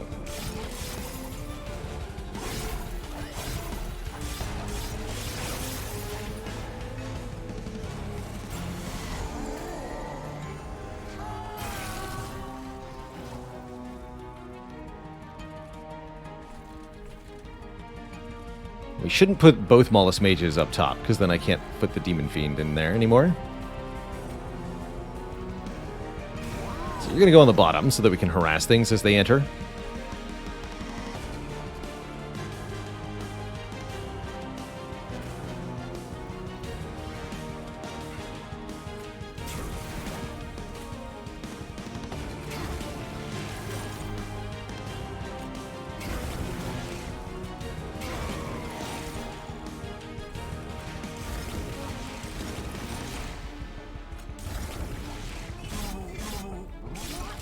Now you stop it.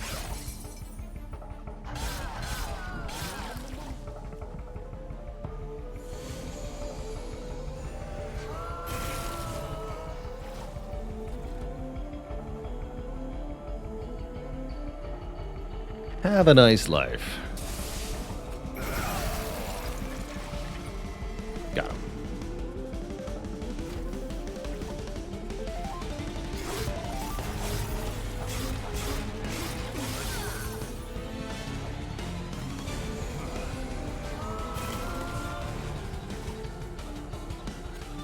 Nice to meet you.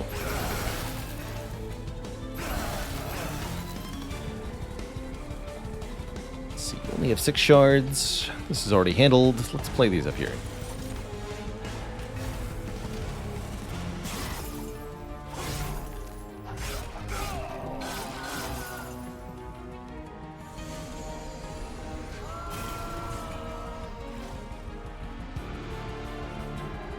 Guardian's Amulet gets played for free if I play Deep Offering. That's kind of nice. Might as well Ice Tornado, I guess. Then Deep Offering. Gain 1,000,000 Ember. And sap the boss. Draw a bunch of stinky torch spells. Well, we tried. You're free. Let's do stuff up here.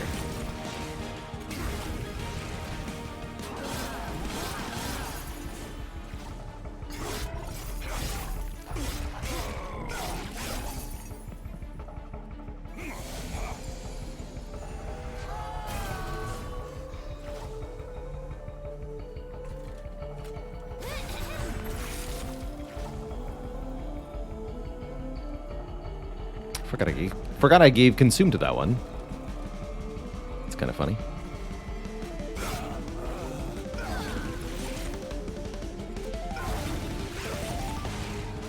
Good.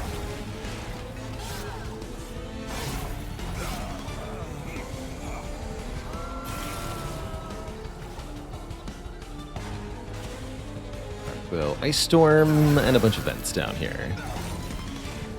Damage the boss as much as we can. Actually appreciate quite a lot that the Demon Fiend... Oh, Demon Fiend was dying. Excuse me. Never mind.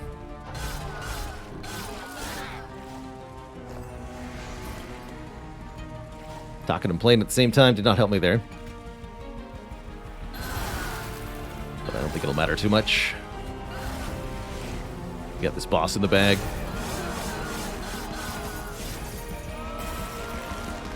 Here, please fight the Endless Demon Fiend again. She does 19 by 4? Holy moly. Oh, that's terrifying, actually.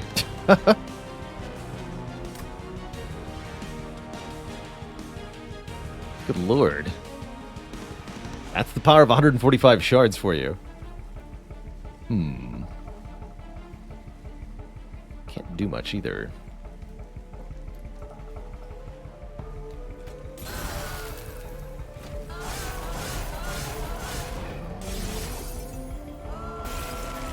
That's truly terrifying. Does that mean we're actually toast to Fel here? Sure looks like we might be. Spooky.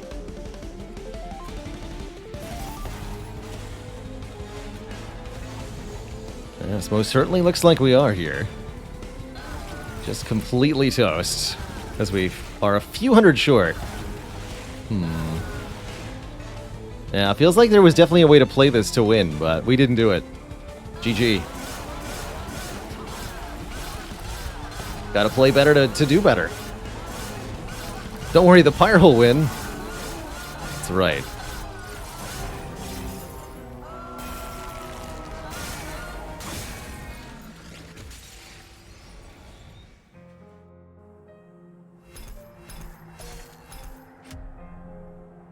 Ultimately, we weren't doing nearly enough spell damage, although we were able to hit the entire floor for damage one time with Vent. We were lacking ways to hit the boss hard enough to do that well. For a spell run like that to do well, you really want to kill Fel during the flying phase. And we had nowhere near enough spell damage.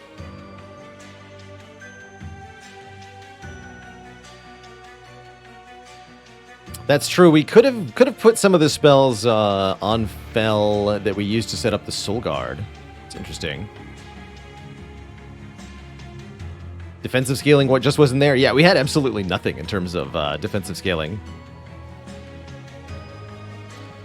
Shkonder says, assume you can't solo a low Covenant run with a Pyre. Almost impossible to do, yeah.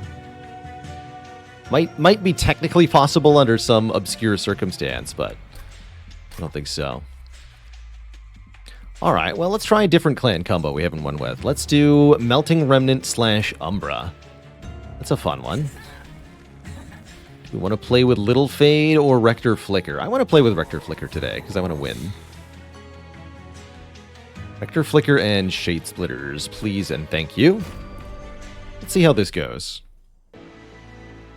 2 Space Prisms. Curious. Very curious. We can get either the Harvest version or the version that reforms random units each turn. Dark Calling. So you're intended to kind of have your units die and then be reformed. Dark Calling Rector Flicker is very, very strong. I haven't had a lot of success with Accumulator. It just seems like it gets mostly just health and not enough damage. But maybe if you could apply damage ups with spells somehow, there's ways to make it work. I've never seen it happen.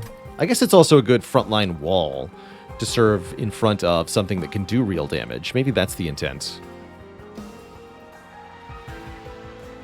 Oddly motivated to try out Accumulator.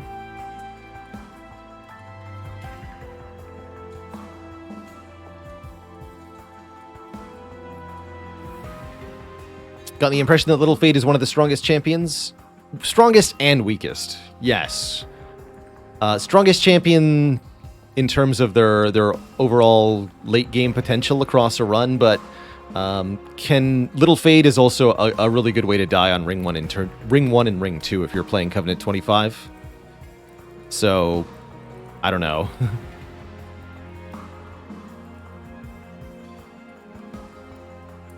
Does Harvest work when your own units burn out or die? Yes. Doesn't activate when morsels are eaten. But also note that morsels don't get added to the reform pool unless they're killed by direct combat damage. Let's do Dark Calling. It's the one I trust more. 2 units get Burnout 1. Very nice. Or Golden Vault. This is one of the ways to have your Pyre solo the game. Cute. Very cute. Yeah, Little Fade runs are always fun or end quickly. We have to take some Pyre damage if we take Armor 10 here, but I almost always think an early unit draft is worth it. Just have to kill that front guy, primarily. Oops, I'm supposed to play the Morsel first. It's fine, the Rebel Morsel will cancel out the problem here. Your job is just to die. Good talk.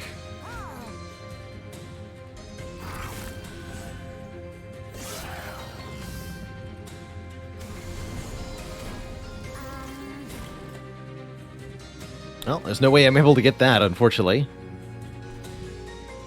It's just not how it works. Alright, you get some lifesteal. Probably want to put a Train Steward behind you to kill a unit next turn. And then...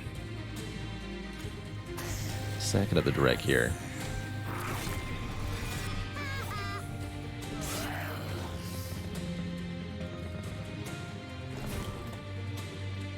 Excellent. Time for Space Prism. More stuff on the top floor. They do have armor, again, so we're unlikely to be able to kill them all. But we only take 1 damage to the Pyre for each one that gets through, so it's not a really big deal. Still, better to get as many as we can. You can go here.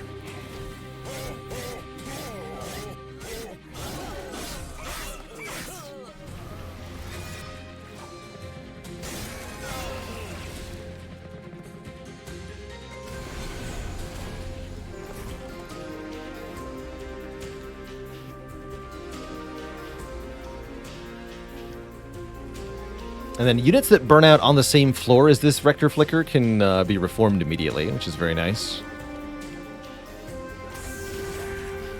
Here, you start taking damage. What is this? Ooh. That actually seems somewhat useful.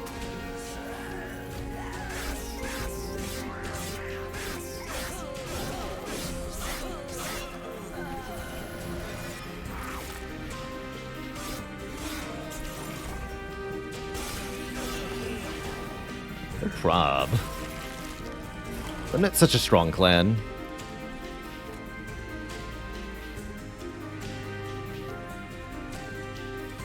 This needs to get played. You stay alive, please.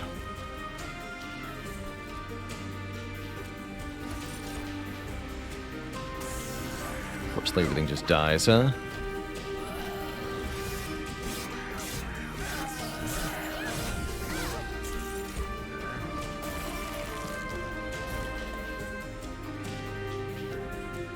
Oh.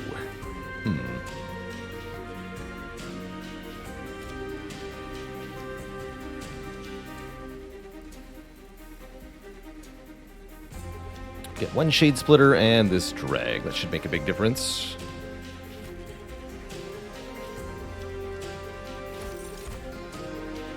This Rebel Morsel is not that helpful.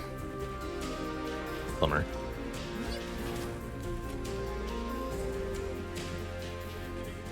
You have Burnout 4 and 8 health. You have Burnout 4 and 13 health. We should put you in front then.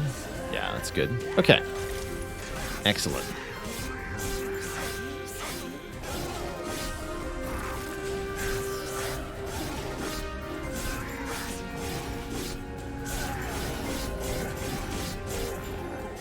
Bonk. Not taking hits with the morsel? No, the first hit was 1 damage, so the morsel is taking a 1 damage hit. That doesn't do anything. However, automatic burnout, stealth, or explosive stuff does do something. Stealth seems kind of nice with a double space prism.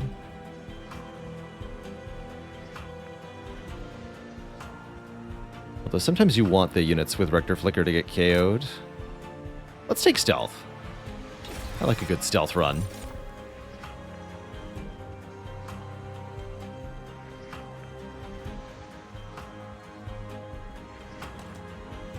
Although stealth and morsel is going to be awkward.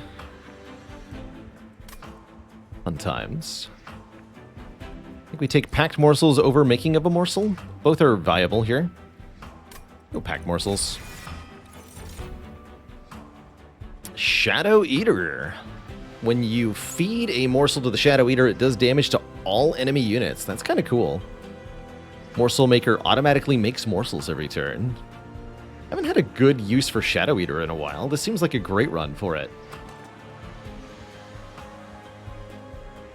Should have Shadow Eater on the middle or the bottom.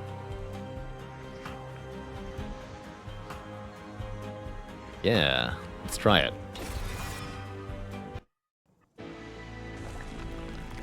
I mostly agree, K-Ray. Stealth is good for buffing up the other clan that you're running alongside a Remnant.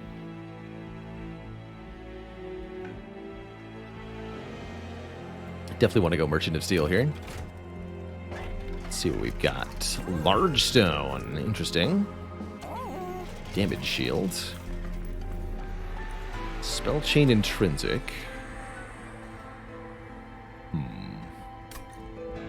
Damage Shield's good on the Morsel Eater thing. Morsel Master.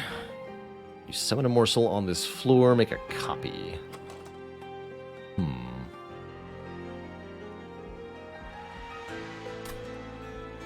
We could infuse that into the morsel, into the Shadow Eater, and make it Large Stone. That's actually not a bad idea.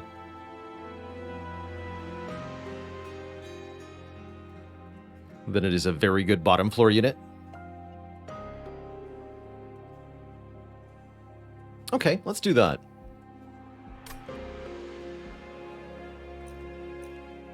Morsel Maker's Infusion is also kind of nice, adding +6/+6 to the unit each turn. Kind of a slow stat scaling. If you have a good enough multi-attacker, this is quite good.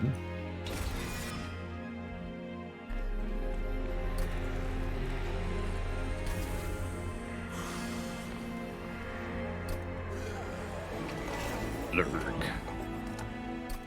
Make it the Big Slug.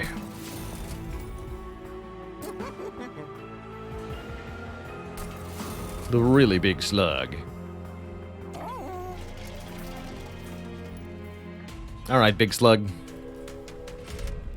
Good luck.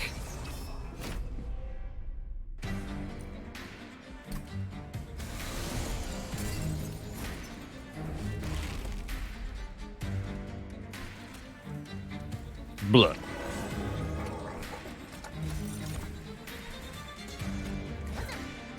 And it creates 2 Morsel Jewelers. And it will deal 10 damage to all enemies when it eats each of these morsels. So it does 20 damage to the entire enemy floor here.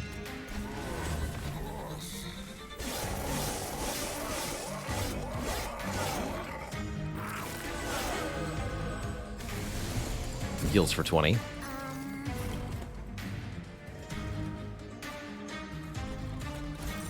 We just do that basically as often as possible.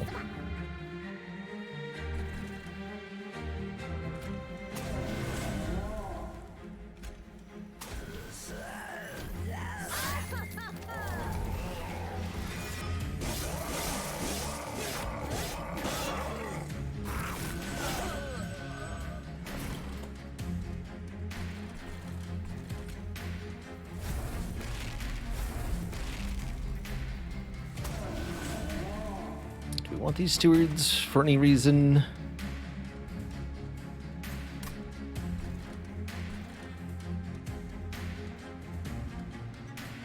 We're not going to get this guy reformed in time, although we could maybe play him on the top floor. I'll think about that. He'd have burnout 1, though. No, it's not worth it.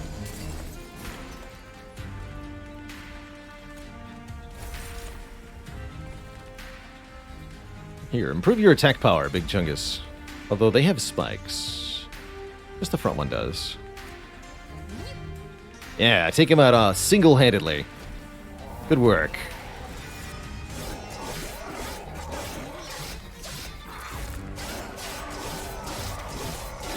Chompy.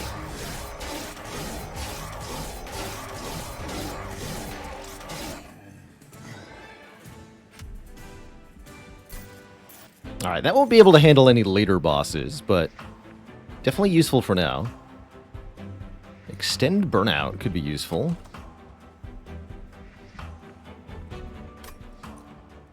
Extend burnout on 1 unit of our choice, or daze 1 enemy. Somewhat down for hallowed drippings. We're reforming enough stuff with Rector Flicker, we might want some of it to last a bit longer. And while yes, I would like to be able to make morsel miners and create +12/+12 on the chomper. Sounds extra useful, actually.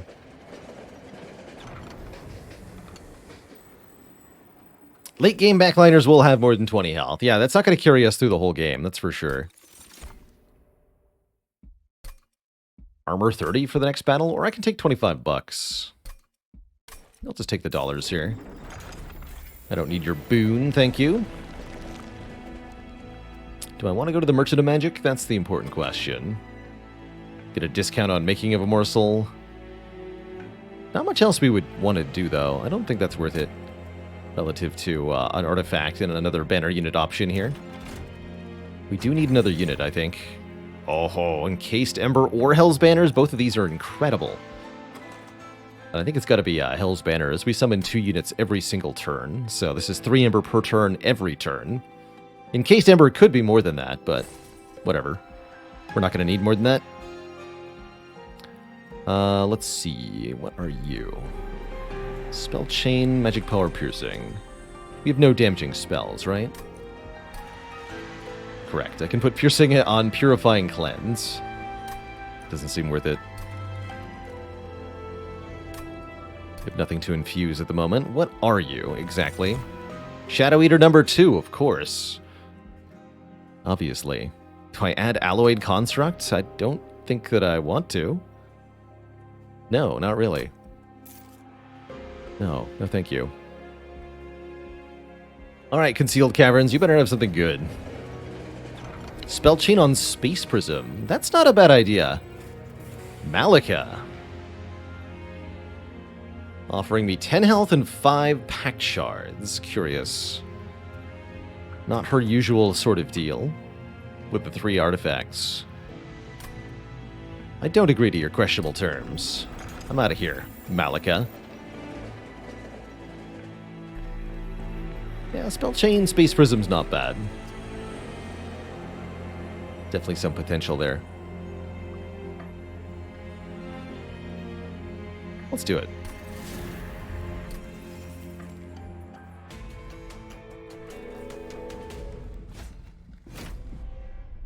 I'm really not sure if that was worth 50 shards early, but here we are. Here we are. No food for the Shadow Eater on the first turn. It's a bit of a bummer.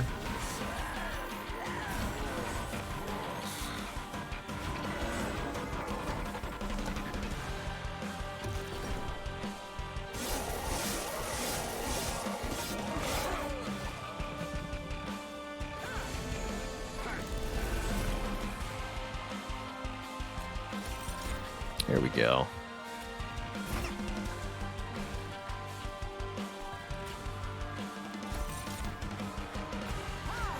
Do feed the morsel to that thing that's about to die. It actually will help.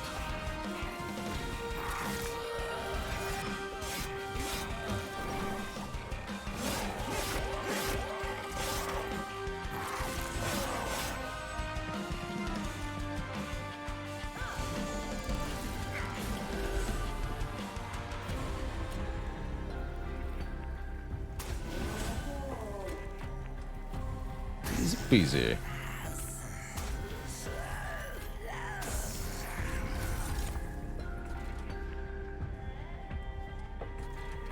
Here, you have more health.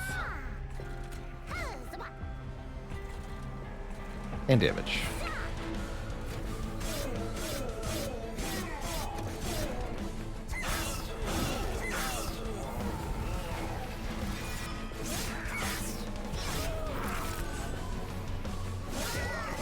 Oh, right, the sweep. Oh no, those morsels are in the reform pool now. Shoot. That's not what I meant to do. But that is also okay.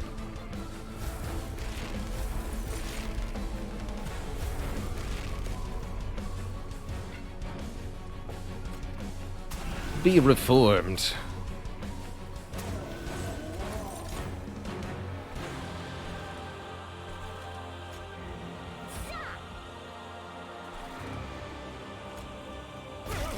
You have days, sir.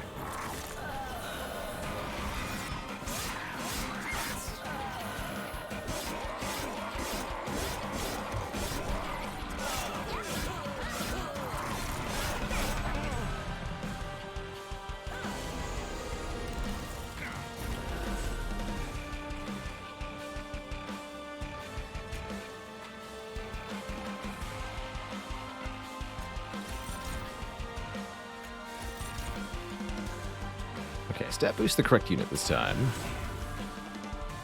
Good talk. This has sweep, so don't even play the rebel morsels. On that floor, they will die. And we will be sad. There's no reason to do that.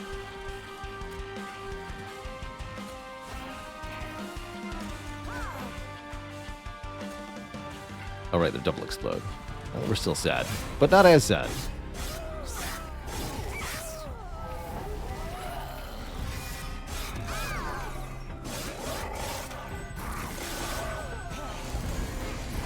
Final wave. Dazed. Here, have a dreg friend, I guess. Or, actually, no, have this thing. Yeah. That'll do it.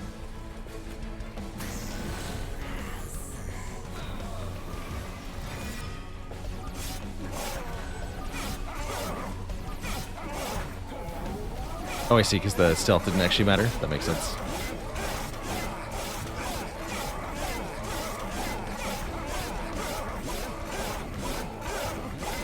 Beautiful.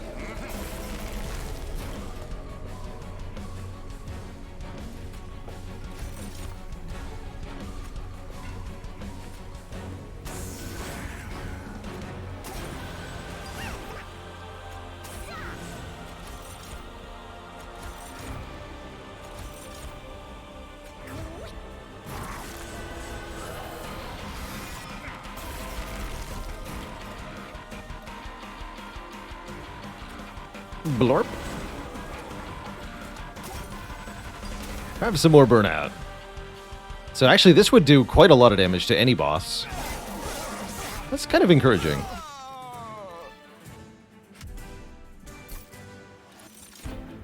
The Devourer of Death is here. Upon any unit dying, it gains 1 soul. When it's killed, deal damage to all enemy units on the floor equal to 15 times the soul count. Very odd unit, but can be quite effective. Not like nuking a floor.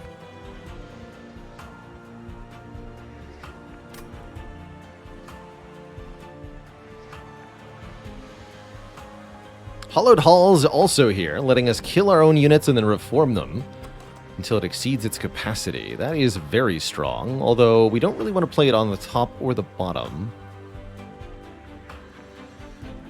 because we don't want Rector Flicker to die. So I guess it's sort of a middle floor thing, but still obscenely strong. This card is super breakable. I mean, we're gonna take it. Wickless Baron, now we're talking. Yes, Wickless Baron with Hollowed Halls. He certainly is happy about that.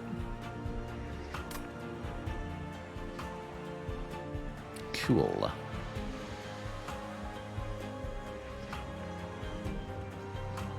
Yes, come with me, sir. This is definitely a deck that might want more capacity. I'm going to take card draw first, especially with bonus energy, but we're probably going to take capacity after the second major boss. That's my guess here. And I think we want to go to that Merchant of Steel. Although remove 2 is tempting. What would I dupe? I can go to this Merchant of Steel. I can dupe Hollowed Halls. I can maybe dupe zero-cost Hollowed Halls. Well, that's kind of tempting. Otherwise, we could dupe the Spell Chain Space Prism, which is also a pretty good choice. Could even make it intrinsic first.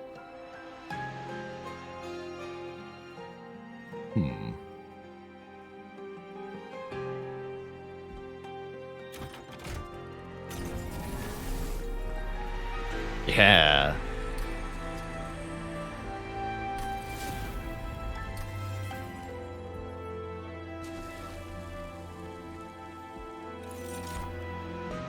So that's a thing now. Double zero-cost Hollowed Halls is now part of the deck. Beautiful. Let's dunk some stewards while we're at it.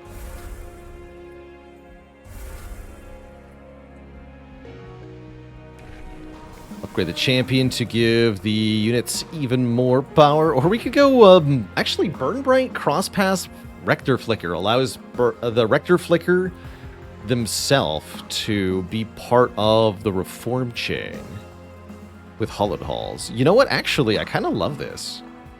Crosspath into Burn Bright? That's weird, but I like it. Let's do it.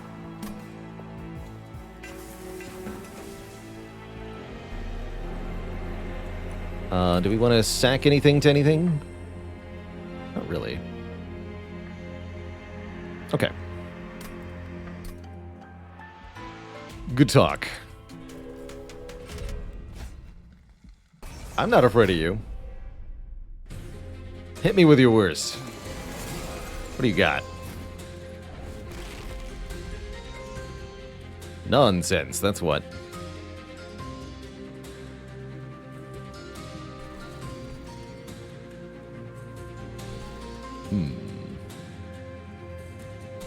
It's a little worrying.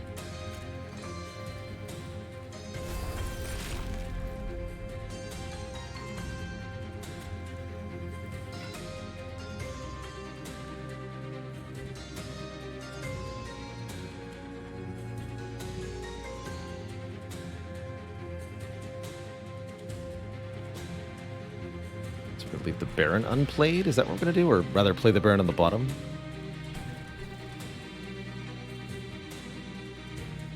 Yeah.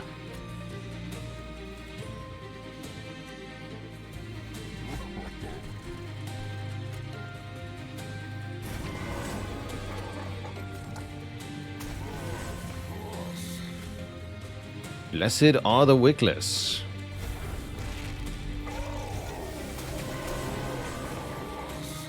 Cool, and then that burns out and is instantly put back into my hand once again.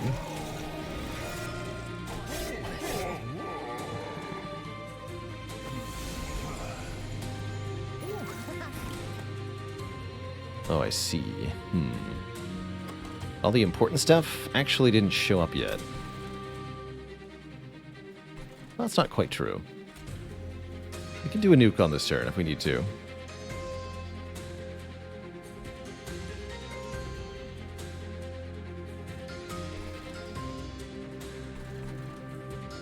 Duly noted.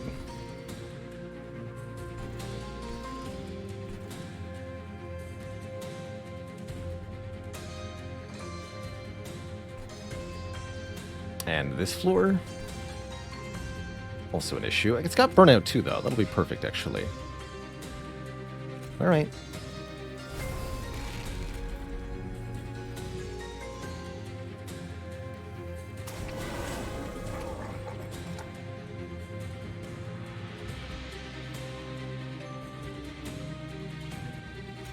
You go here. You go here.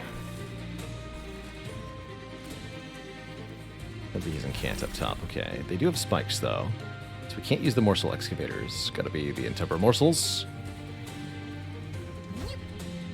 And that wipes those. Okay, so we take very little pyre damage. That's good. You might as well eat these.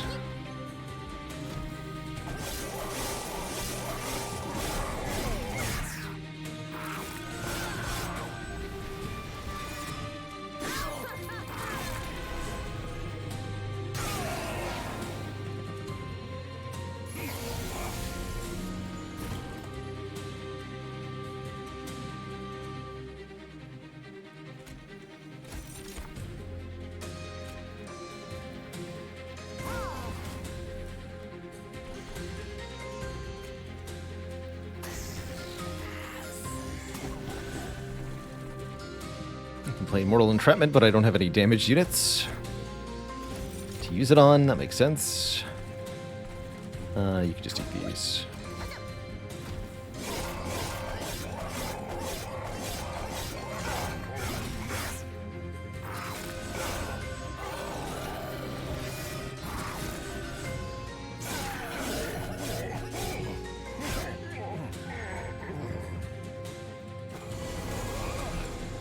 So speedy. Okay, we can stop this wave from moving up to the top here. Can we stop this wave from doing anything to the pyre? Not exactly. Not exactly. I see that Rector Flicker is going to burn out. Let's prevent that as well. Do not want Rector Flicker to perish. We need those reforms.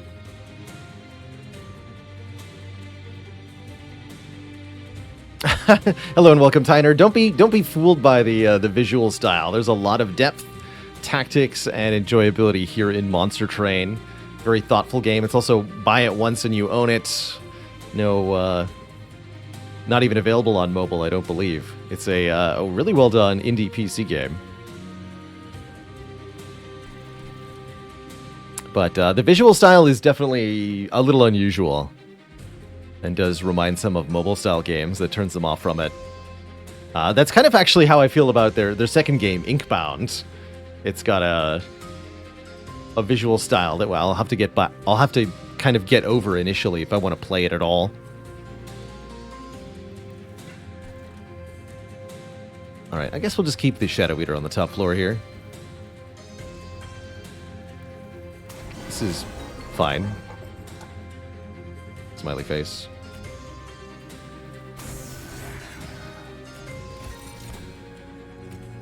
Surely this is fine.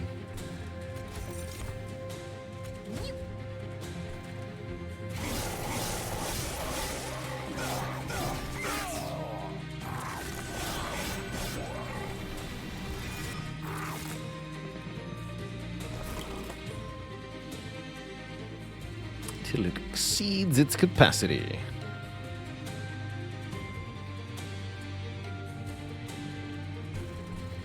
Well then, kill him.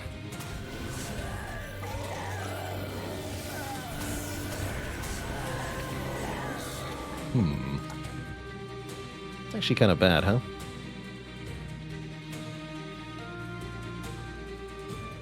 It's actually really bad. That was a bad Holodolls. Oh dear. That's gonna hurt. Oh yeah, they're both gonna hit it 2 times. We're gonna lose like 50 pyre health. Ouch. Shoot.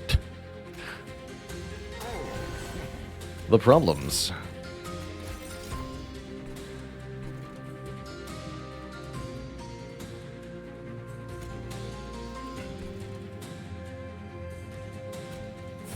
The problems. Oops.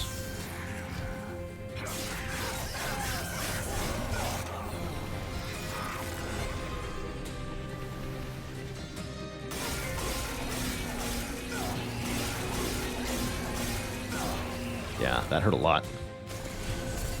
And I'm not even sure we're going to beat this. That's kind of worrying as well. The Shadow Eater being played on the wrong floor from the get-go has really hurt us.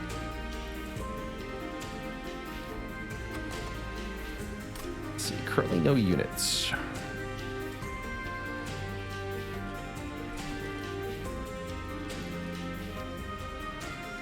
Seems fine, actually. Okay, don't stress it then.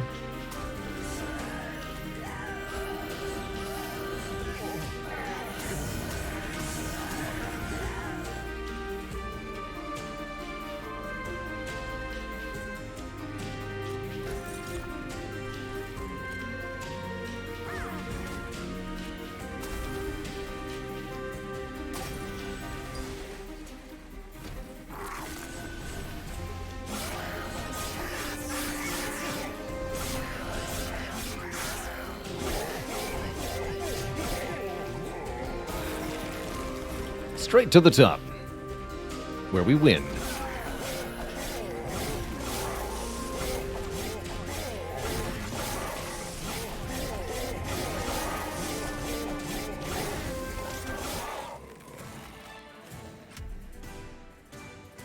Boon to the blacksmith. Well, if any future things do reach the pyre will fight them off better. Sure. So the number of friendly unit deaths. Fatal Melting could do some really much appreciated area damage, actually. Let's grab that. Since we're killing our own units with Hollowed Halls. Still haven't won a run with Void Binding. I don't think this is the right time. Feast is nice. Feast can cause our unit to eat stuff immediately, freeing up more space on the floor. Actually, better perhaps to take Cannibalize, because crucially, Cannibalize allows us to kill one of our own units. Getting it off of the floor and making room, but also putting it in the reform pool. Let's take that. Remnant really wants cards that can kill their own units effectively, and that's a great one. Hey, why are you here? 20 health. I don't need your stinky offers, Malika. Certainly not with more shards coming with, too. No thank you. How about... no? Ever think about that? How about no?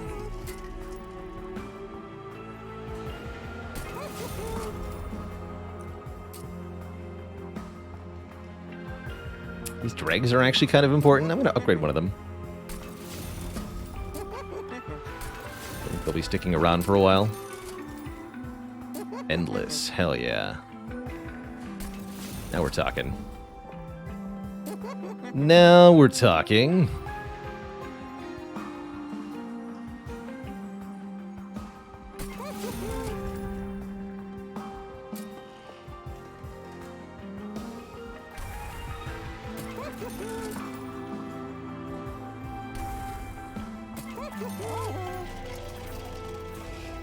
And more. Let's get rid of one Shade Splitter. This Mortal Entrapment has not much use right now, but could be useful later on. Let's lose one of the dregs. Don't need quite so many of them.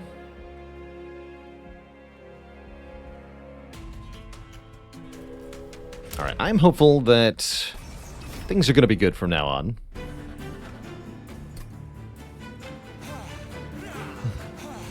God. Immediate response for Darluck there. You got it. The answer is yes. I will murder them. Stinky dregs. You don't have sweep, right? That's right.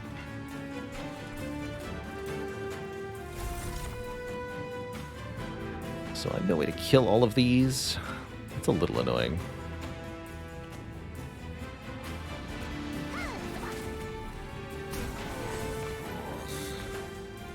Oh, this works. Did I maybe want to Hallowed Halls before I did that? I think so. Don't worry about it.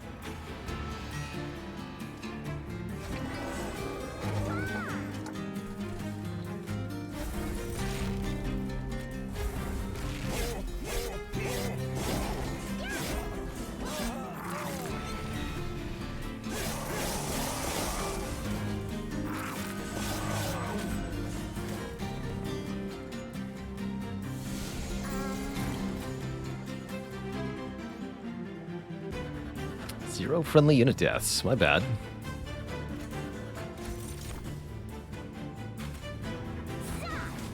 Yeah, it's my bad.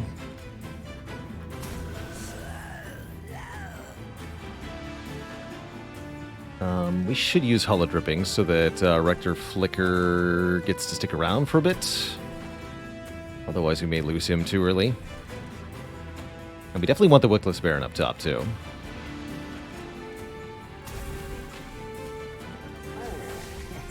Getting all those kills and such. So this Collector will get away. That's a bit sad. But ultimately not a big deal. And you should just die immediately. So you can be reformed immediately.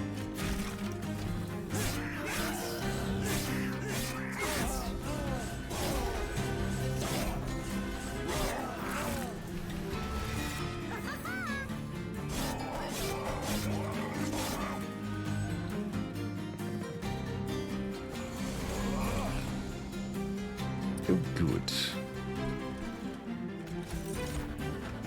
I have some stats. Top floor is a good place for stealth, I suppose.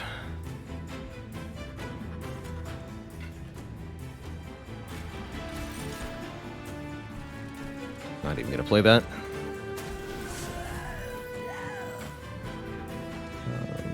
And this. Do take a little bit of fire damage here. It's not good, actually. We shouldn't be leaking.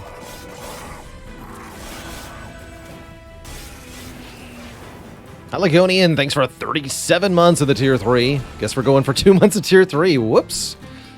Well, thank you for the accidental support. Very appreciated. Oobla. Just got back from making dinner and sitting the noodle thing on the bottom floor. Delicious, delicious noodles. You had a tasty dinner. Here, you kill all that. This is already dying. This is already dying. Good. Let's do this, question mark. We'll give 30 armor to this man. But I'm down for it.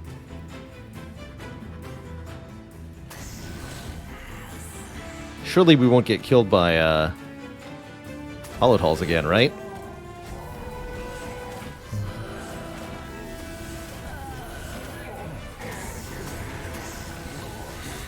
No, we're fine. Okay. Good talk.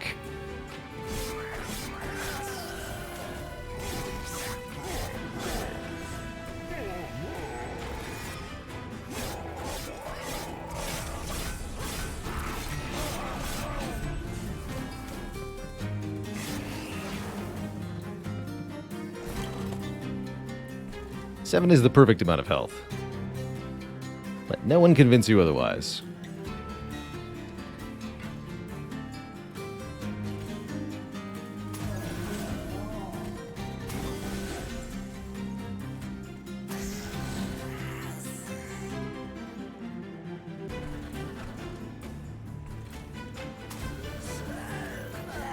Eat it.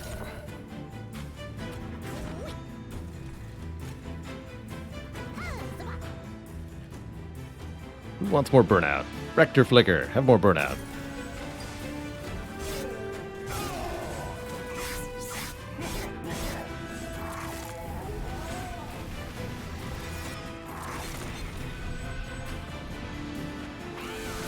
Oh. Wow, 200 damage to the Harpy just from the Shadow Eater. The Shadow Eater is more impressive than I expected on its own. Admittedly.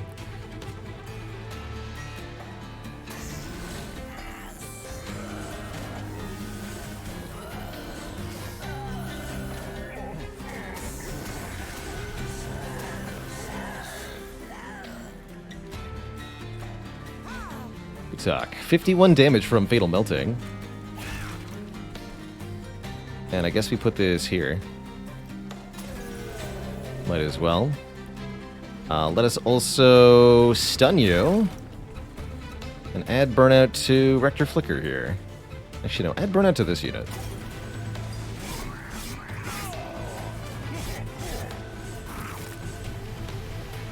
Seems like we've got something working now.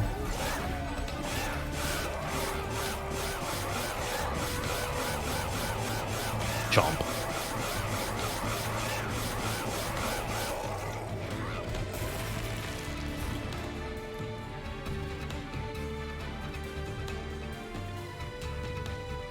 Stealth seems good.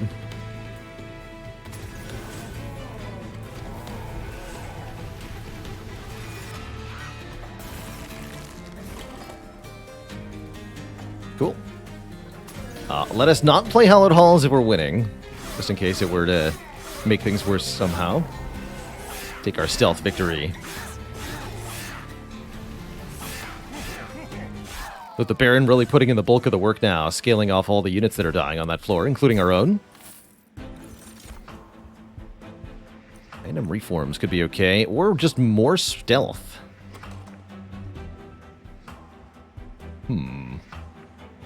More stealth, please.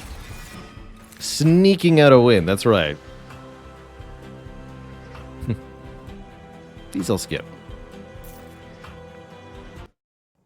But can we sneak out a win against Arcus here? Could duplicate the stealth thing, or the Wickless Baron. Baron's a very good dupe, actually. Perhaps better yet, dupe the Hallowed Halls again. Actually, that seems obscene. Yeah, let's just keep making more copies of Hallowed Halls. Now that I think about it, that does sound pretty good.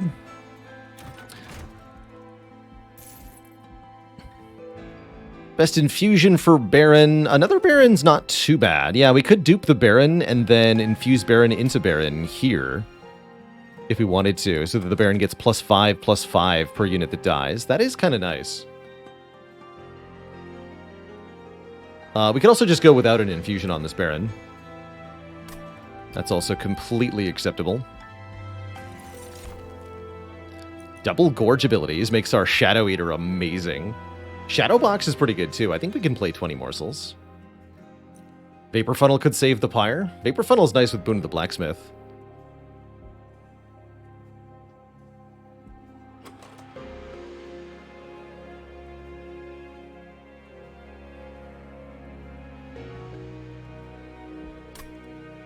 Let's go Fossilized Fangs. Double the Shadow Eater's effect. Any merit to duping the Prism? I think so. Hey, we haven't seen Trap Shoot in a long time, and this is an unmastered card. Descend a unit to the bottom floor and apply 2 days. Perfect. What we want to see. I think we do take a third Halls. And just go uninfused Baron. That feels right. Although this is 10 shards to dupe, right? Interesting. I'm still okay with that. Descend morsels to the Shadow Eaters. Easy.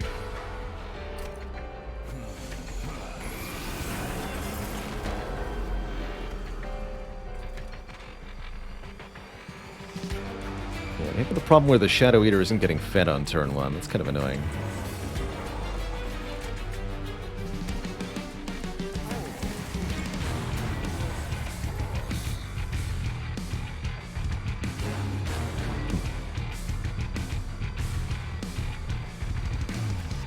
That now. Although with now 3 Hallowed Halls, it shouldn't be necessary.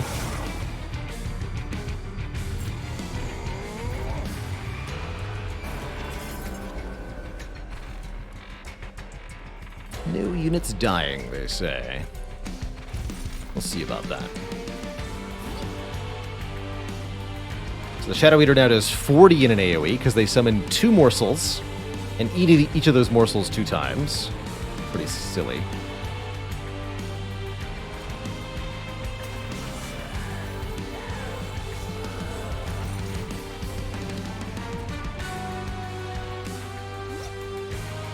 Have some stats. So you can't play these, huh?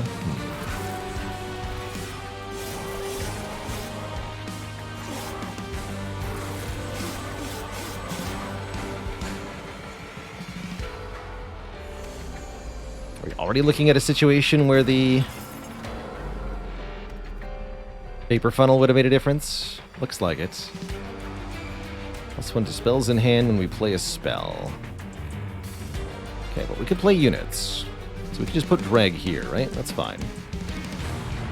I think I'd better not play Hallowed Halls here. We get the ordering wrong. This Quill Marksman will end the run. So let's just take the W. Thank you very much. You've got Sweep. But I can play Stealth just to make the morsels survive. It's kind of cute. Sure, Stealth my morsels so they don't die.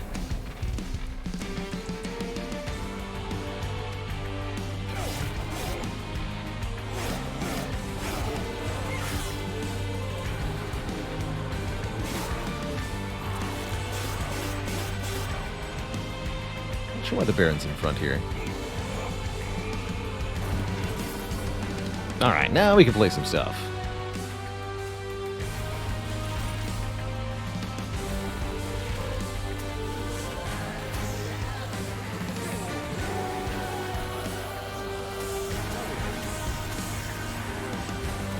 Excellent.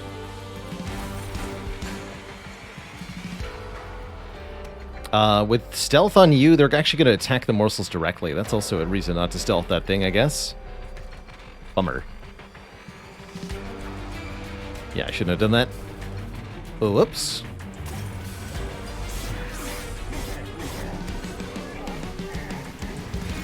Note to self, don't stealth the Shadow Eater.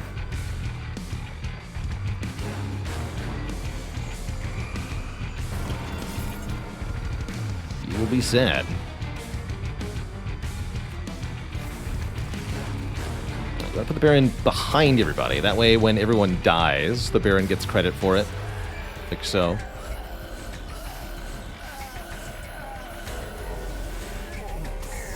Of course, the order they respawn in is random, so we have to hope the Baron gets put in the back. Totally did. Sweep! Bummer.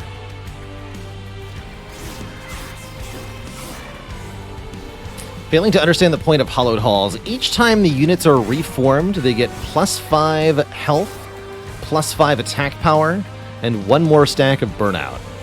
So every time they're reformed, they are stronger. In addition to that, killing units with the Wickless Baron allows him to gain stat bonuses that are very good.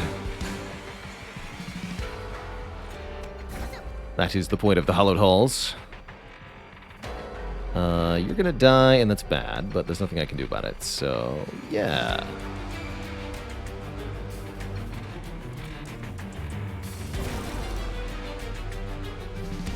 But we could sacrifice.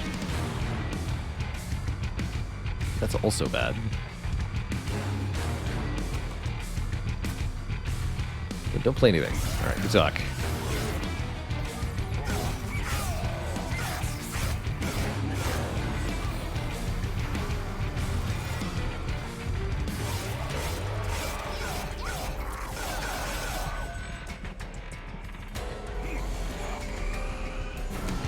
Fortunately, Arcus didn't mess with us too much.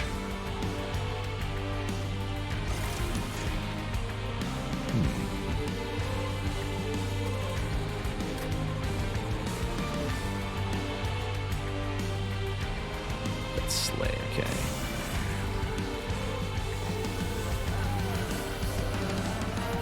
So note the Baron gaining bonuses for each unit that was killed.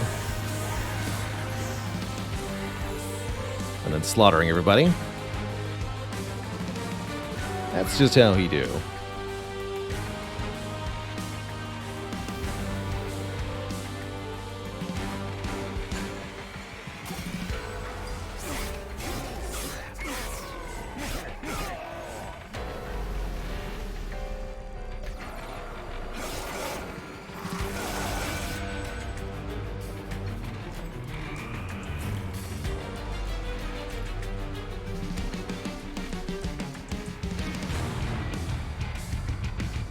.66 damage.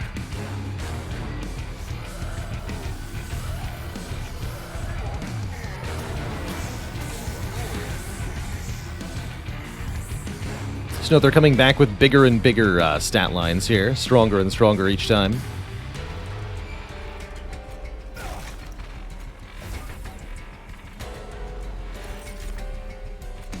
Get him.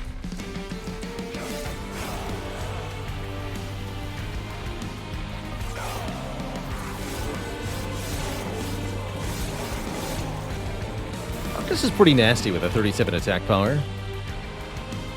But nothing we can't sort out here. Oh, that's going to reform the... That's not good. Interesting problem. Maybe we don't want to be playing Hollowed Halls after the Shadow Eater perishes. I don't think it'll matter too much, though.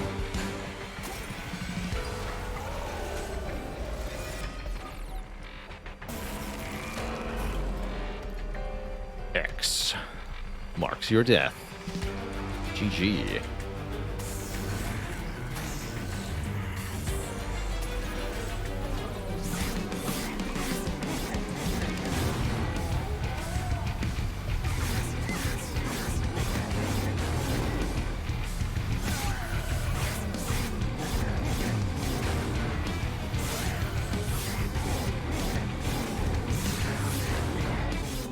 Definitely getting a little crowded on the top floor. I think we want to remove one more of these dregs to help make some room. Do we want another Hallowed Halls? That's cute.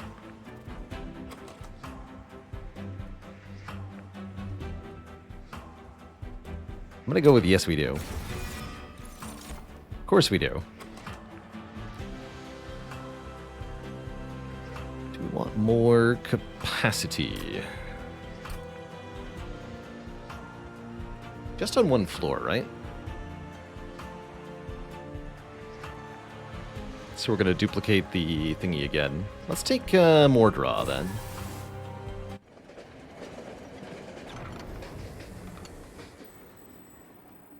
More draw for more halls, that's right.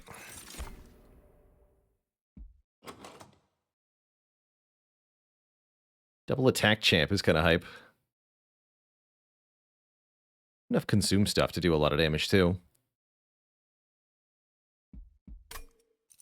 Take Divine Mark of a Champion for the next battle. Should make Rector Flicker hit extra hard. And what's this? Malika's back. 30 health, 15 shards. What is it with this weird offer of yours? Get out of here. I don't know you, lady, and I don't want to know you. What I want to do is go to, I guess, the Merchant of Magic. We'd love to hold over one of these Hallowed Halls. Amongst other things. Steward units get bonuses. Would have been funny to keep the stewards rather than the dregs, actually. 85, 85 stats if you go further down Burn Bright. Or we can take 70, 70 and have slightly higher bonus on any unit reformed by Rector Flicker, which is not even happening that much anymore. Let's take Burn Bright again for the even beefier stats. And we are not sacking a unit into the Baron. We want to keep our shard count around 100, I think. Sounds good to me. Purge a card, gain a card. Alright, there's that dreg I wanted to get rid of. Give me a rare Melting Emerald. Melting Remnant card. Devourer of Death is offered before us. Cute, but I don't think so. Guess it can be kind of weird with Hollowed Halls nonsense. Odd. We'll just take that as a free purge. Purge is very good for Melting Remnant in general, I tend to find. Oh, we could remove Consume from this Space Prism. Well, that solves my problem. It's expensive, but we can pay for it with our bonus energy gain. Be 1 cost, then 2 cost, or we could remove Consume from this version, make it 0 cost, but play it less often.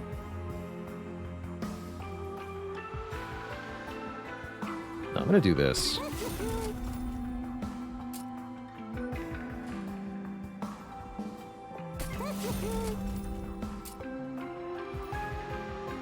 These are fine. There's holdover. Excellent. Hold over one of those Hollowed Halls. Everything will die. Every turn. Perfect.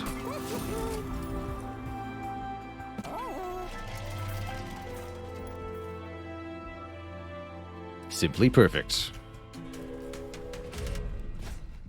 What is the Devourer of Death's essence?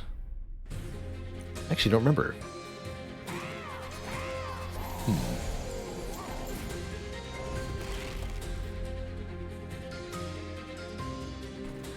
Did we get the 5x dupe event? No. No, we didn't. No, we did not. Great question, though. You'd think we did, but no.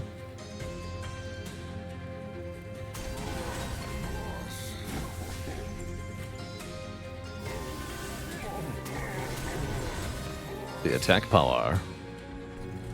Pretty perfect, actually.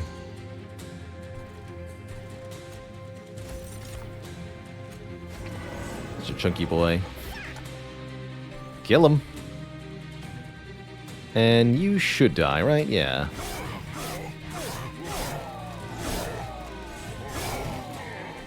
So you get reformed instantly. Easy.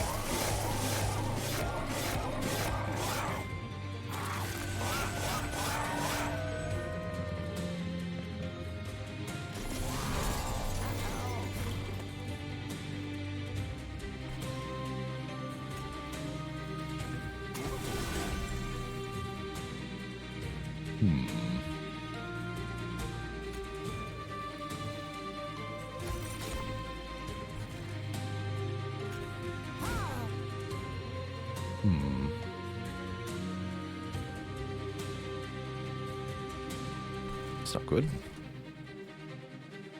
That's not good at all.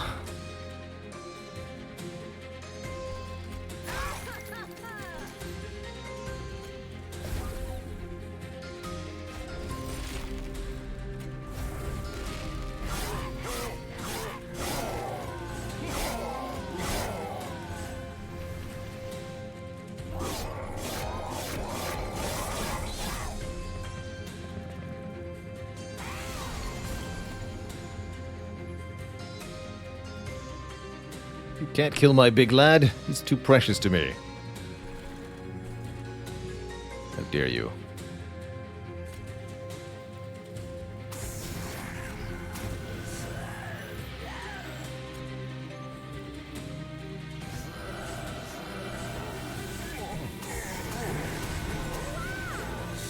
The morsel got reformed. Good stuff.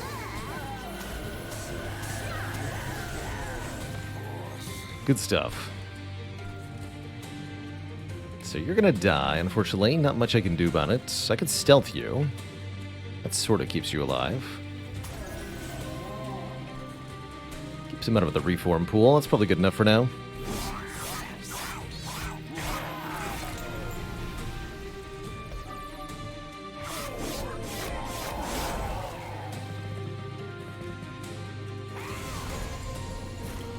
Tell me we've got enough damage up top here. Not even close, huh? Not in this order, anyway. Not with Rector Flicker going last. So, hallowed halls to start, I guess. Seems like this could be a really bad turn. We could even lose this turn. Maybe.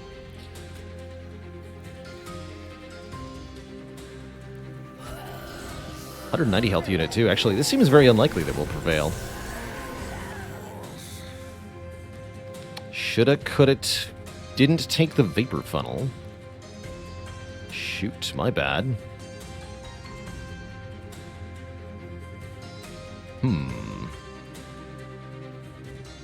Is there anything I can do?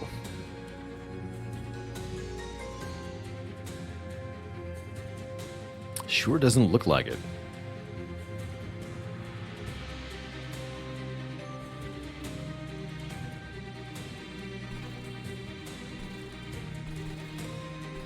We can play Stealth and stack it, but that's not going to kill the Shadewings. We need to kill the Shadewings.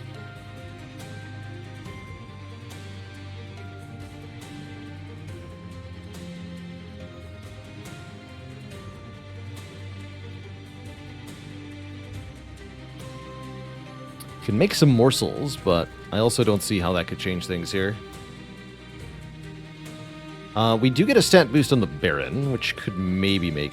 No, it won't make a difference. We need attacks that go after Rector Flicker here that do real damage. 25 damage. I don't see us doing that. So it looks like we're toast here. Thoroughly and utterly toast. Yeah, we needed Rector first or at least, like, second. The power of Death Essence and a Tycoon would have solved this? Cute. How hard does the egg hit? 0. 0 hard.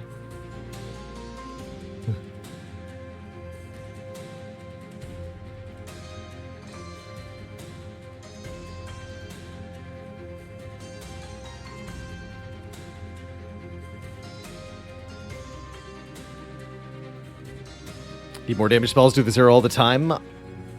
Neither of these clans get damage spells. That's one of the things that makes this one difficult. I guess we have a Fatal Melting, which could have also solved this, by the way. But we didn't draw it on this turn. If only we'd taken Malika's deal. If only. Alright. I'm fine with this.